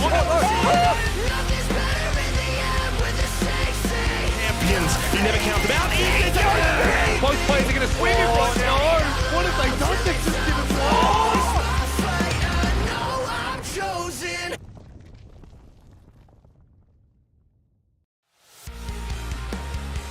Well, we're definitely not finishing before 10 tonight. It's the night of overtimes as Bliss came back from a 6-2 deficit to get victory over Anami 8-6 in OT. Of course, earlier on, Odium took down Wildcard 8-7. So who knows what's going to happen here? We've got Chiefs and Vertex coming up very, very shortly. Hopefully not too far away. Dev, we'll go straight to you here. Chiefs, of course, bottom 3 at the moment, but let's be real, they shouldn't be there for too much longer. Oh, that's it. Big game. And look, Chiefs, I don't think anyone knows them quite as well as you do. This is a roster that almost needs no introduction at this point. Yeah, indeed. Like, this roster, they're the perfect balance of structure, adaptability, and aggression. They're able to dial things back or speed things up when they need to. They have probably arguably 3 of the best fraggers in the region, and Boydie, Bounson, and Worthy. But, like, right now, that's just not translating to results for them. Even though Boydie had his, like, slow start to the season, he is becoming more comfy, but as of the past 3 games, they're kind of slowing down, losing their momentum as a team. It seems they're sort of spiraling out. Their late round, especially right now, as of recent, they're not really able to clear positions and like set up properly for executes. But they have the support staff network, so hopefully tonight they're able to work with them and come back and find a win. Well, their opponents, Vertex, by means, love you. that was so well timed, Pat. By the way, because that's the analyst for this team is Hell, and he's. I mean, what a shout out! Good timing, mate. Yeah, without context there, it's a little bit weird, but thank you, Digital. Moving forward, of course, their opponents, Vertex, by no means a slouch, no means a pushover, Dev. They're a very, very good team, led basically by Kaken, right? Whether he's the captain or not, he really kind of feels like that. Their round differential's only -2, despite being in the bottom 2 and only 1 win. They've been thereabouts in a lot of their games. 7-5 over Anami, 5-7 lost to Ground Zero, and they lost 5-7 to Team Bliss. So really, it's hard to still judge where they're at. Yeah, look, it's a bit of a reality check for Kaken himself, who's had to rebuild this roster after the old Rufflecopter roster got picked to pieces. He held the license. Boydie Bounson got poached. You know, basically all the players on that roster got poached. Kaken picked up a bunch of guys from OCL and Supremacist, who, of course, has been on Rhythm in the past in OCN. And look, it is a bit of a rough slog for this team. That, you know, last year, Rufflecopter were top 4 in OCN. They had some phenomenal performances, even managed top 3 in Stage 1.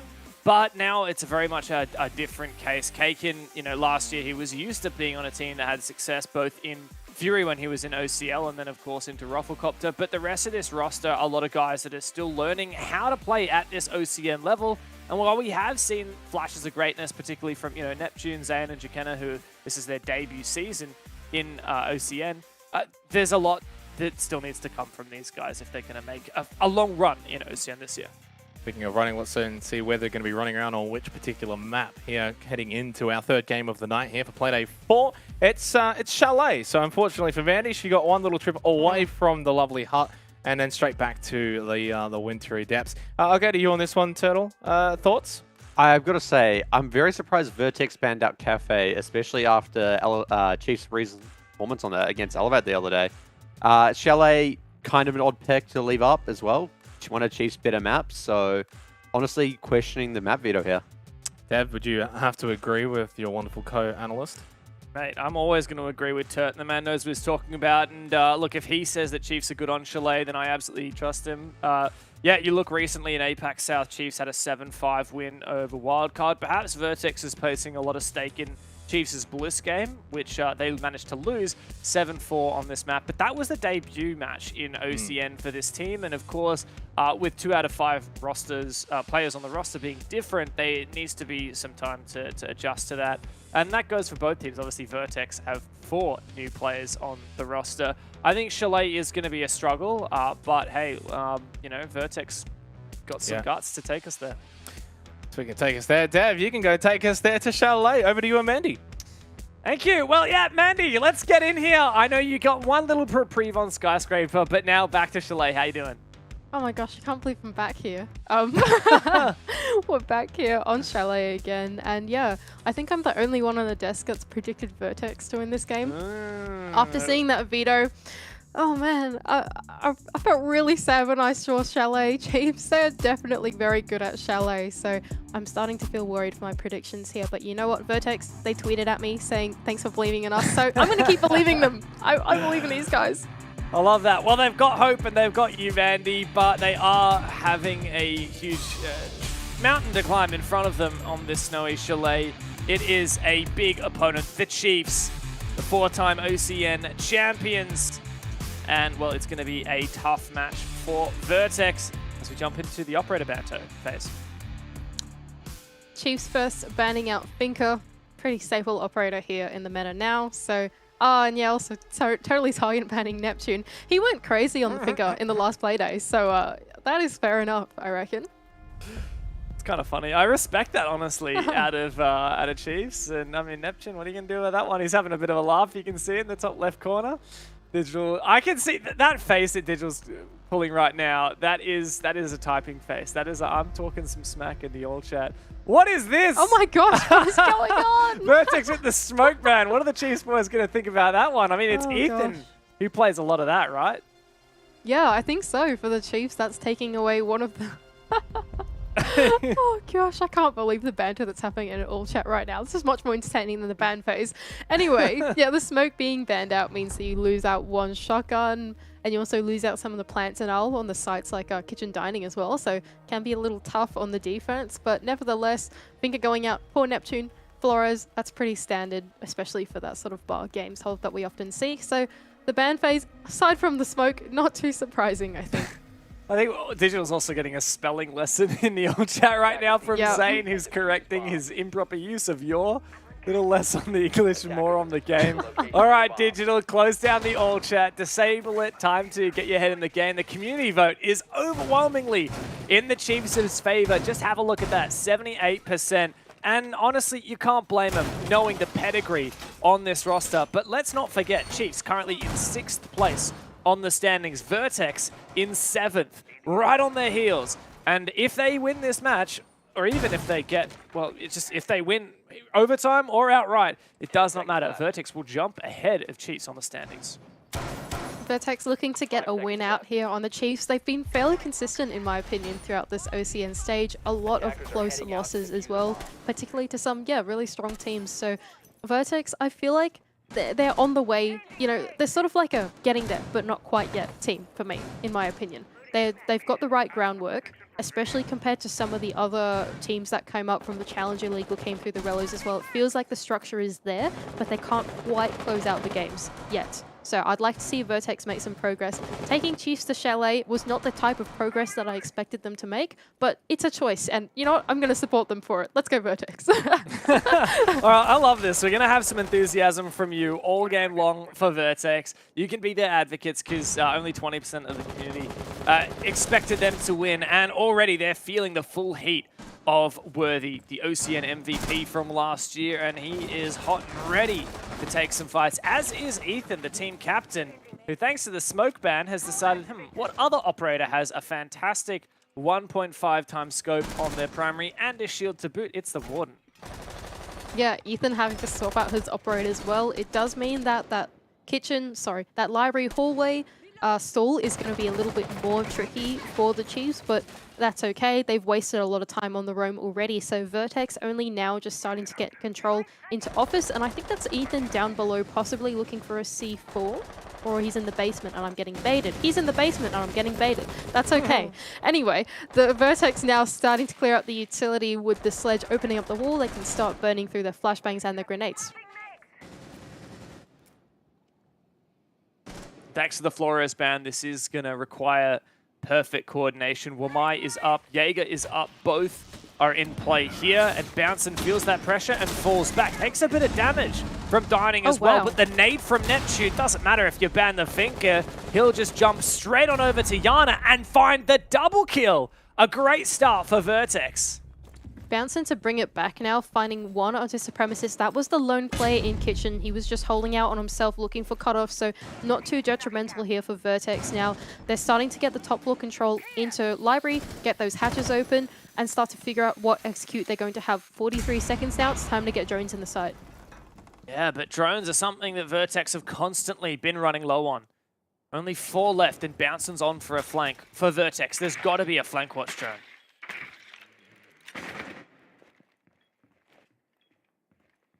Oh no, Bouncin. Oh, I think they know. Neptune's turned around. He's keyed into this flank from Bouncin. And Bouncin doesn't take the peek yet. And Worthy actually finds a peek onto Zane as well. So that's numbers evened up here for Vertex. 13 seconds left of the round to go. 10 seconds remaining. A bomb has been located. Worthy's looking to make a play, coming up the stairs. It's a quiet end round for Vertex. They have to move, but they cannot take down Digital. Finally, they finish him off, but the Chiefs, well, the timer, it hits 0, and that's all that matters. And they will take the first round here on Chalet. Vertex had such an excellent mid-round there. They took a little while to get into the building courtesy of Worthy roaming, but in that mid-round, the shield clear was excellent. They found a pick off the nade even, so doing very well in the utility department, but they just couldn't pull that end round together. Like you said, there were only 3 active drones left. 20 seconds left of the round. There was just not enough intel there for Vertex to be able to formulate and execute. Bouncing coming in with the flank also put a spanner into the works as well, so it all falling apart there. Chiefs finding the right timing on that attack. Well, Chiefs have started off to a strong start, but you know how you're going to start off to a strong start. If you're looking for some band merch, you want to head over to 2400. They are one of our beautiful partners for OCN. And if you use the code OCN10, you're going to get 10% off your order from April 1 to 11. That's only 3 more days you've got to get your discount. So head over to 2400. They have some really nice stuff. Did you manage to get any stuff from them, Mandy? I think you might have. I think so, yeah. Yeah. I don't think it's come in the mail yet, though. Ah, well, wait a couple days and we'll be dripping in swag. The Chiefs now going down to dining and kitchen. Don't know if they're dripping in as much swag as we would be if we had the So when you laugh at my jokes, I cannot yeah. tell if you're laughing with me or laughing at me. I really can't. You know what? It's a bit of both. I'm laughing with you. I'm laughing at you as well. I'll take it.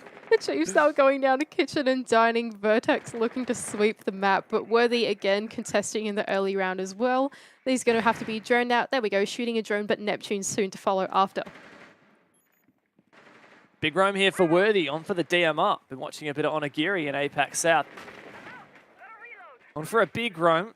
Is Vertex going to hard clear him? Of course, this is kitchen dining, so there's a lot of map control for Vertex to clear.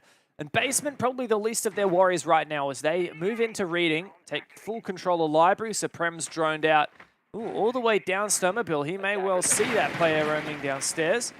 And these long lines of sight are opened up. Vertex now getting control all the way through mezzanine. They can start opening up that office wall, which is actually left soft. They're going to have to hold on to this vertical control if they want to execute into dining. But Boydie, he still has an electric claw into his hand, so he could be looking to trick these Selma charges or the exothermic charges. Yeah, curious setup here. Let's see what the drone from Zane, Glean, does manage to spot out at least one player upstairs. Chiefs hard holding that position so they maintain vertical pressure. You can see the main breach on the dining site has been opened up very early. Vertex, what do they really need to achieve before they can start looking for this execute? Seems like Boydie not quite being able to get the trick onto the wall here. Supremacist actually finds a pick. I believe that's from above, from the vertical angles. We can see now the outline of the Chiefs. They're starting to retake. Ethan actually pushed very far up, and a Supremacist trucks on a flashbang to try and slow that down. But Zane finding another pick. 5-on-3 now for Vertex. Oh my gosh, Supremacist, the timing! He's got to land this shot, forcing Ethan back. Ethan well and truly suppressed all the way back in bathroom now, and there's still 40 seconds to go. This time management has just been phenomenal. But Digital here, he's on for a flank, and Vertex have absolutely no clue. What a plant deny from Digital, and now he's feeling the pressure, as is Ethan. Vertex still 25 seconds in the 4 versus 2. They clean up Ethan, and now it's just the lone flanker of Digital. Finds himself flat on his back thanks to the air jab, and Zane to clean up. What an attack from Vertex. Really well played from Vertex. Some excellent time management. Even though Worthy was contesting the early grounds, Neptune, he was able to get in the building a little bit faster, make some room for his team. So that's already such a big improvement on the early round. In the mid round as well, they got the right walls open. Nomad jabs on the floor. Supremacist, he didn't die this time to the lone flanker, so that's good as well. Yeah, really nailing the early and mid round meant that Vertex was able to get that wall open super early. The trick wasn't successful, and eventually they able to do the execute. And just, yeah, that was beautiful from Vertex. Really put that pressure on the Chiefs, didn't they? And I feel like one of the beautiful facets of that was Supremacist's flank watch. Not only did he find the pick on the Worthy, but those air jabs certainly made things difficult for Chiefs. Ironically, it was still the flank that was successful for Digital, just not successful enough, I suppose. Chiefs now going downstairs. Now, Mandy, would love to pick your brain. Guz hates this bomb site, and I mean with a fiery passion. And statistically in the past, it has not been the best for the defending team. This Snowmobile Wine bomb site, man, the teams pick it apart. I don't know where I sit, though. It's definitely come into fashion recently. It's not something that we saw when Chalet first came out, but I think that for some teams in their playstyle, it works out. I think it works out particularly well for the Chiefs, because the Chiefs, they're a very fluent team. They have great comms, and they have great teamwork as well. So doing things like this extended roam and contesting the entire map all at once, I actually think it really works out in their favor. But it only works out for the teams that have this very sort of niche type of roam, where they can actually play off each other and they know the teamwork and their teammates inside out. So they know exactly how to play off each other's behavior, and they know the timings to fall off and that type of thing. It doesn't work for your amateur teams or your less experienced teams because it requires such a high level of teamwork to be able to do. On the flip side, I see the reason why Guz doesn't like it. It's because you can choke out the anchor pretty easily. All the walls are actually quite easy to get open. So I can see why Guz doesn't like it. But I think that there's a high retake possibility on this site, and I can see why it's excellent for the playstyle of the Chiefs. Neptune now able to enter the building and does pick off bouncing. The rest of the roam is having to fall off. And like you're saying, the roam game is instrumental to the defense of this bomb site. Worthy falling back and Bouncing going down is a red flag for the Chiefs. And it shows everything that teams fear about this bomb site, which is losing the roam game and allowing the attackers to gain vertical control. But Chiefs now, they've re-roamed. Ethan's still in bar, so they're not completely forfeiting. And look at Worthy. He's zealously retaking the top floor. Stands on the mezzanine after coming up fireplace stairs. What is the push for Vertex? Because they're not full clearing. No, Vertex looking like they're keying into a backtake here, but still setting up Supremacists and Jackenna here on cutoffs. They know that Chiefs, with their roam, they're going to want to play the retake, so they need to set up attackers to make sure that does not happen. Now, Kaken, Nep, and Zane able to work the wall with the Thatcher still on the board, interestingly enough. It's really starting to look good, quite good for Vertex. I think they've placed their attackers in exactly the right position to counter this push. Huge potential here for Vertex now. They have fantastic positions, but Chiefs will flank. It's just a matter of when. Gosh. There's Worthy. Can he be refragged? He doesn't know the position of the attacking player, but on for the flank as well. We have Boyd. It goes down. Vertex, thanks to Zane and some phenomenal flank watch, can clean up the remaining defenders, and a strung together set of attack rounds for Vertex. Yeah, like I said, really well played from Vertex.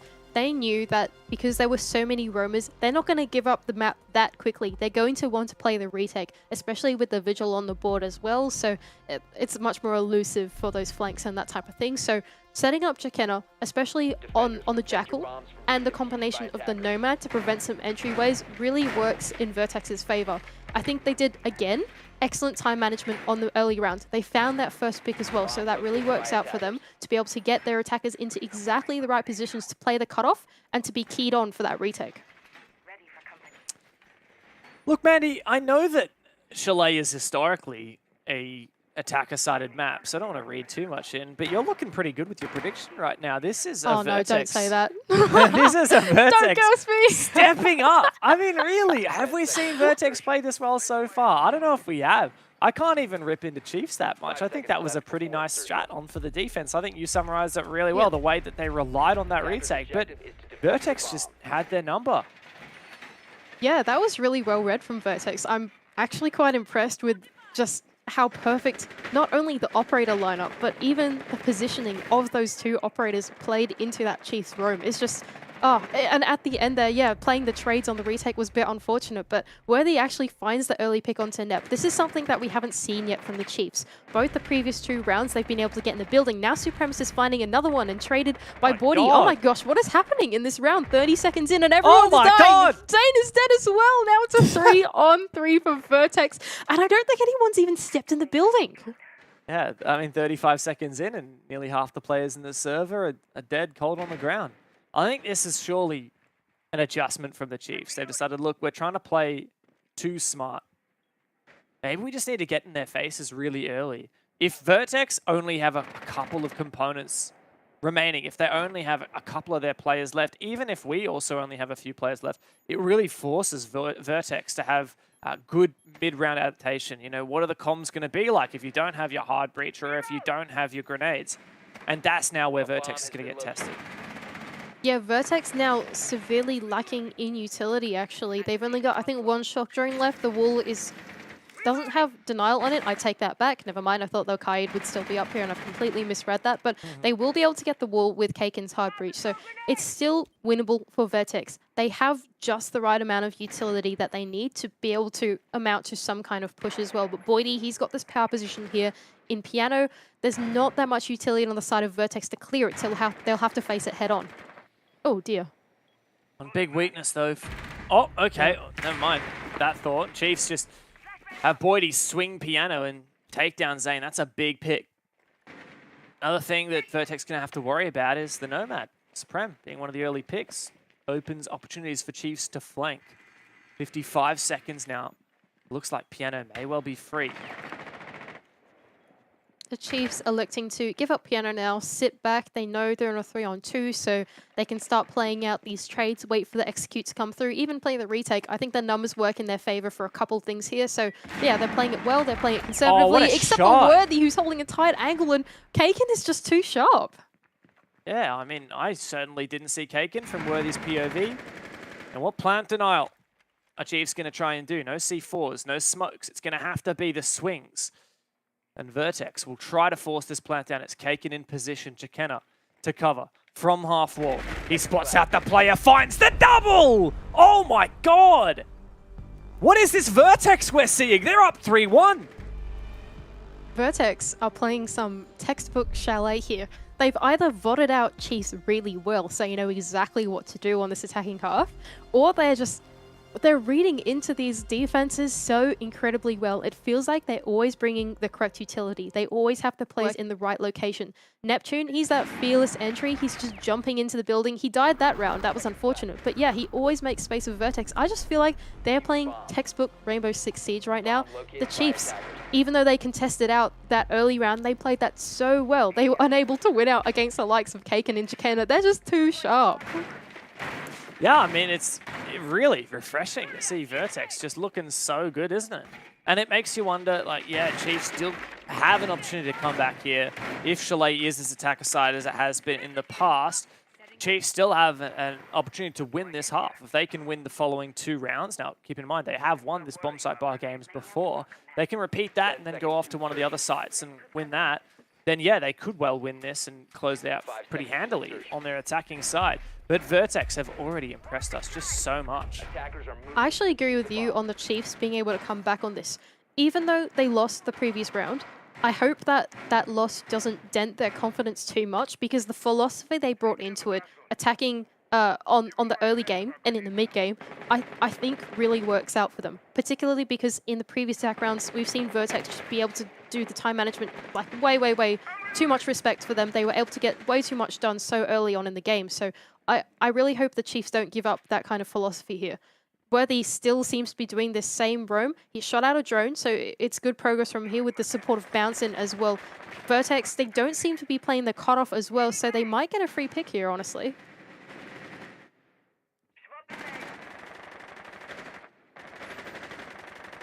For Chiefs, it's a matter of shoot drones and fall back, but they just don't fall back fast enough, do they? One drone that they managed to take down for one player going down. Worthy managed to get a refrag. Chikena looking to get it back. Worthy actually doesn't escape yet, and Kaken's just droned him out. This is really tough now. He can't cross safely. His teammate comes in with the impact to open him a rotation, and he falls on back, but it is not without cost. Ethan goes down to Supreme, and once again, Mandy, we find ourselves at an early 3 versus 3. 3 versus 3 again for Vertex. They're playing the trades just superb. Worthy as well, playing the trade out onto Neptune. Yeah, just super excellent again from Vertex and from the side of Chiefs. Now it's about for Vertex. Last round, they weren't able to get any intel into the site. They had to rush to take these one-on-ones, and they weren't able to even kill Digital sitting inside of storage. So hopefully this time they realize, okay, the Chiefs, they're going to fall back. We've gotten our picks onto them. We just start running into that top floor, start making use of that sledge, and see whether we can plan out this execute a little quicker.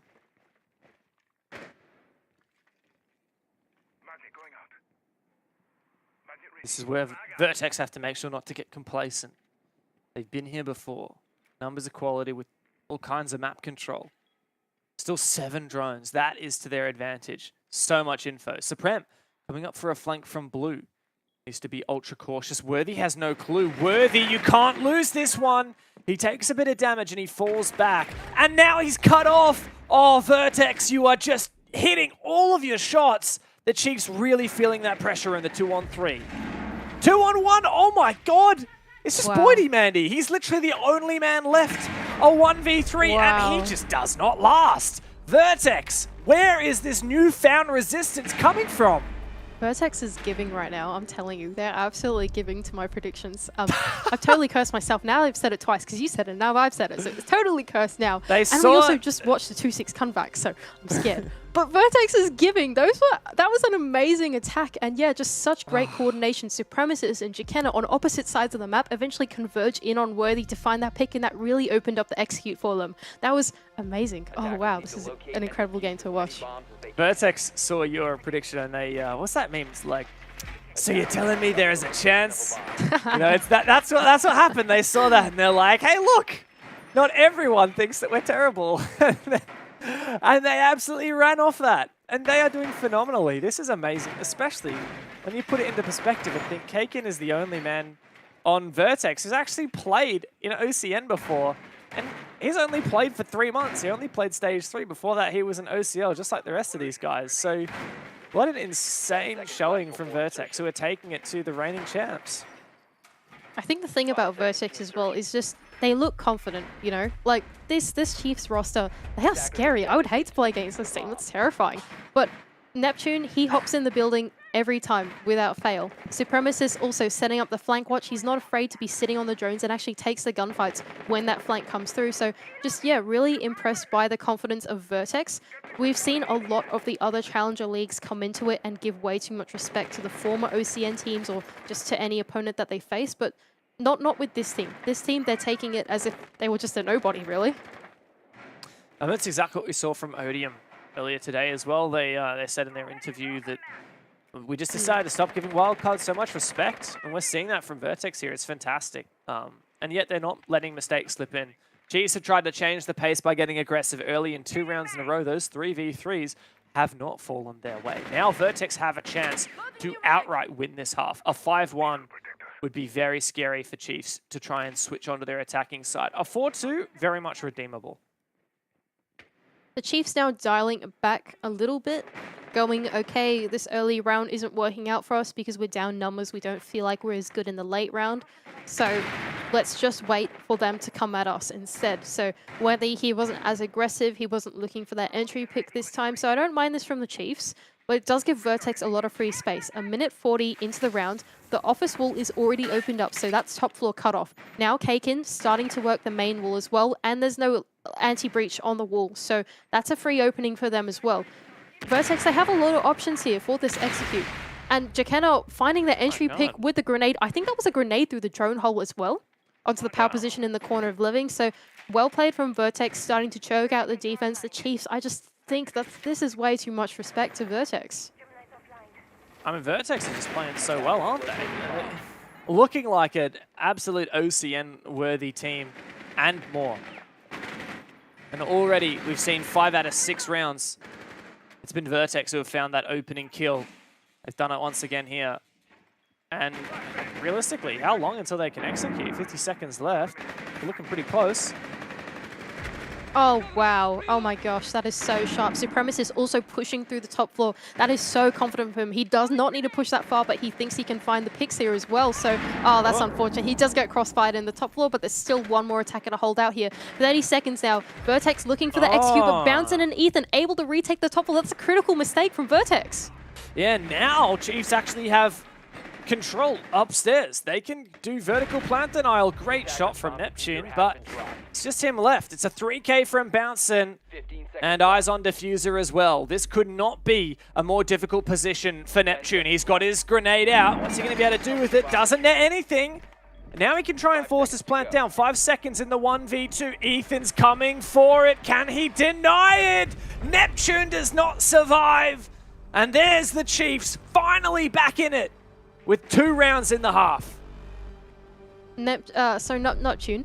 The entire Vertex top floor push was just, that was a really abysmal mistake from Kaken and from Supremacist to push so deep into that top floor. Your teammates, they're going for a regular dining execute. They don't need you to be all the way in the top floor. This is a crazy shot from Jakenna, by the way. Oh my gosh, I can't believe he saw him like that. And then, yeah, Neptune being able to get the second push in, but just ultimately that top floor control was so critical for the execute that Vertex were trying to do. And just so unfortunate that a slight misplay and they had to give up the top floor, allowing Ethan and Bouncin to retake. That was very, very hard for Neptune to win from that.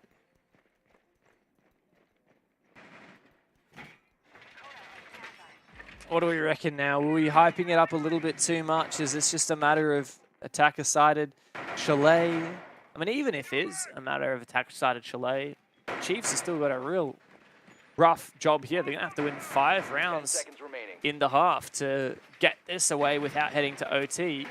And Chiefs really can't afford an overtime here with how few points they are on so far. They've had 2 outright losses, tied with Vertex at the moment for points. Chiefs need every single point they can get from this match. I think this is still winnable for the Chiefs.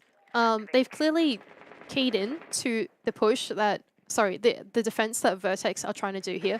They're going for this extended roam, pretty similar to what the Chiefs did, without the Vigil though. So slightly different. They're bringing a bit more utility maybe for the late game, who knows. But the Chiefs, they did 3 attacker repicks here, and specifically they repicked onto the Jackal as well. So they're keyed into this roam clear. They're also bringing the Jackal and the Nomad as well. And Chiefs, we've seen them historically be able to execute onto the basement, doing this exact push many, many times before. So I'm backing them in to know exactly what to do step by step. Worthy now playing the top floor cutoff, they're just getting the drones in, making sure that the Vertex players cannot retake. So I like the progress from the Chiefs. I can see that they're trying to attack the backside and they're getting their players into the exact right locations here.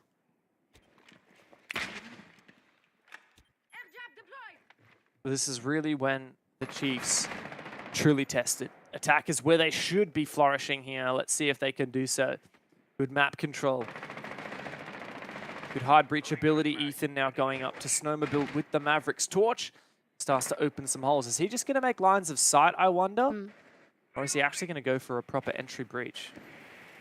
Ooh, interesting. It seems like they're going to open an entry hole into here as well. That looks like a possible nade hole or something. Oh, interesting. He's fallen off it. Not really sure what the plays Is this here. to play repel or something? Can you Yeah, repel maybe it's a repel.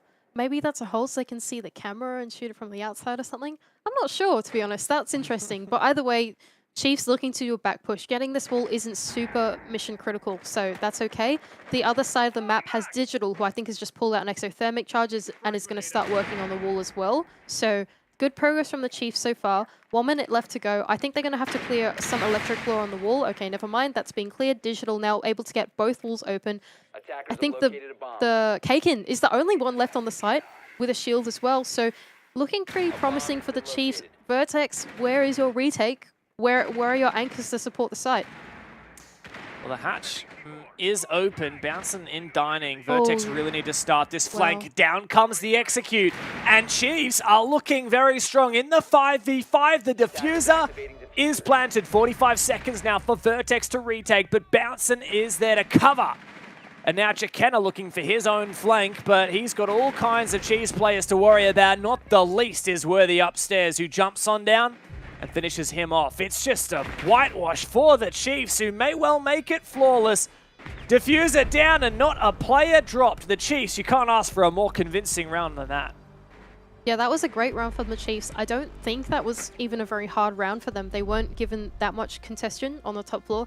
The retake from Vertex, that was not coordinated at all on their part. I think Jakenna tried to make a play into office, must have got cut out from Worthy. Bouncing also finding a pick on the ground floor as well. So just not a fan of the way that Vertex play that retake. The thing about doing a roam like that is that only teams who are very experienced know their teammates and know how to play that kind of teamwork and make the timing right between themselves are going to be able to make a roam like that work. Whereas for the Chiefs, they're veterans in the scene. They've been here for a very long time, right? So I'd back them in to do that kind of a sort of strategy more than Vertex.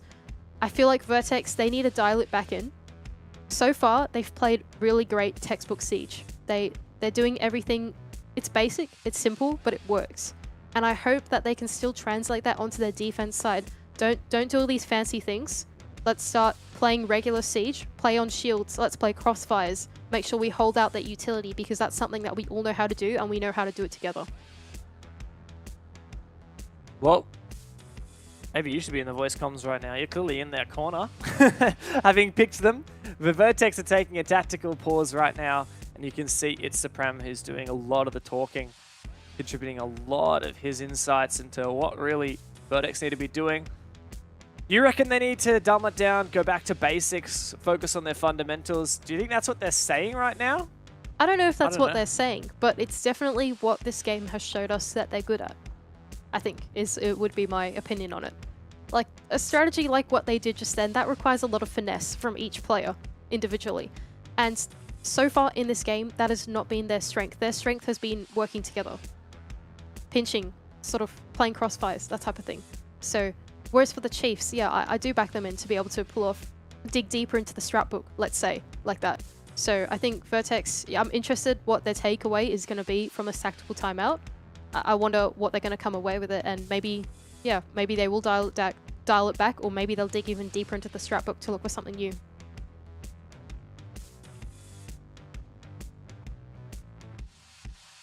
Only get a minute to talk it over. Then they have to get back into the server and jump straight back in. The first question, what bomb site choice will we make? We are on the defense. We're the ones who have to pick up which site we're going to be going for and dictate the pace from then on.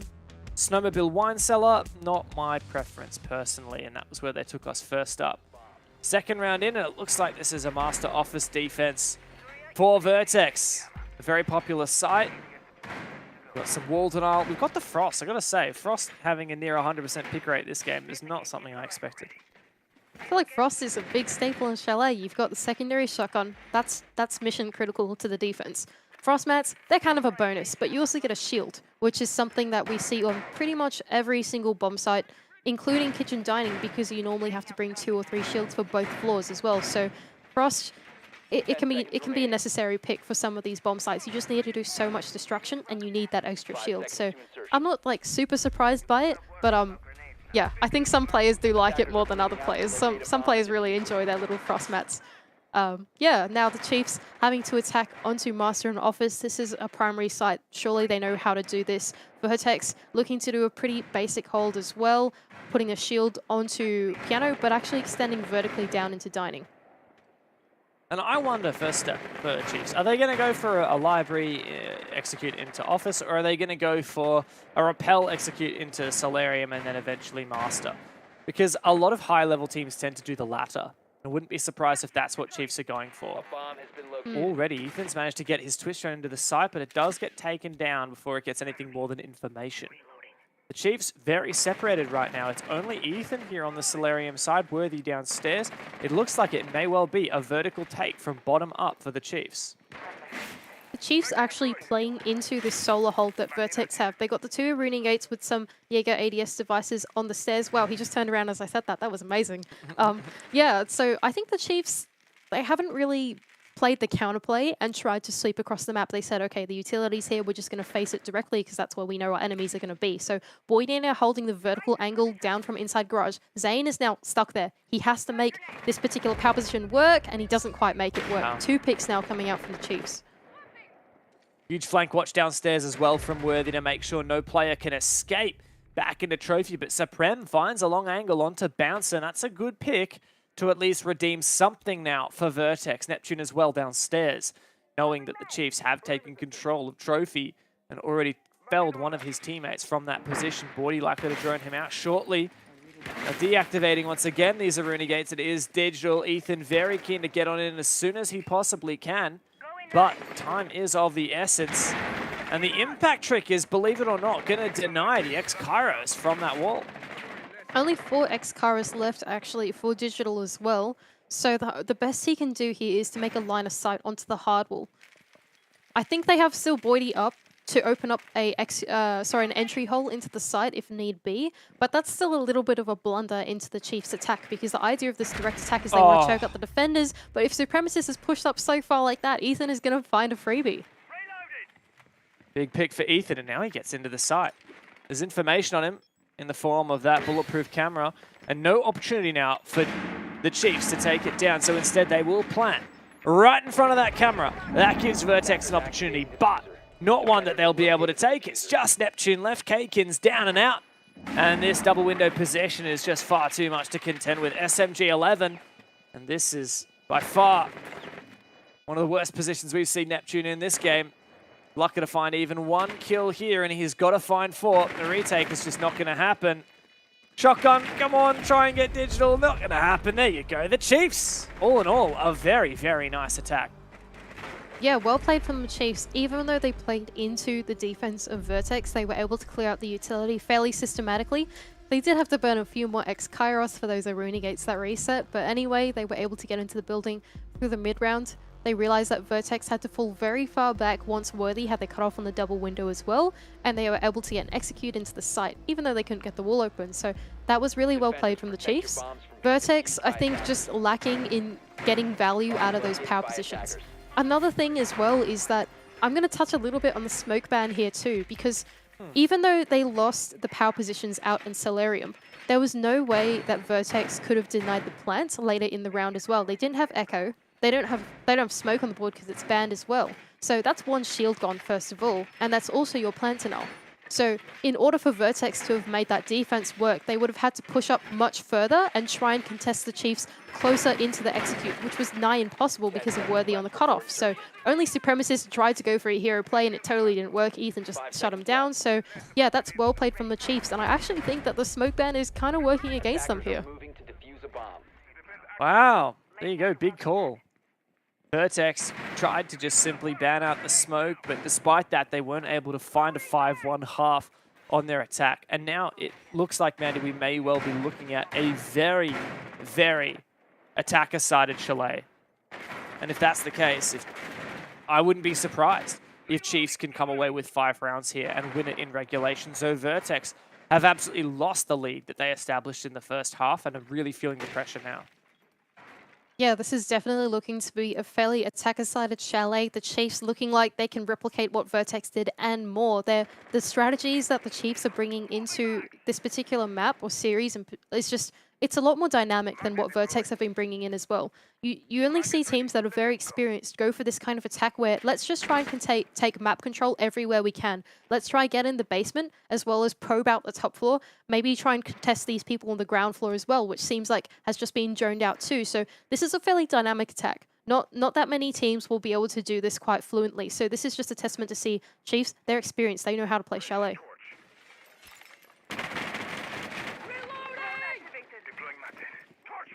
I think they're doing the little torch thing on storage as well. Oh, is that what it is?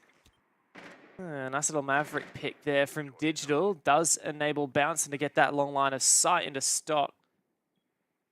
Guessing he's got it now. Didn't quite see it.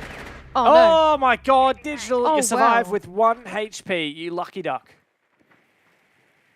That is very fortunate for Digital. I can't believe Supremacist must feel absolutely robbed of his kill there. But yeah, Digital survives on 1 HP, and yeah, they're able to get open that small line of sight onto storage, which means that that power position has also been cleared out. Again, I think the Chiefs, even though this attack is taking a lot of time, they're taking the right steps to get this done. Zane does trade 1 back though, so looking a little better in the infamous library corner, but now storage is open up. There's sort of a lack of power positions now on the site. They can start choking out the top floor. 50 seconds left to go for the Chiefs to make this attack work. What can they do? More than enough time, and it does feel like Vertex really need to find a pick here or there. But you can see Zane is really pinched. Bouncing is still holding this line of sight into stock. And if Zane isn't careful, he's going to lose his head. What a shot. And the reaction time from Bouncer nets him a kill. Now it's just K-Kin and Neptune to step up. 2 players which have so much potential, but can they land a 2 versus 4? K-Kin, that is the pivotal play. But Bouncing, he's patient. And that nets him another pick, but he does lose his life to Neptune. Now in the 1v2, Ethan just barely gets it across the line. And Chiefs have swept aside Vertex 3 rounds in a row and looking so good on their attack. I just want to highlight again the difference between these two teams. I think we're looking at an attacker-sided half, but two completely different philosophies going into the attack. Vertex, they were really good at doing the basics. They swept every time that they attack. They did a very basic roam clear, it's quite linear. Whereas the Chiefs, the way that they're playing this attack is, let's just take everywhere on the map that we can get control. We'll open up the walls that we can, clear the utility that we can, and look for picks and choke out the defense that way. What it means is that for Vertex, they have to key in to everything that the Chiefs are doing, and they have to find that teamwork to be able to deal with either one part of the attack or just wait it out to the late game, try not to give away any picks to all the lines of sight and places that the Chiefs plays might be cutting off and that type of thing. That's a much more dynamic and difficult defense to do in comparison to just, oh, they're sweeping from one side of the map, let's just hold a shield and watch them. So I think that's the difference between a very experienced team and a team that is newly formed. Kaken, he's had to teach his roster everything again. They haven't played in OCN before. The Chiefs, they know how to do all the textbook stuff already. They had Fisher Guy to teach them that through however many dry runs they might have done. So we're seeing a very sparse difference between the two teams here. So Chiefs are always happy to do something a little bit more complicated, and it just gets so difficult to counter, doesn't it? You look at that Solarium push, you look at the way they attacked Bar just then. How do you counter that when the Chiefs are very fluid? And, well, back to, well, kitchen dining. In fact, this is Vertex doing the Round the World Tour, but they haven't won a single bomb site yet. This is the 4th and final bomb site choice that Vertex have on the map. But it's going to look a lot like this Master Offers attack. If I would make a hazard a guess from the Chiefs, it should be pretty straightforward for them. The Chiefs looking like they're trying to do a solar attack again. 2 ADSs on the solar stairs, played by Jakenna, I believe. So, yeah, they're going to have to clear that utility. Last time, they were very successful at it. We'll see if they can replicate that success in this round. Oh, that looks pretty good. Ooh. Nate, a flash. Supremacist loses his life. Excellent work there from the Chiefs. And a 5v4 plus some map control alongside.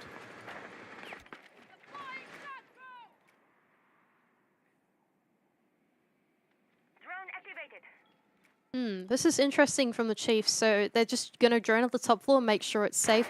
If they want to do this solo attack, they don't necessarily need the entire top floor control. They just need to be able to watch and make sure that Vertex players can't retake the top floor so they can get their hard breach into trophy and work on that kind of execute. So that's what Boydie's doing at the moment on this double cutoff. He's making sure they can't get back into master and they can't get back into bathroom, because that would be very bad for the attack they're trying to do into trophy.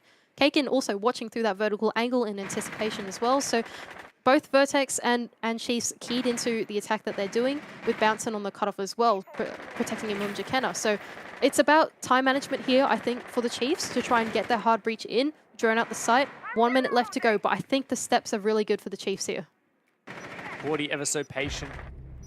Bouncing does end up finding Jakenna from that top library stairs window.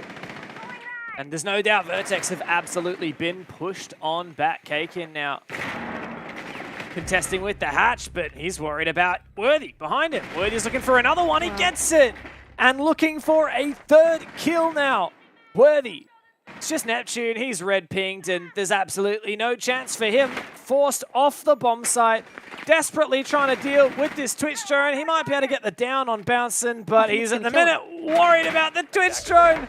Neptune, don't let it end like this. A flawless round as Boydie's nade finishes it off. The Chiefs have won every single bomb site attack on this map. Yeah, the Chiefs, they're just playing so well into this attack half. Oh no, Ethan, come on. That was a bit mean. Bro.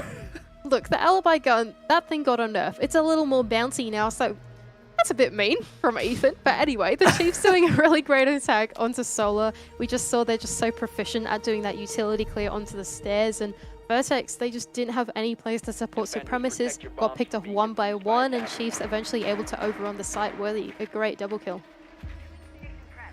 Wow, it's looking very, very scary now for Vertex. Match point for the Chiefs. Vertex need to have a massive comeback here. It's a shame, isn't it, Mandy? I mean, it feels like not long ago we were really hyped up for Vertex.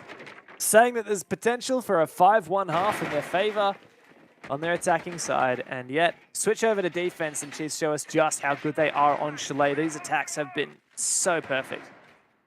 Yeah, Vertex are getting there, but not quite there yet type of team. They showed so much promise, but they don't quite have the depth that Chiefs have, particularly on Chalet of all maps. I'm still so shocked that they took Chiefs to Chalet, but Vertex, they're going to be re-attempting this extended roam that they tried in the previous round.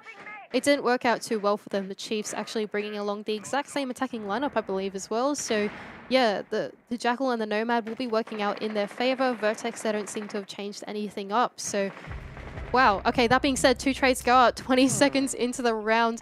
Jakena and Worthy and Bouncin doing 3-man trade. And, yeah, I just think that Vertex, I'm not really sure if this is the right play from them, to be honest. I mean, it's scary at this point. They've tried 4 different bomb sites and struggling to get traction on any of them. I don't know the stats, but I'm sure that Vertex have found a fraction of the kills in the last 4 rounds as they did in the first half. And Chiefs have absolutely taken control of this match. Bouncin, though, going down. That's the Jackal, and that does give a little bit more flexibility to Vertex, forcing Chiefs to use drones to find these positions instead of scanning footprints. Potentially optioneers for flanks, for holding onto a little bit more map control. Worthy now just hopping into the piano room as well. He's going to start being able to get those Nomad jabs down. And yeah, he's going to be able to cut off these Vertex roamers. In particular, I think it was Supremacist and Neptune roaming around as well. Oh, I think they're going to be cut off from the vertical of all things. Oh, wow! That was a great Nitro cell, though. And oh my gosh, I've actually never seen that vertical cutoff before. And so I think that was well played from Boydie to be able to do that. But unfortunately, Neptune just had his number with that Nitro cell. Worthy now having to come down, replacing the gun up for Boydie, having to burn up. Oh no, I think there's also one player hiding in the white garage that they might not have droned out. Oh, they know. They are very, very aware of it. But how long can Neptune survive? A spray on down. Digital is starting to really put that pressure on. Is there going to be some support? Oh, no. Neptune finds Worthy. He has been absolutely worth his weight in gold in that position. He's now taken in another player. 2v3 now for the Chiefs. Match point is looking very, very scary for them. Vertex have the man advantage. Digital this time not able to get open this wall as he had in the previous round, so they're going to have to use a Maverick Torch to try and chuck a nade through and get it open. But there's only 40 seconds left of the round. Both walls are closed. Last time they did this attack, there was much more success, and Vertex have all keyed in, and they're back on the site. This is a 2 versus 3. Power position still up for Vertex. It's looking like a Vertex round to me. Digital has a breach, though. Over goes the nade, but what a shot from Kaken. It's all on Dig now. A 1v3, might not have seen that first player. In a 3-way crossfire, and they are going to go hunting, sneaking up from behind. He's in the crossfire, and Vertex can easily do away with Digital. Finally breaking the 5-round winning streak of the Chiefs, and inching very, very close to overtime. Vertex just need one more defense round, and they will at least steal a point from the Chiefs. The Chiefs, they're replicating the same attack as they had on the previous time that they attacked it, but this time losing out on the entry pick. So Bouncing going down, like you said, that takes the Jackal off the board. That makes playing the cutoff a little harder. It meant that Neptune could roam around in Dining and Kitchen for a little bit longer, even though Boydie found the vertical cutoff onto him. I guess Neptune's just better with the C4, what can you say? And then finding even more value, wasting even more time into White Garage, meant that it took way too long for the Chiefs to get the walls open, and eventually Vertex able to win out the round. So Vertex, I would say in that round, that was just a little bit more team play, I think. They had all the roamers keyed in together. They were all fighting the same map together. They were even playing in duos or trios, eventually one getting picked out. But yeah, I like that from Vertex. I think that was really well played. The Chiefs just unfortunate that first pick had to be the Jackal. Yeah, absolutely. And wow, Vertex really stepped up on the individuals. I mean, Neptune took some 1v1s that he maybe shouldn't have won, but did anyway. And on occasion, that does convert a round win. But Chiefs now are going to be attacking this Bar Games room bomb site again, and we saw the repicks come out in the prep phase. They are bringing exactly what they want coming into this one. No exception is the Nook, the Maverick, even the Osa making her unlikely appearance. So Chiefs think they can do even better than they did last attack. Chiefs looking to replicate a fairly similar attack they did last time. Let's work on the basement control first, but Jakenna seems more keyed in this time. Bouncing, does he know? Oh no, he doesn't know, and Jakenna finds the entry pick of the game. Sorry, of the rounds. That was really well played from Vertex. Big pick as well, Bouncing, who showed how valuable he was when he was playing on the snowmobile stairs, peeking through those Maverick holes. It got at least 2 kills from the position, if I recall correctly. Now the Chiefs fighting from one man down. Looks like they're keen to try and enable playmaking. Ethan as well is the player I'm looking at for that. He's on the nook and he's managed to sneak into dining. What can he do with it? Because at some point, he's going to reach a pretty strong fortress defense from Vertex. And the Chiefs really need to have some serious legs to their attack. The Chiefs still staying with the attack philosophy here. They want to probe out the defense, try and choke it out and find a pick, but so far to no success. 1 minute 30 left on the round, and Digital will rotate over to Library to try and clear out the Library corner. All right, here we go. Deja vu. It's Zane's turn in the corner. You're in the naughty corner, mate.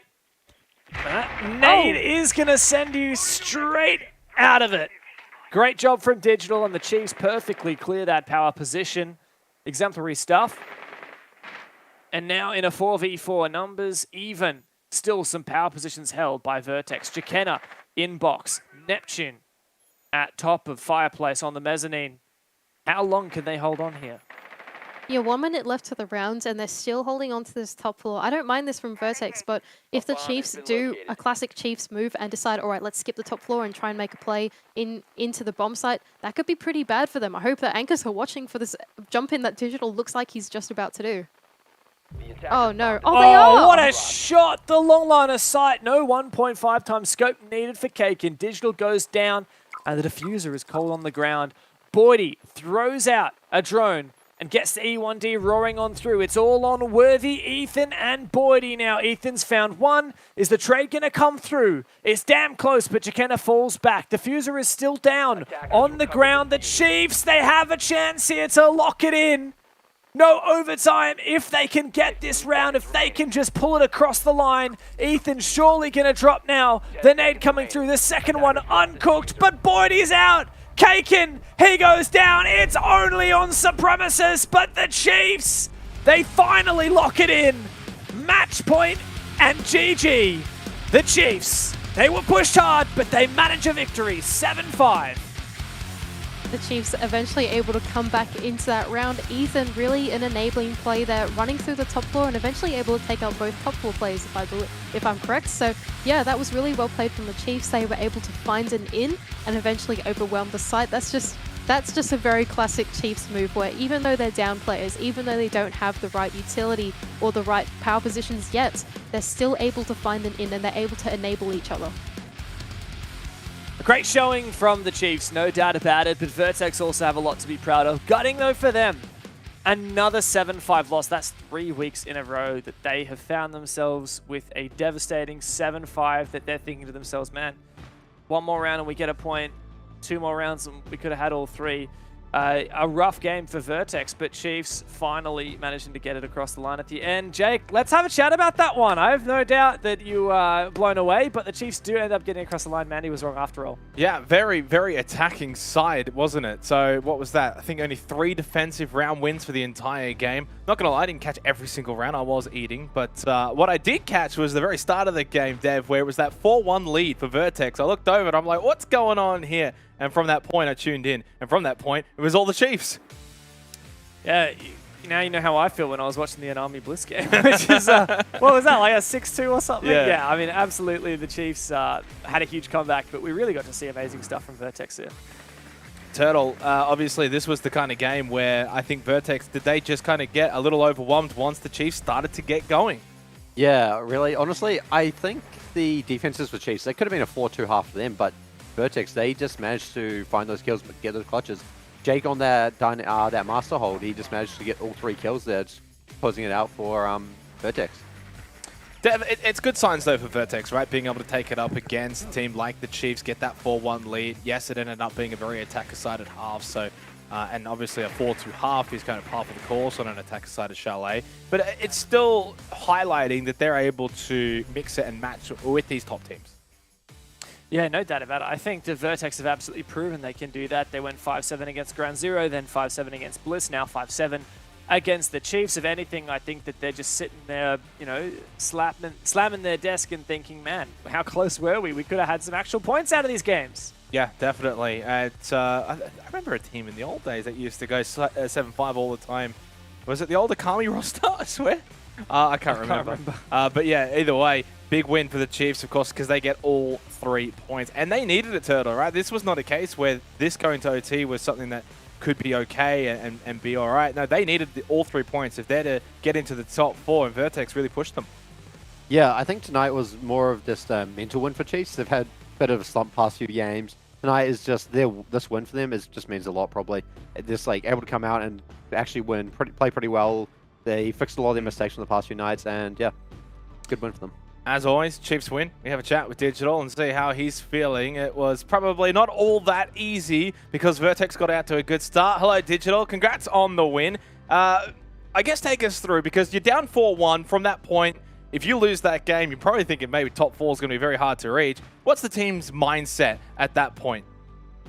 Charlie's very attacker-sided map, so we know starting on Ds first, getting some Ds wins on the board is a lot harder than getting the attack wins. So it was just knowing that our attacks are good and we know they're solid. So yeah, it wasn't really a mental game for us. It was more just making sure that we stay solid and don't get OD'd.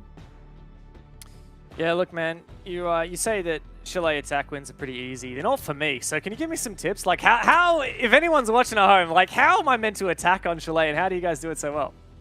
You can get cut off really easily with a lot of angles, so that's all I'll say. Like, you can get yourself cut off, so if you cut the enemies off and, nade certain spots, it's the round wins are pretty easy. Back up. You're not going to reveal too many of your secrets, all right? Oh, I don't want to like go on a massive rant on all the little things. We'll keep it nice and short and simple. You guys coming up off a bit of a loss streak past few games. I know it must hurt, but how important was tonight's game to reset you guys coming to your final week of South and your last 3 Playdays of OCN? Hey Patrick, how are we? Hey mate, been a while. No, obviously it's good for our mental to get a dub on the board. I mean, yeah, we've lost the last couple of games, so it's a weird one because we're in APAC South. We're still obviously a fight for top 4, and we've been in this position before, but we know that we're so much better than this. So, yeah, we're a young roster. Like, it's, we're still developing, the ins and outs. So, just time and, this game was huge for the mental. It was, just a good little boost, I guess, yeah. Looking forward, obviously, all eyes on that APAC South matchup. I know this is OCN, but against IG. Do you guys put extra weight into a game like that, considering the circumstances behind it, or do you just treat it as another game? No, put that aside. All our energy will just go into winning that game rather than thinking of what's on the line. Yep. So if you're just winning, if you're just so focused on winning in the moment, then I feel like that sort of gets blurred out. And before I let you go and do the general spiel, have you seen the scores of the Cats game? I haven't. It was 14-14 at first quarter. Do you want a spoiler? The people on stream want spoilers? Yeah, it's been over for a while. We won. Your Cats won, mate. Your Cats won. I'm actually a bit of a Lions fan, so I absolutely hate you right now. But are you actually? We're going a little off topic here, but bloody screw you, mate. Screw you. Give us your final thoughts and shout outs as usual. Yeah, shout out to my teammates. Good on you, boys. Cheers, cheers to cheese, and yeah, thank you to you people casting. Thank you. Love you, Didge. All right, we're going to go to a break. When we come back after the break, we've still got one more game to close out Playday 4 of the Oceanic Nationals.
Thank for OCN.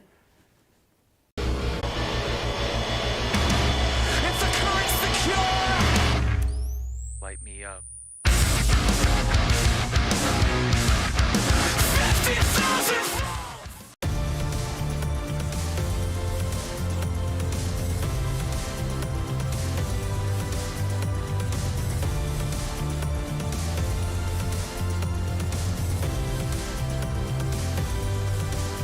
The Foundation for National Parks and Wildlife safeguards our wilderness now and for the future. Our bushlands, our mountains, our valleys, our rivers are our responsibility. Whether you're just discovering the world or have built rich memories within it, together we are one generation, and what we conserve today will be there for those tomorrow. There is no bigger legacy than the planet we share. Donate now. Welcome to GTV ANZ, the gaming channel created by Ubisoft. Every Tuesday and Friday on YouTube, we'll be doing fast plays, game challenges, 1v1 face-offs, and so much more. You happy? When did we get a dog? It's a good question. It's a beautiful day for a pickle sandwich. Pickle sandwich. Shit. Oh, come on. Oh, jeez.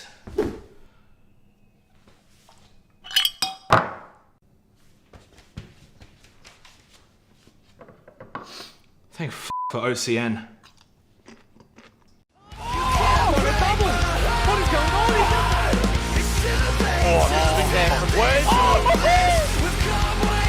bank stone. 1 versus 3. Now 1 versus 2. You make it 1 versus 1. Got too many Champions. He never counts them out. Both players are going to swing it. Oh no! What have they done? They just didn't win.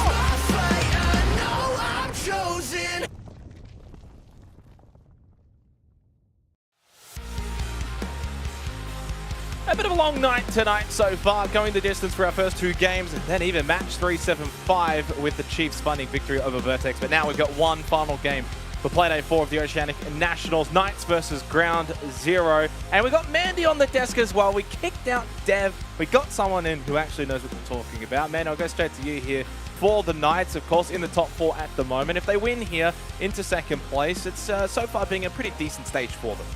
Yeah, I agree. The Knights, they look like they're in super good form at the moment. Their 2 new pickups really working for them. In particular, Stiggs, he just shows up on the scoreboard every time. But the thing I want to talk about this game, this is the Sage brothers rivalry. Sage versus Brendo. This is so exciting. I've been waiting all stage for this. Definitely has been pointed out that something to look forward to is the battle of the brothers. We'll see which one can take victory in this match. Obviously, for the Knights, I think a team that has been able to find a little bit of form over the last couple of weeks and is definitely proving some people wrong, Turtle, whereby maybe at the start of Stage 1 for APAC South and maybe to some degree even OCN when they lost to Ludovica, now Odium, they've really turned things on in the last 2 weeks. Yeah, they've actually managed to beat their former rivals of Chiefs, a team they managed to beat for a whole year. I think they've finally come into form after a few weeks of, early roster struggles. That happens to everyone. Like we're seeing with Chiefs right now, they're currently going through that.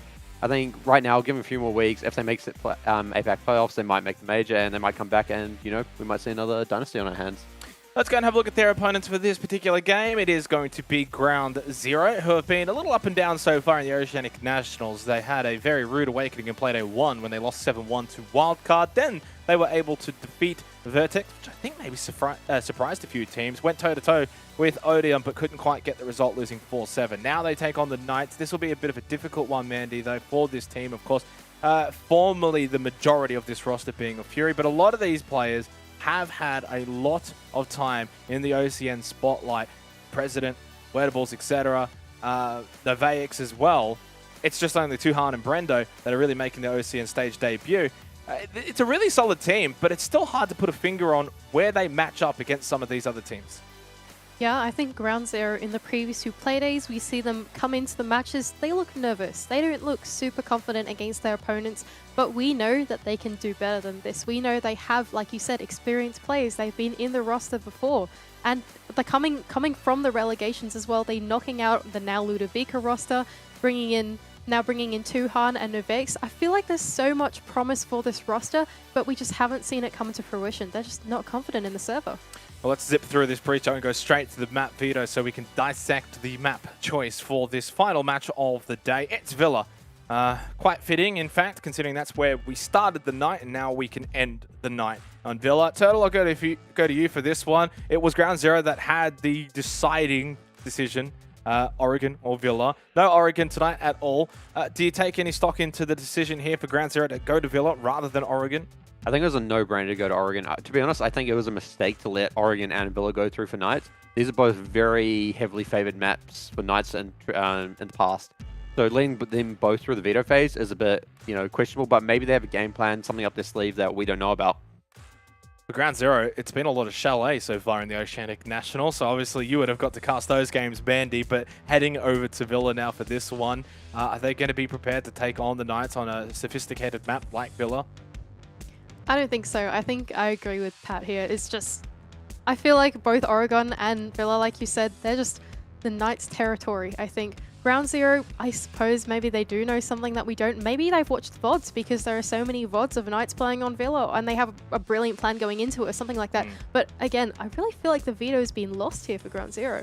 We'll see if the game has been lost as well. Thank you to both as well for joining me on the desk. I now make my way over to the old Dev Marta, who's fresh from, I think, a cup of tea. Oh, no, never mind. Mid-sip. Look at that. We did not even plan that. That was just perfect synergy from us two. One more game to go tonight, mate, and then you can finish your tea. Knights and Ground Zero. We head to Villa. Could be a good one, and mate, don't you worry. I've got many cups of tea left in me tonight, and we got to get hyped up for this game, so I'm going to need that caffeine. It should be a great one. It definitely will, because it has been a glorious night tonight for Playday 4 of the Oceanic Nationals. 2 OTs, 7-5. What has this match got in store for us? It's Knights versus Ground Zero to close out Playday 4. Big game for these teams and a big chance for Ground Zero to really make a name for themselves. Struggled so far in OCN, losing out to Wildcard in their opening play. They had 7-1, losing out to Ludovica, who, well, now Odium, who they had actually eliminated from Relos back when they were Fury. But the real narrative that we want to talk about, I believe you touched on it in the pre-show, Jake. Sage, Brendo, brothers. Yes. Head to head. Oh, I'm so keen for that. I feel like, I mean, just look at Brendo. He looks like a little baby compared to Sage. And I wonder how much he looks up to his big brother. I mean, so there's a lot to look up for. Sage is a great player.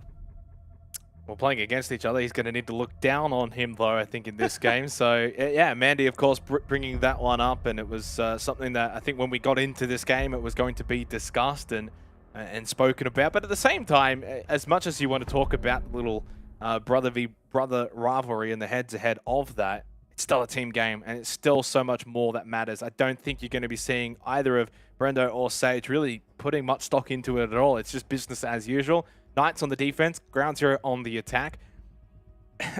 Ground Zero, I said in the pre-match discussion on the desk, Dev, that it's so hard to sort of place where this team's at, because on paper, they've got some really solid names. Yeah, no doubts. I mean, Wettables, to me, is such a big upgrade for this team. Like, bringing him on is huge for an already pretty stacked roster, of course, remembering that they lost in the quiz, for example. But, you know, GZ, they have a big opportunity here. Novex also has all kinds of experience that he's bringing to this roster. Tuhan, Brendo, and Prez have already shown what they're worth in the Relos and in OCL last year. But, of course, we're also having former teammates. Quiz, now on Knights. He's jumped ship, and I think this is the second time today we've had a former teammate play their former team. It was pretty exciting in the ODM game, seeing Cairo play against them, so I'm really keen for this one too. Hope we get a bit of banter. Community vote, 73% to the Knights, 27% to Ground Zero. So everyone pretty much firmly in the Knights' corner for this one, as were the Snowball talent predictions as well. Knights on the defense first here on Villa. Would imagine that they'll be looking to get at least a 4-2 half at minimum. Sticks actually with a little bathroom peek, but I don't think anyone from Ground Zero is spawning over there. Shield inside of Astra, and I saw the little frostbite there as well from Juicy. We'll see what the Knights are going to bring here. Pulse available. We had Villa at the start of the night, and Pulse was, of course, banned out Dev, so we'll see if that makes an impact. Lion got banned out, same with the Mirror, Jackal, and Valk. So those three pretty standard bans, but the Lion's an interesting one. Yeah, I mean, ban out the Lion and it allows you to play a lot more fluidly. Yeah, we didn't really touch on the bans. Thatcher is in, but not picked. Every time you see Thatcher get through, it's notable. Every time he's not picked, it's somewhat notable as well. GC are going to have to do things the hard way if it comes to wall denial. But of course, Knights less likely to play wall denial due to the Thatcher being banned. We've seen the reprisal of Twitch. We've seen some fantastic Twitch today, particularly Twent on this very map. Did an amazing job. I'm keen to see what Novaix can do. These Twitch drones are a real menace these days. Oh, Novaix, man. You gotta hit those. If that is any sign for how he's going to use the F2, then I'm concerned. He's whiffing already. He's like, hey, line this one up. Wait, reach out. Okay, don't miss that one. The other thing I want to sort of bring to attention, I know we're only in the first round, and there's 90 seconds till this game's finished, but tonight has been the night of comebacks. So very much this could be an instance where, you know, one of these two teams gets out to a big lead. You just cannot then take that for granted. You've got to try and close it out. We've already had 3 games tonight, Dev, where there's been, you know, at least some standard of a comeback. So we'll see if that happens to go for 4, or maybe we get a bit more of a stand beat down here for the Knights as Stage sitting inside a stat. Chigova has the Nitro cell. He's gone very early with that one. Doesn't land anything. The breach has been opened now for ground zero. The Knights try and hold on. GZ starting to really put some pressure on Novaix going in. Wettables flashing from the window.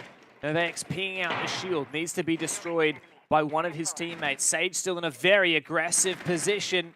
He has the breach to peek, as well as that brick's door. There's only one drone left for ground zero, so their information and their ability to gain information here is completely awful. And they also have used all of their nades, so I don't know if they're going to be able to get rid of these shields. Novaix does find the opening pick, though, onto Sage. I think that would have been over towards Stat. Double kill, in fact. Wow, 3 just quick eliminations from ground zero. Brian, indeed, they just walk onto site, find kills, and say, this is easy. Right.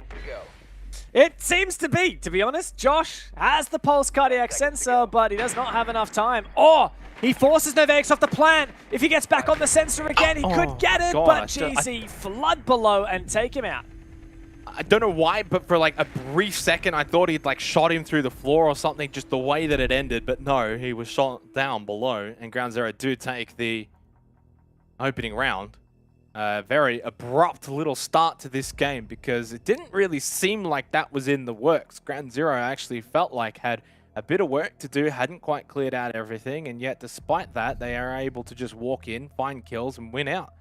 Good signs, at least, in terms of the fracking potential. Can't imagine Knights will allow that to happen again, though, tonight, so it's a one and done, you would think, as they head over to AVG. Just going to say we roasted Novaix pretty hard in the prep phase and when he was using the Twitch drone.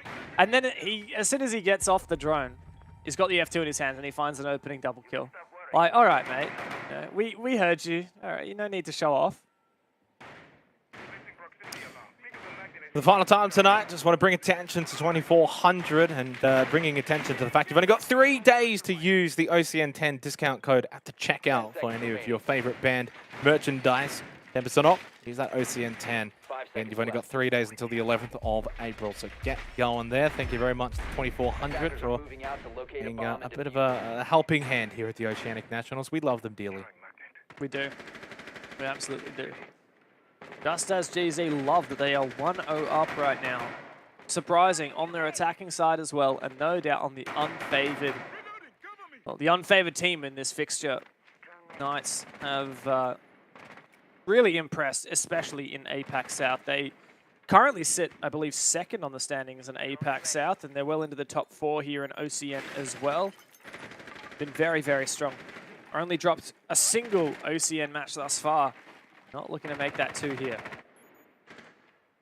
That match coming at the hands of Odium, who obviously have been able to beat everyone they've played now. So I think back on Playday 1, we would have looked at that result and probably raised a few eyebrows and thought, oh, that's not ideal for the Knights. But now that we've had a bit of a bigger picture, it's really not that bad in the end. And so the Knights' run of form over the last week or 2 has continued to bode well for them as Josh gets the opening pick onto Wettables, takes the Nomad off the board, too hard, pushing in Stat, finds that kill onto Sticks, and then the transfer over to Trophy. Not bad, bloody awesome.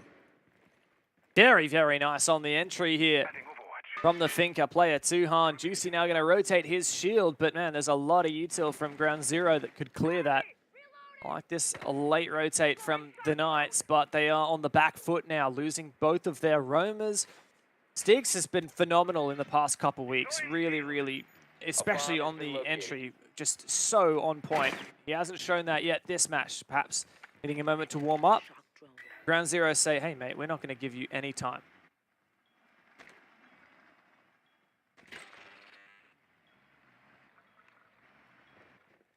And as Villa usually is defender-sided, we saw that earlier tonight, ODM wildcard, there were 4-2 defending halves. So if Ground Zero can get out to a 2-0 start on the attacking side of Villa, especially Stat Trophy AVG. Perfect start. Oh no, Brendo gets the nade. He may have even almost got that play at Bot Brown. I think it's Sage, it is, because he's the only one left. Wow. And he is shut down. This was a clean execute from Ground Zero, start to finish, 2-0 start. Do you believe it? Knights have only found 1 kill so far. What is going on? 2 rounds, only 1 frag on their side. And, well, geez, you've just been nuts on this attack. Is this going to be attack-sided Villa? I certainly hadn't expected that. Man, I mean, I'm really impressed already. When we had Villa earlier today, it was very much defender-sided through and through. Dead on 60% defender-sided the entire match. That was between Wildcard and Odium. Ground Zero have already met their quota for attack rounds this half. They find more. 3-3 would be amazing. 4-2 would be basically on cloud 9 for Ground Zero. Long way to go though. Early days, there, like from Ground Zero to cloud 9. That's a long way. Yeah, I did think about that for a second. I didn't really want to touch on it because it would have been inflating my own ego too much. But it's what I mentioned before back in round 1 as well. It's just been that kind of night though, James, where we've seen so many teams get out to a bit of a lead. In some cases, yeah, on the sort of correct side, like Vertex getting out to 4-1, attacker side Chalet, okay, sure. But even the way that Nami got out to a 6-2 lead against Bliss, or you know, the back and forth nature of Odium and Wildcard, by no means are Knights out of it by losing the first 2 rounds. But they do need to make sure they're playing a little bit better, because like you said, only found the 1 kill. Yeah, absolutely. Pretty embarrassing start for the Knights, essentially 1 flawless round, 1 knife-flawless round for Ground Zero. Knights just need to find their feet a little bit. Back to Aviator Games, looking to contest this run once again. Previously, they found the opening pick, and then it was traded back double by Tuhan, who hasn't died yet. Kind of a moot point saying that when it's applicable to 4 out of 5 Ground Zero players, isn't it? But Ground Zero are really just slowly but surely droning out this map control. Finally, they start to entry. Quiz does get the opening pick. Oda tells me he's got no hands, and Quiz says, yeah, well, how about this? Yeah, maybe we didn't. I know it was touched on, but Quiz going up against quite a few of his former teammates as well. A lot of little storylines within this matchup. But is there a major storyline that could eventually be brewing by the end of it? Tuhan gets rid of Quiz, but then traded back slightly afterwards. That was a more immediate trade, though, with Brendo getting rid of Josh inside of Astro. 3 versus 3, minute 30. This isn't so bad. I think the Tuhan pick is a big one. That's the Finker, that's the healing operator for the attacking side, plus 2 nades and a Gon 6, and the LMG, let's not forget. So a really big pick for Knights to take off. As well, the Twitch, which can really not only gather information, but also shunt out a lot of the utility that Knights will have. And now the 2 brothers start to go head-to-head as Brendo begins to hunt down Sage, feels that pressure and falls off. Brendo may well be looking for this pick. It looks like Ground Zero want to guarantee that they have a man advantage instead of just ignoring this position. Juicy Stiggs on site, Sage over towards Brown Stairs, couple of ADSs as well. 3 drones only available for Ground Zero, and I think there's only actually this one. Is so good. That's only 1 left, actually, which is Wettables. Big nade though from Brendo. So I think Ground Zero have been very aggressive with their drones to find information. It has been working for the most part. Now down to a 2 versus 2. Fortunately for the Knights, Juicy being one of them, so can still employ those gas babes late into the round. Sage Now inside of Study, can swing easy. No, that's the Gemini. Even caught me off guard there for a split second. At least a little bit of information on him in Study. And then, of course, the smoke playing inside of Vault. 15 seconds left, though. President now over to World's Classic Hole. Now needs to make the push. Brendo taken so low by that gas canister. The swing is successful. Down onto Sage. Confirmed. Now forces the 1v1, but because that took a little bit longer, Juicy then had the intel and was able to find the frag. Knights find the round win. By no means clean dev, but wins a win. Yeah, not bad. And I mean, credit to Ground Zero. They're really, really strong on the entry. Even when Knights are finding those opening picks, the trades have been in abundance. And that's a strength of both teams. Ground Zero didn't win the trade game outright as they did the previous time. It was a 2-for-2 this time around. And it meant that it got really, really tight. At the end of the round, Ground Zero don't have an overwhelming man advantage. And they didn't have as many ingredients. Like when you've got more players up, you can push from more directions. You can pinch a little bit better. You've got more utility to hard clear different positions on site. Credit to GZ, despite it being a 3-on-3, they still managed to get that vertical made and clear out that default position behind the deployable shield in Aviator. But Knights just strung it together at the end, good positioning, and well, it came down to a 1v1, so it admittedly got very, very close. Might be the warm-up that Knights needed that now, though. As they go down to Dining, not going to go back to Stat just yet, and I think that they're feeling a little bit more comfortable to have a round win under the belt. Picture Dining, usually the tertiary 50-50 site on Villa. Stat Trophy, ABG.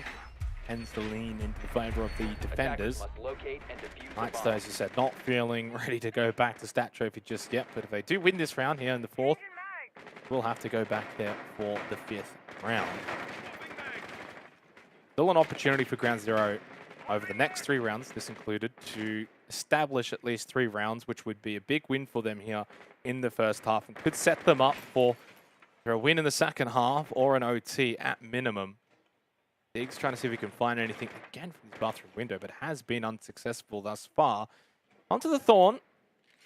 Have those Razor Bloom shells, but hasn't really been able to find much effect from them yet. Vex, oh well, he's got it, but he hasn't got anything just yet. Let's wait for it. Oh no, he gave the position away. Didn't have the patience. You've put the Moz on him there. Ah, what a shame. Poor Stiggs. He's going to loiter around though, still on the top floor. Looks like Ground Zero are not in fact clearing this top floor, looking to get fairly direct. Perhaps take horizontal control. I can't see most of these Ground Zero players. It looks like they are doing a cross take on the ground floor, horizontal. They're about to meet Juicy and Sage. Oh, they're actually going to meet Stiggs. President finded the opening pick of this match, minute 40 remaining. And yeah, a bit of a sweep across, no soft breach really on the board here for Ground Zero, so clearly not looking to play for vert control. I mean, the Knight's not really defending for it either, though. Losing Stiggs, whose performance in APAC South was extraordinary, Dev, but has not been able to find a similar tune here in Oceanic Nationals. Brendo pushing into Living. Does get the Adrenal Surge use from Tuhan, so has the confidence now to even push into Mud. Start to find a little bit of an angle onto site. Great position for Brendo. Needs to be careful. Walk forward too far. The Banshee keeps him at bay. Prez has found his second pick. Brendo spots out the position. A pre-fire gives away his own. And now Knights just sit cold on site. Prez has already found the 2-pick advantage that GZ need, and now it's just a matter of setting up for the execute. There are a couple of players that have not been able to find information on, one of those being Sage over towards Red Stairs, and this could be the thorn in the side, despite Stiggs being dead. The Knights really want to have happen here with 35 seconds remaining in the round. 2-player disadvantage, but with Sage still roaming, there is a chance back for the Knights. In fact, it's not just Sage, but Quiz, who is also roaming. And he rotates upstairs where there are no attackers currently. A chance for a flank, perhaps? Is the hatch reinforced in Laundry? I think it was. And GZ start this execute. Is Josh going to be able to deny it? He gets taken down. And here's the flood from GZ. It's over. There is no flood. I mean, at least there is no defense to the flood, I should say. Quiz went for that upstairs roam, like you mentioned, but there was no one there. Eventually made his way over to Astro, but again, there's no one there. It's a little bit questionable from Quiz. I mean, I think eventually wanted to make his way down backstairs, but still a nice shot there from Tuhan. But Brendo gets the kill back the other way. I don't know. I do feel like that was somewhat of a little misplay, but ultimately well played to Ground Zero. And their attack there ended up working quite comfortably. They've got 3 attacking rounds now here. That's exceeding par for the course here for Ground Zero. And unlike Golf, you want lots and lots of points. Ground Zero have found themselves in the lead. Look, I got to say, like, you're pointing out the fact that Knights only had 1 player on site there, and yeah, it was pretty easy for GZ to run him over. I totally agree. I think that Knights relied on, in the 3-on-3, having impact from the roamers, but the roamers didn't play aggressively, and it's hard to just say, oh, well, the roamers needed to flank, they needed to play aggressive, because GZ probably would have been aware of that. Like, they were playing quite careful watching flanks. They didn't rush into it, and credit to them. That's why it still took them an extra 25 seconds in the 3-on-3, when 5-on-3, when there's only 1 player on site for them to actually execute. But when it did come down to it, they execute, and they've got like 2-3 players covering the 1 guy on site, plus a planter. Like, it's just so much for Ground Zero, and that's why these opening picks are having a huge impact. And that's why these teams really need to be sure that they're on their A game early in the round. Speaking of A game, Brendo and Tuhan on their A games at the moment, 6-1 and 7-2, leading from the front for Ground Zero. Said half of the course has been smashed, and now it's a bit of a first half round win. You have to sort of see how things will play out in the second half. I think a loss here for the Knights would be quite demoralizing in some way, because it's all been good news for them over the last few days. Big results in APAC South, and for a team that maybe started a little slow, that finally got going, that found momentum, team starting to gel. It would have not been on the cards for them if they were to lose this game. So again, it's been that kind of night though, where teams get out to a bit of a lead and then it gets, taken back. So will the Knights be able to do just that and continue this trend that we've had tonight for Playday 4? Going to be an awkward night in the Sage household. Believe it or not, that is actually Sage's last name is Sage, so I assume it's also Brendo's last name. It's going to be an awkward night in the Sage household. Whoever wins this one, I'll tell you that much. Ground Zero have already had such a phenomenal start. Knights, like you said, I mean, a bit of a rattle to confidence if they lose this one, because we have seen Knights' confidence rattled in the past. I think it was the Ludovica game that they lost, so now Odium, where I think that we saw like a couple of players leave the server almost instantly as soon as the match was over. And I mean, I sure hope that Knights don't feel mentally affected whatsoever, even if they lose this game. I think it was a bit of a fake. I don't know how many X-Kairos were actually used. That gets blown up too. So this is being a little bit of a mini game. Yeah, President not really committing many of these X-Kairos, but a lot has been committed back the other way. So the good thing here, well, okay, nice pick. Stigs really struggle in the openings, 0-5. Really good thing about this little mini game with the hard breach, I'll just touch on, is the Hibana beat, like Hibana, if it's paper, scissors, rock, Hibana beats Impact Trick. That's great. But Impact Trick beats Thatcher. And that's what we've just seen. Now that wall should be denied by the Electric Law, and there's no more EMPs from Novax. 45 seconds left, 4 versus 4. Wall is staying up, it seems. Right, there's a player inside of Astra that could get pinched out behind that shield. If that is achieved for Ground Zero, they will then have an advantage going in for that late round execute. They're going for it. Duhan down below, but Novax gets away. Into bedroom, can't find anything just yet, but if he's a little bit patient, he might find someone on the cross. It's Tuhan who eventually does get rid of Quiz. There is that player advantage now in the last 15 seconds of this round. Ground Zero looking for a 4-1 lead, but Sage, he's not done yet. He's not going to bow down to his brother at all. Quick little double, and now suddenly President and Tuhan need to pull something out of the hat. President gets rid of Juicy, but Sage gets quad to close out the round. What a spray down with the SMG-11 to find the double. There are 17 bullets, and that thing fires at over 1,000 rounds per minute to spray down both of those players with such a small magazine. When he was called upon, he stood up and he answered. Sage, what a round. He was 1-4 going into the final moments of that game. And I think now that should mean he should be 5-4, and is indeed a big quarter round from Sage. Wow. It was something I was going to mention, especially if Ground Zero had won that and won it convincingly. You know, Brendo 7-2-3, Sage 1-4-1. I wonder which brother's playing better. And then Sage just does that. Sometimes it's not all about the stats over the long haul, but if you're having that kind of impact in a particular round, it can do so much. We saw it in the Bliss via Nami match earlier. Repix with that big 2v4 clutch won them the game, basically. Had he not won that round, they lose the match. And for Sage, I know it's very early days here, but that would have been a 4-1 kind of scoreline, Dev, which would have just been awful to come back from on Villa. Yeah, and look, we can still see a 4-2 scoreline on Ground Zero's favor if Knights aren't able to pull through deep on this Aviator games or in defense. A lot of work to be done. Ground Zero have no doubt set the pace here. They have outdone themselves already against the Knights, and Knights need to have a reply. Sage was the reply in the last round. What did Ground Zero have as a reply? That was a bit of a round that they maybe feel like they could have and maybe should have won, and it all just sort of fell to pieces. A bit of a rush on site. Maybe not the cleanest bid round either. Wow, look at all the drones, man. That was 4 drones Josh just got. Well, I said it before. Ground Zero have been using their drones very aggressively, down to 6 already with 2 minutes 12 on the clock, and that's been somewhat of a trend tonight in this match. Josh feeling that pressure. Gemini rides up close.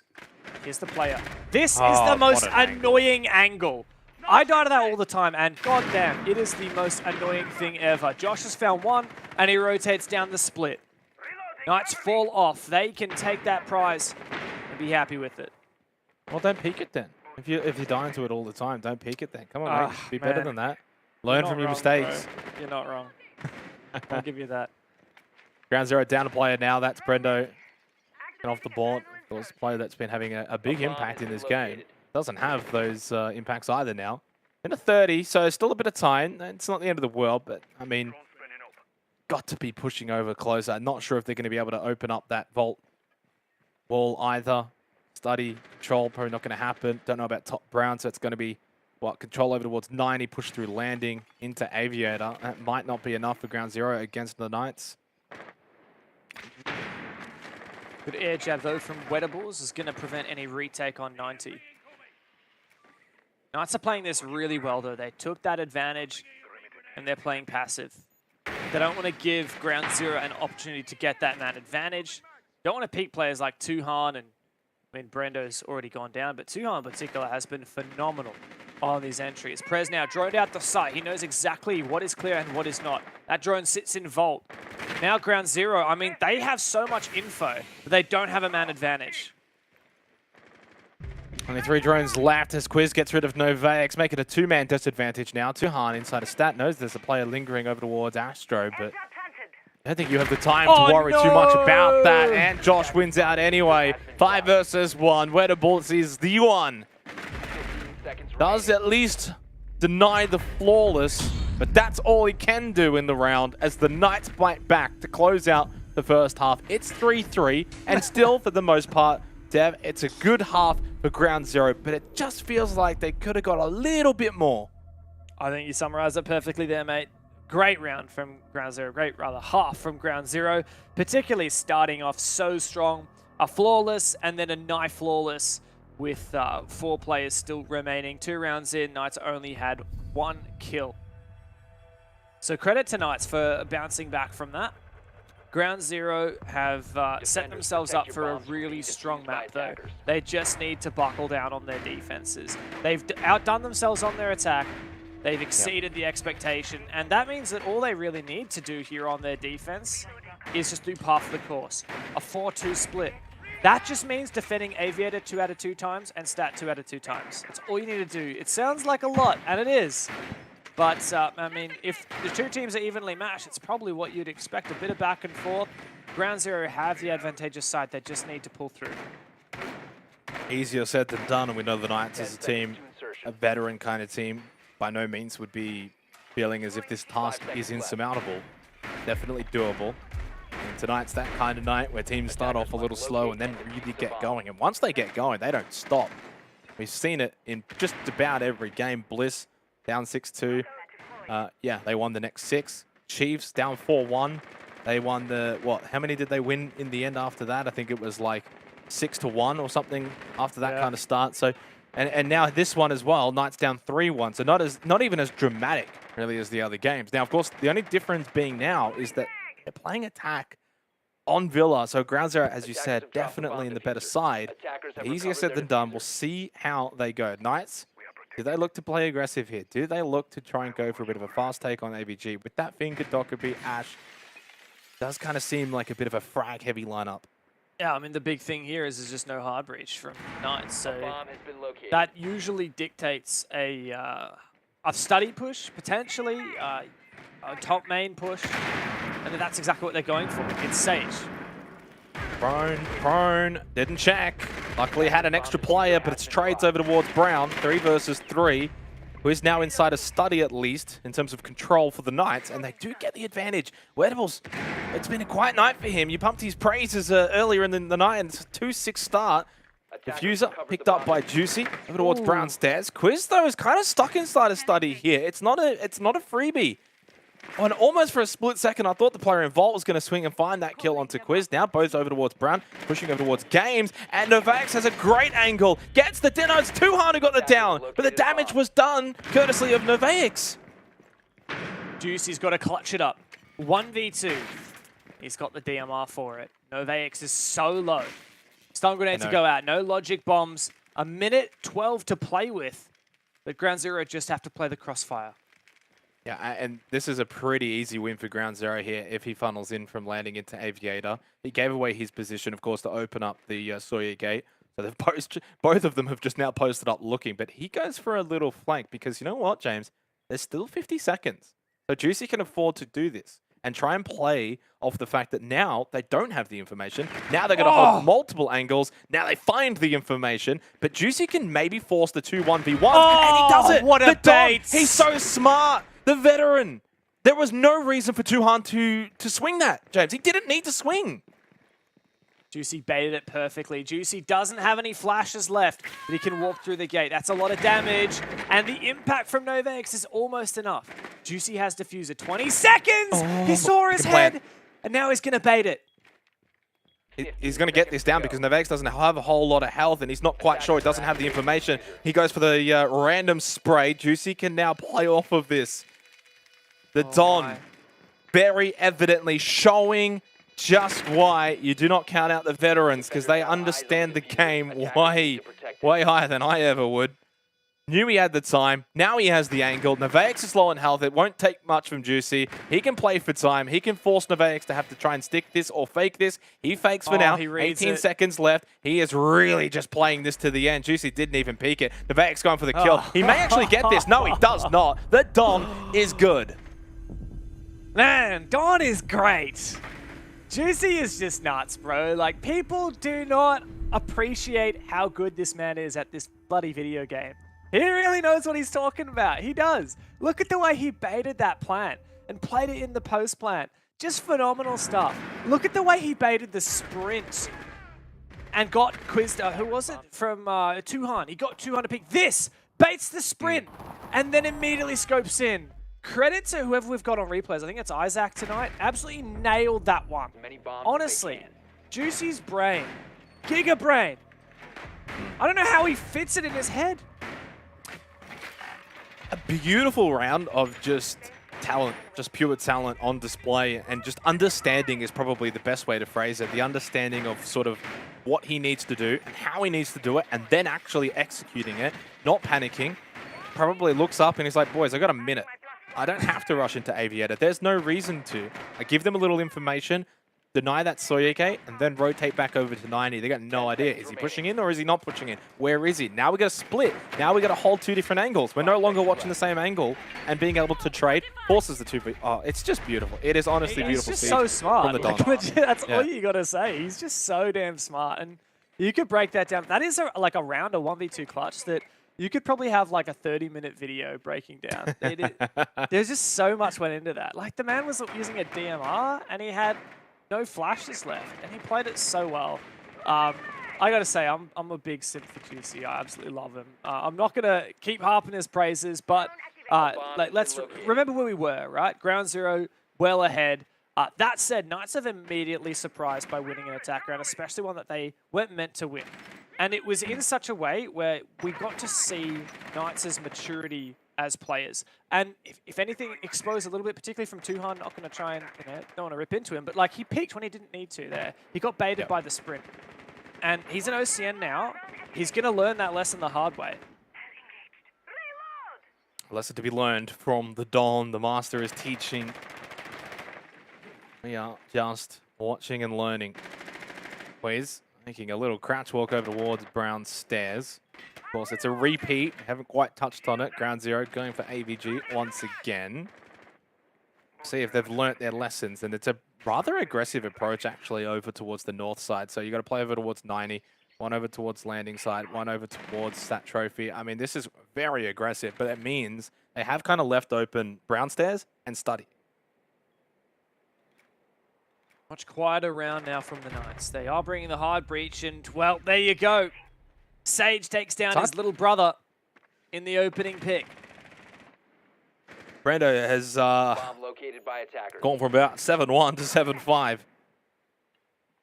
And I think Sage has gone from 1-4 to 6-5, so not a bad turnaround. The brothers have traded powers over the last few rounds. Only a minute left in this. Knights with the advantage, and as I said, this south side is pretty open. Josh gets rid of Tuhan. Up on the roof, actually.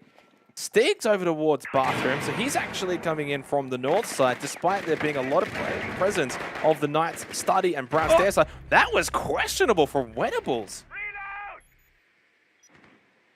Very overinflated peak there from Wettables. Novakes, oh man, just lands the shot. Stiggs goes down 2. The turnaround is here, but it's just Novakes, 1v3. Yeah, I thought maybe more was going to come from that one. Brought it back to a 2v3, did Ground Zero, but yeah. Good. Novakes now the 1 versus 3. Running through Sawyer Gates seems to be proving to be successful for the Knights, and they now make it 4 rounds in a row. Defense or attack does not matter for them. Turning into a bit of an attacker-sided Villa. It's why we don't always get too excited, Dev, when you see a couple of the first rounds go the attackers when you're like, oh, this is amazing. But no, you always have to really continue to see the game play out. It's a marathon, not a sprint. How many times have we seen teams come out of the gates and then get pulled back? Yeah, absolutely. I was trying to get some stats earlier today for the round win percentage on these maps, and I couldn't get it. Trying to spreadsheet mid-cast, it didn't work out for me. But I think it's safe to say that Villa is historically a defender-sided map quite significantly. And, well, I mean, it's just phenomenal to see such attacking prowess from both teams. I think neither team has really played poorly on their defense. Yeah, individually, there's some mistakes, minor mistakes here or there. But we're getting to see not only great attacks, but varied attacks. The way that Ground Zero managed their pushes, it was formulaic. It was every round push master across, great entry players, even when there's contests from Knights. Knights are so different. They're so much more dynamic in their attacks. It's not the same thing over and over. They play off each other. They play a very high level of siege that is much more difficult to understand and appreciate because it looks so much more sporadic and random. But they just have insane chemistry and individual game sense to pull it off.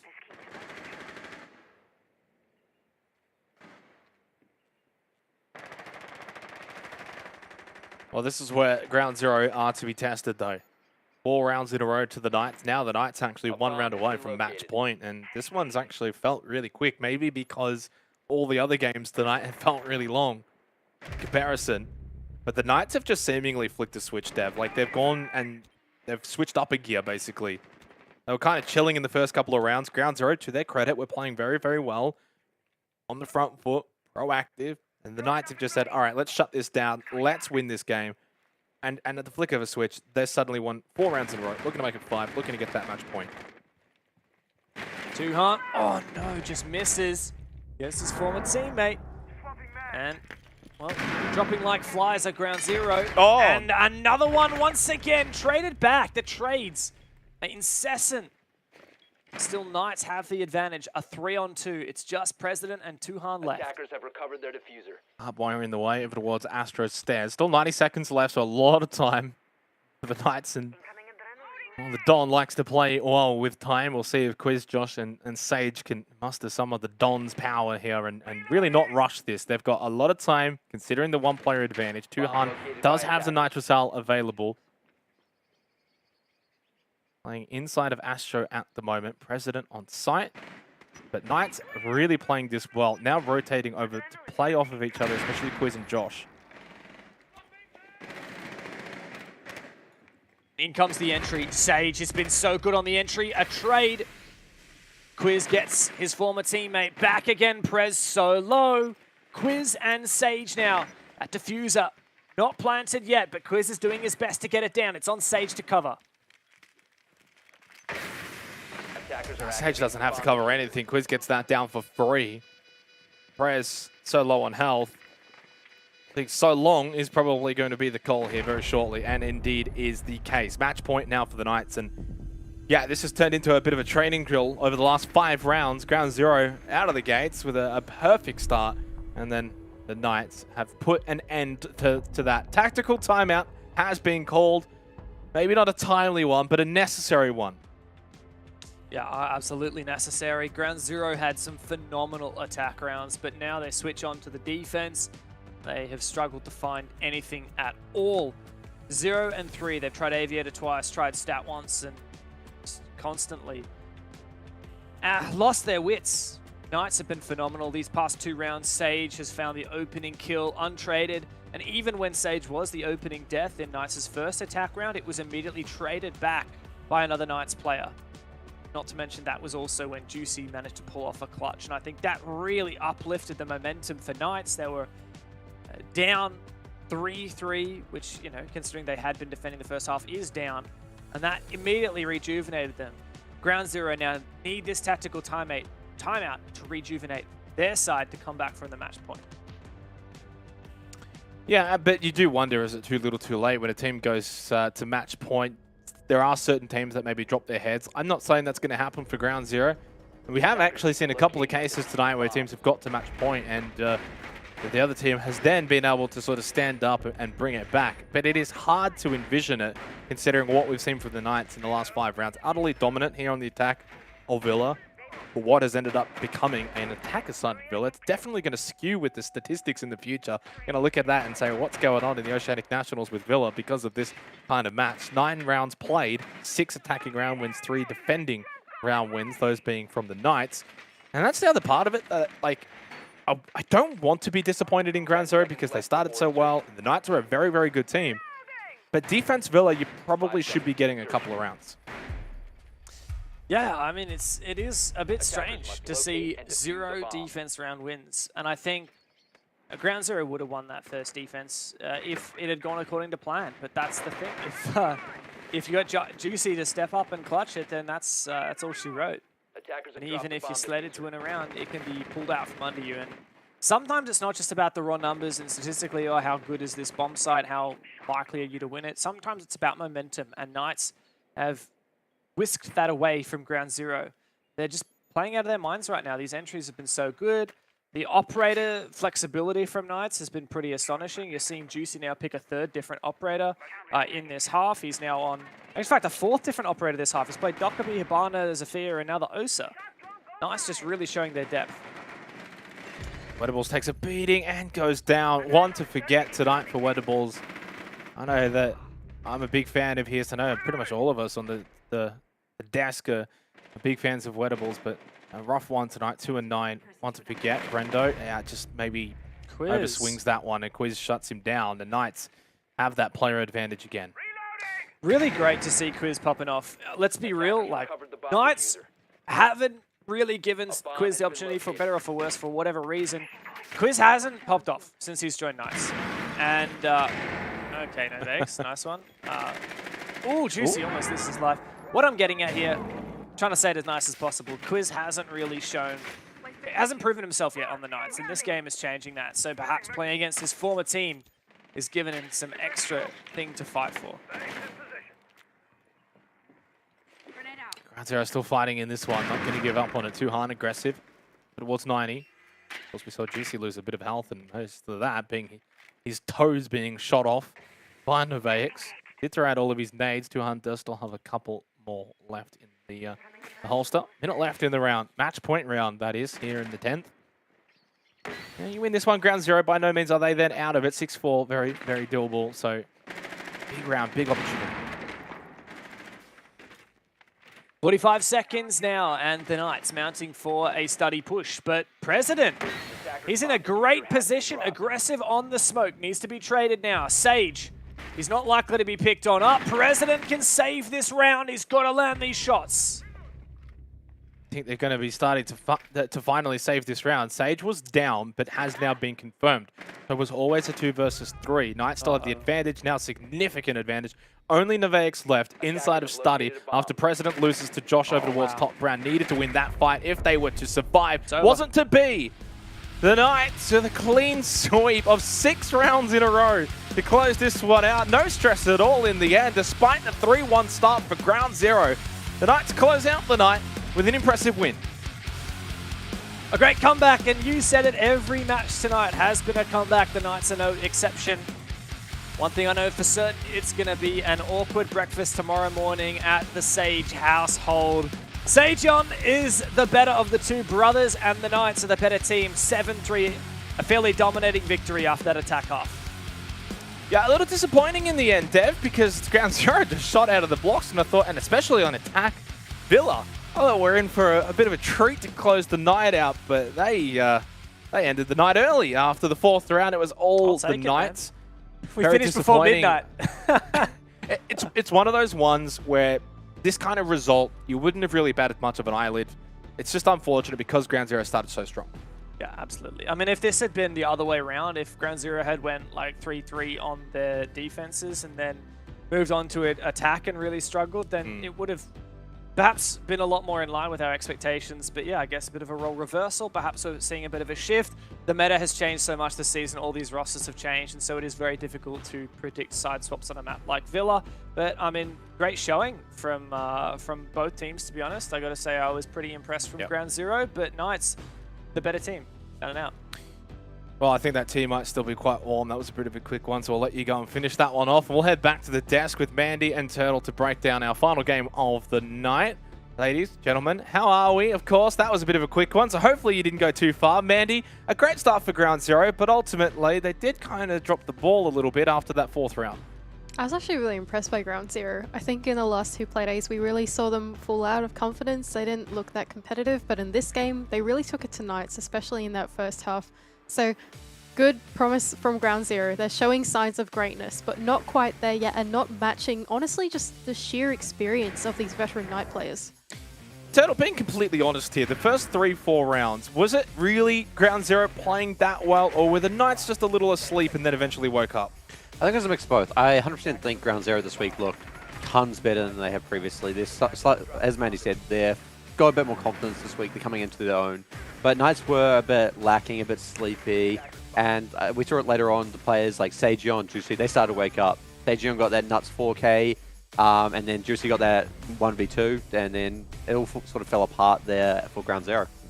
The attack, though, from ground zero, Mandy, of course, very, very impressive in that first half, especially that being on Villa. Kind of then set the stage and thought maybe it was going to be a chance for them going into the second half to find some defensive rounds. Not to be. Not a single round won on the defense of Villa. So despite a really, really good attacking half and all the good things that would come with that, is it concerning that they weren't able to find even one round on the defense? I think it is a little concerning for ground zero. Again, maybe just too much respect for the Knights, but it did feel like they were roaming.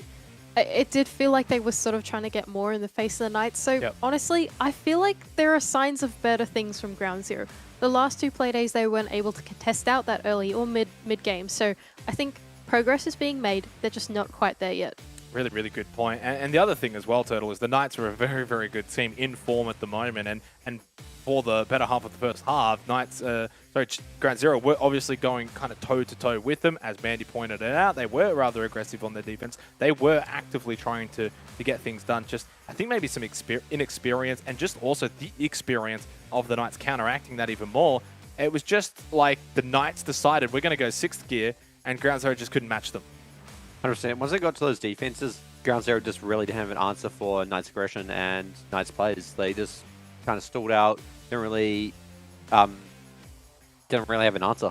They definitely did not have an answer for that one. I think the biggest thing for the Knights now, Mandy, is the fact that can they keep this going until the end of this stage? That's not just for Oceanic Nationals. That's also for APAC South. You know, you think back to a couple of the stages last year, and while they could start strong, sometimes they did peter out a little bit. It does kind of seem like, though, the momentum for the Knights is just going higher and higher. Yeah, I think the Knights, they're definitely coming into their form each week. I know Sketchy, I think he's that analyst, always tweets out how proud he is of the roster for coming together and starting to get that teamwork flowing. So I think it's uphill here. I'm sorry, it's just like gonna keep going up here in terms of performance for the Knights. They're doing so well, and yeah, I'd love to see what they can come up with. Definitely is that kind of feeling, Turtle, where it's like they're already going uphill, but they just don't stop. They're just continuing to get better and better. What's the limit? What's the sky limit for the Knights? Not only in Oceanic Nationals, but even APAC South, because I feel like we're starting to really see this roster gel. Yeah, we've seen the lows of the Knights. Stage 3 last year, they ended up dead last in APAC South, but they've also qualified for the Mexico Major. Unfortunately, they weren't able to go, but maybe this time they are. Now the world's opening up a bit more. They qualify for a major through the APAC playoffs. Maybe they actually go get a bit of international experience and come back. Yep. Bring that to OCN. Couple of new faces on the team, of course, since those days. One of them actually coming in for a chat. It's Quiz from the Knights, fresh off their victory against Ground Zero. Congratulations on the win, especially in the fashion that you guys did win. 6 rounds in a row to close out. Absolutely phenomenal. I've got to say, you guys have just been so impressive over the last week or two especially. Has there been anything the team's kind of done maybe after the first couple of play days in APAC South and in OCN to sort of refine this fire in the team that you've been able to find? To be honest, like a lot of little things have changed. Like for example, like we've done a few role swaps or like positioning swaps to find out like where everyone wants to be and where like we're most comfortable. And I guess it's more like just experience. Like the more we play, the better we're going to get, and the more games like we play, like we're going to perform better every game, obviously. So. Mandy, Turtle, which Mandy, you first. Yeah. Hey, Quiz, congrats on the win. I just wanted to ask actually about those role and position swaps that you were saying. I'm not sure how deep into the strat book this is, but can you give us a little bit of insight, like who's in leadership in the Knights? How are you fitting into the team? Like what's your role? What are your teammates' roles? Can you tell us a little bit about that? Leadership-wise, like Juicy's, he's making all the calls, making the big calls, like kind of micromanaging everyone. But we all have the potential to like make calls mid-round, decide what we want to do.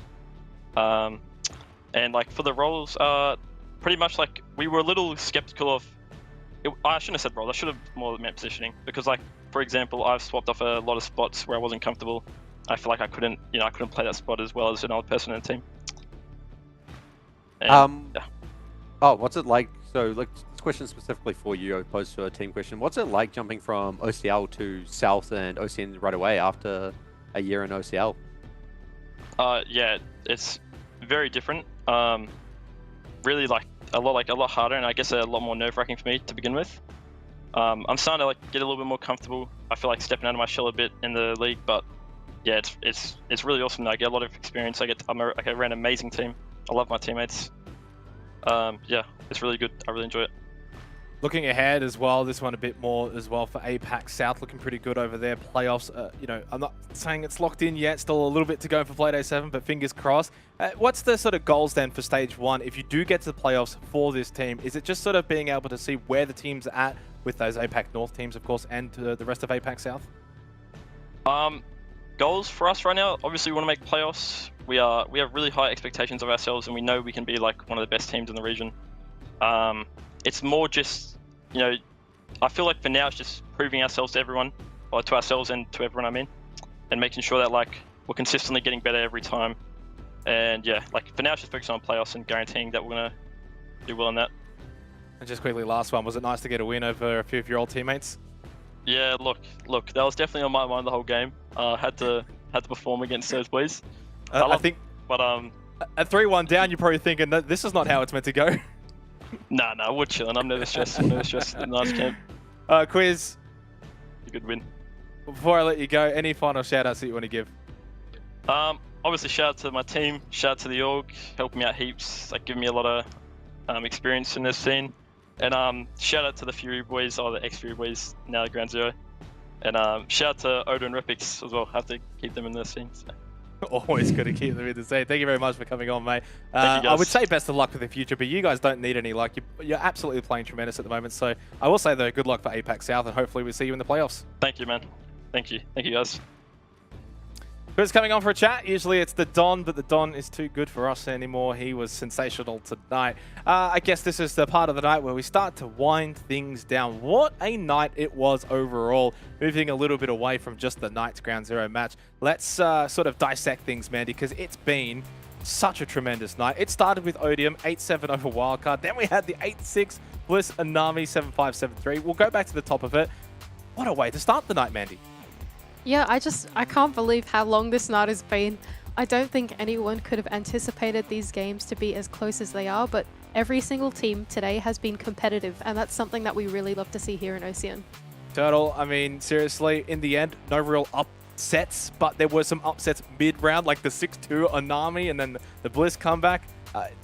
With that game in mind and the whole night overall, does it change your mind on Oceanic Nationals after 4 Playdays now as the clear standouts, the clear favorites, or do you still got no idea who should be winning what?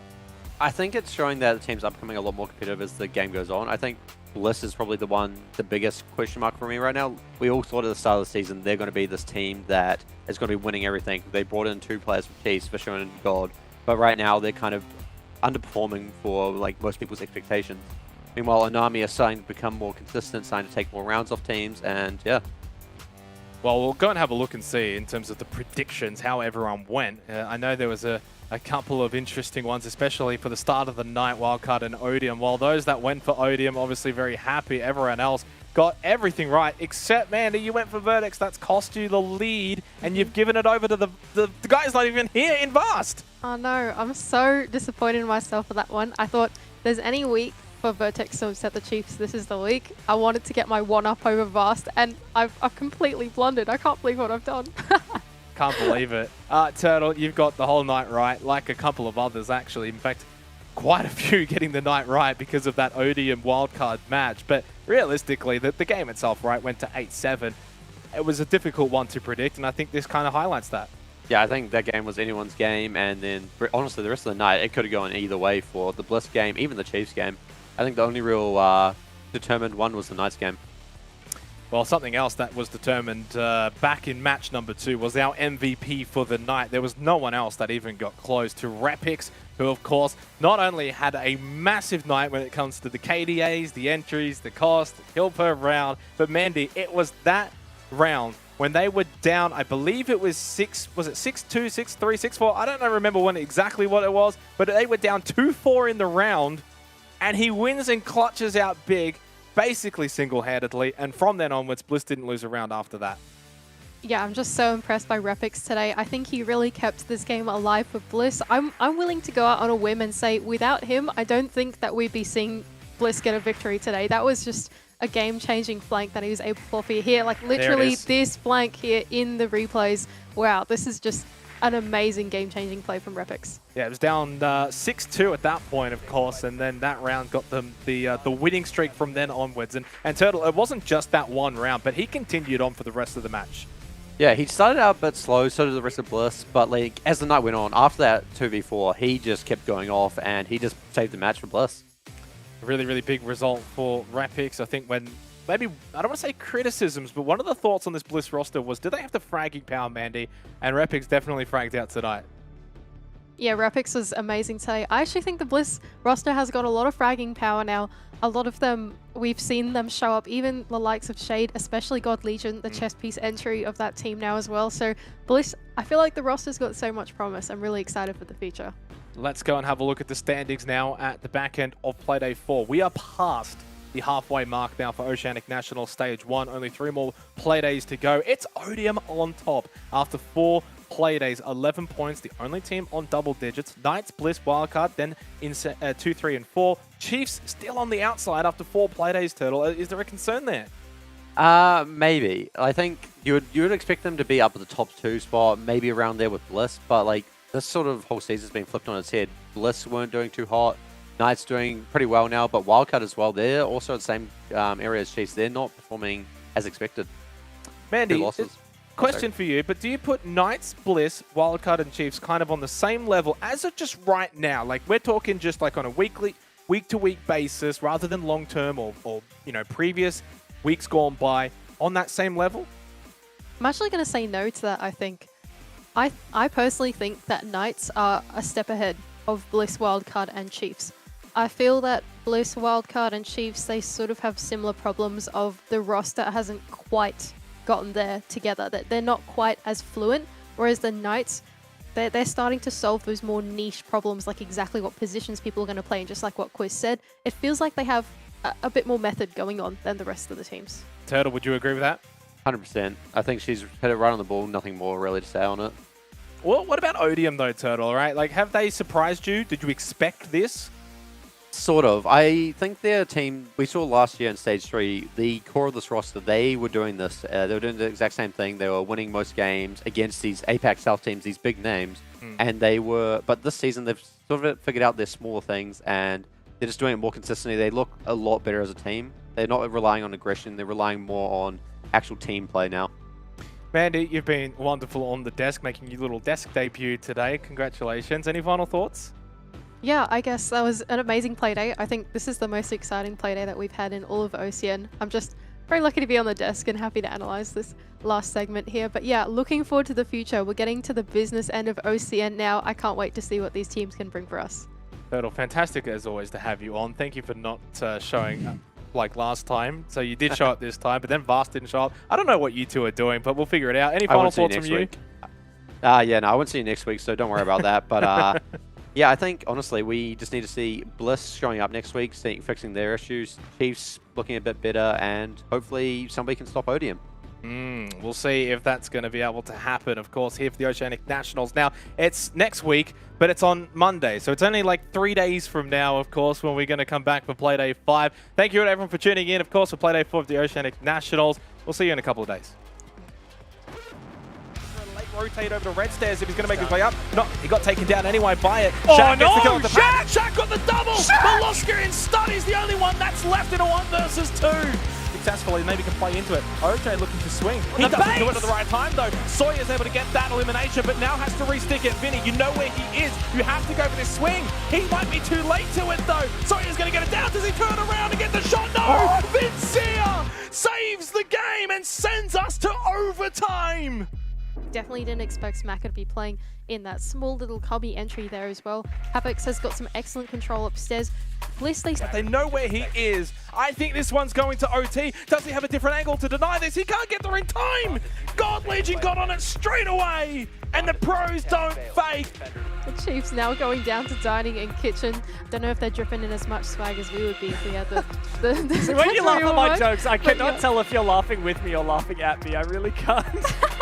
Count Zero looking for a 4-1 lead, but Sage, he's not done yet. He's not going to bow Oh down my to God, his brother at Sage! all. Quick little double, and now suddenly President and Tuan need to pull something out of the hat. President gets it, Juicy, but Sage gets quad. He fakes for now, 18 seconds left. He is really just playing this to the end. Juicy didn't even peek it. Kavek's going for the kill. He may actually get this. No, he does not. The dom is good. Sawyer getting the plant down. Vinny swings in. Aviator finds the first, but got traded back immediately. Twent 7-2 since the rehost. Cairo, this is your moment against your ex-teammate. Inside a vault, tags up Twent, knows there's the diffuser at default position. Now pulls out the pistol. Cairo for the quad. Sends wild card into match point.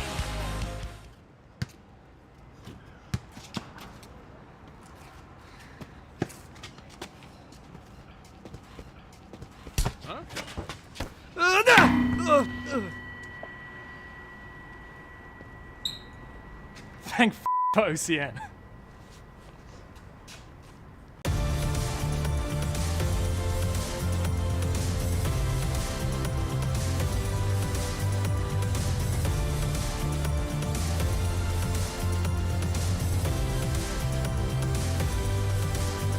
The Foundation for National Parks and Wildlife safeguards our wilderness now and for the future.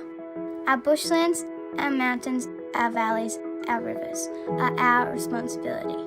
Whether you're just discovering the world or have built rich memories within it. Together we are one generation, and what we can serve today will be there for those tomorrow. There is no bigger legacy than the planet we share. Donate now.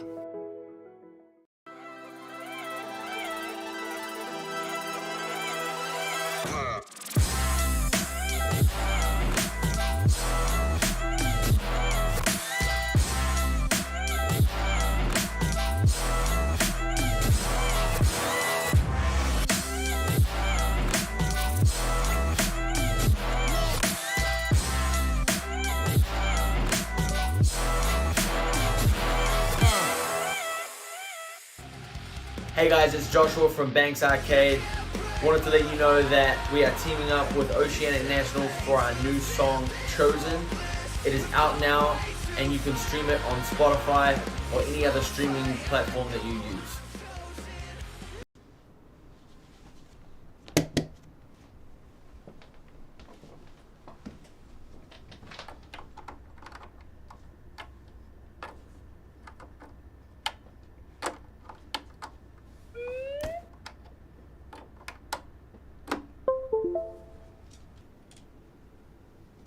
Thank for OCN.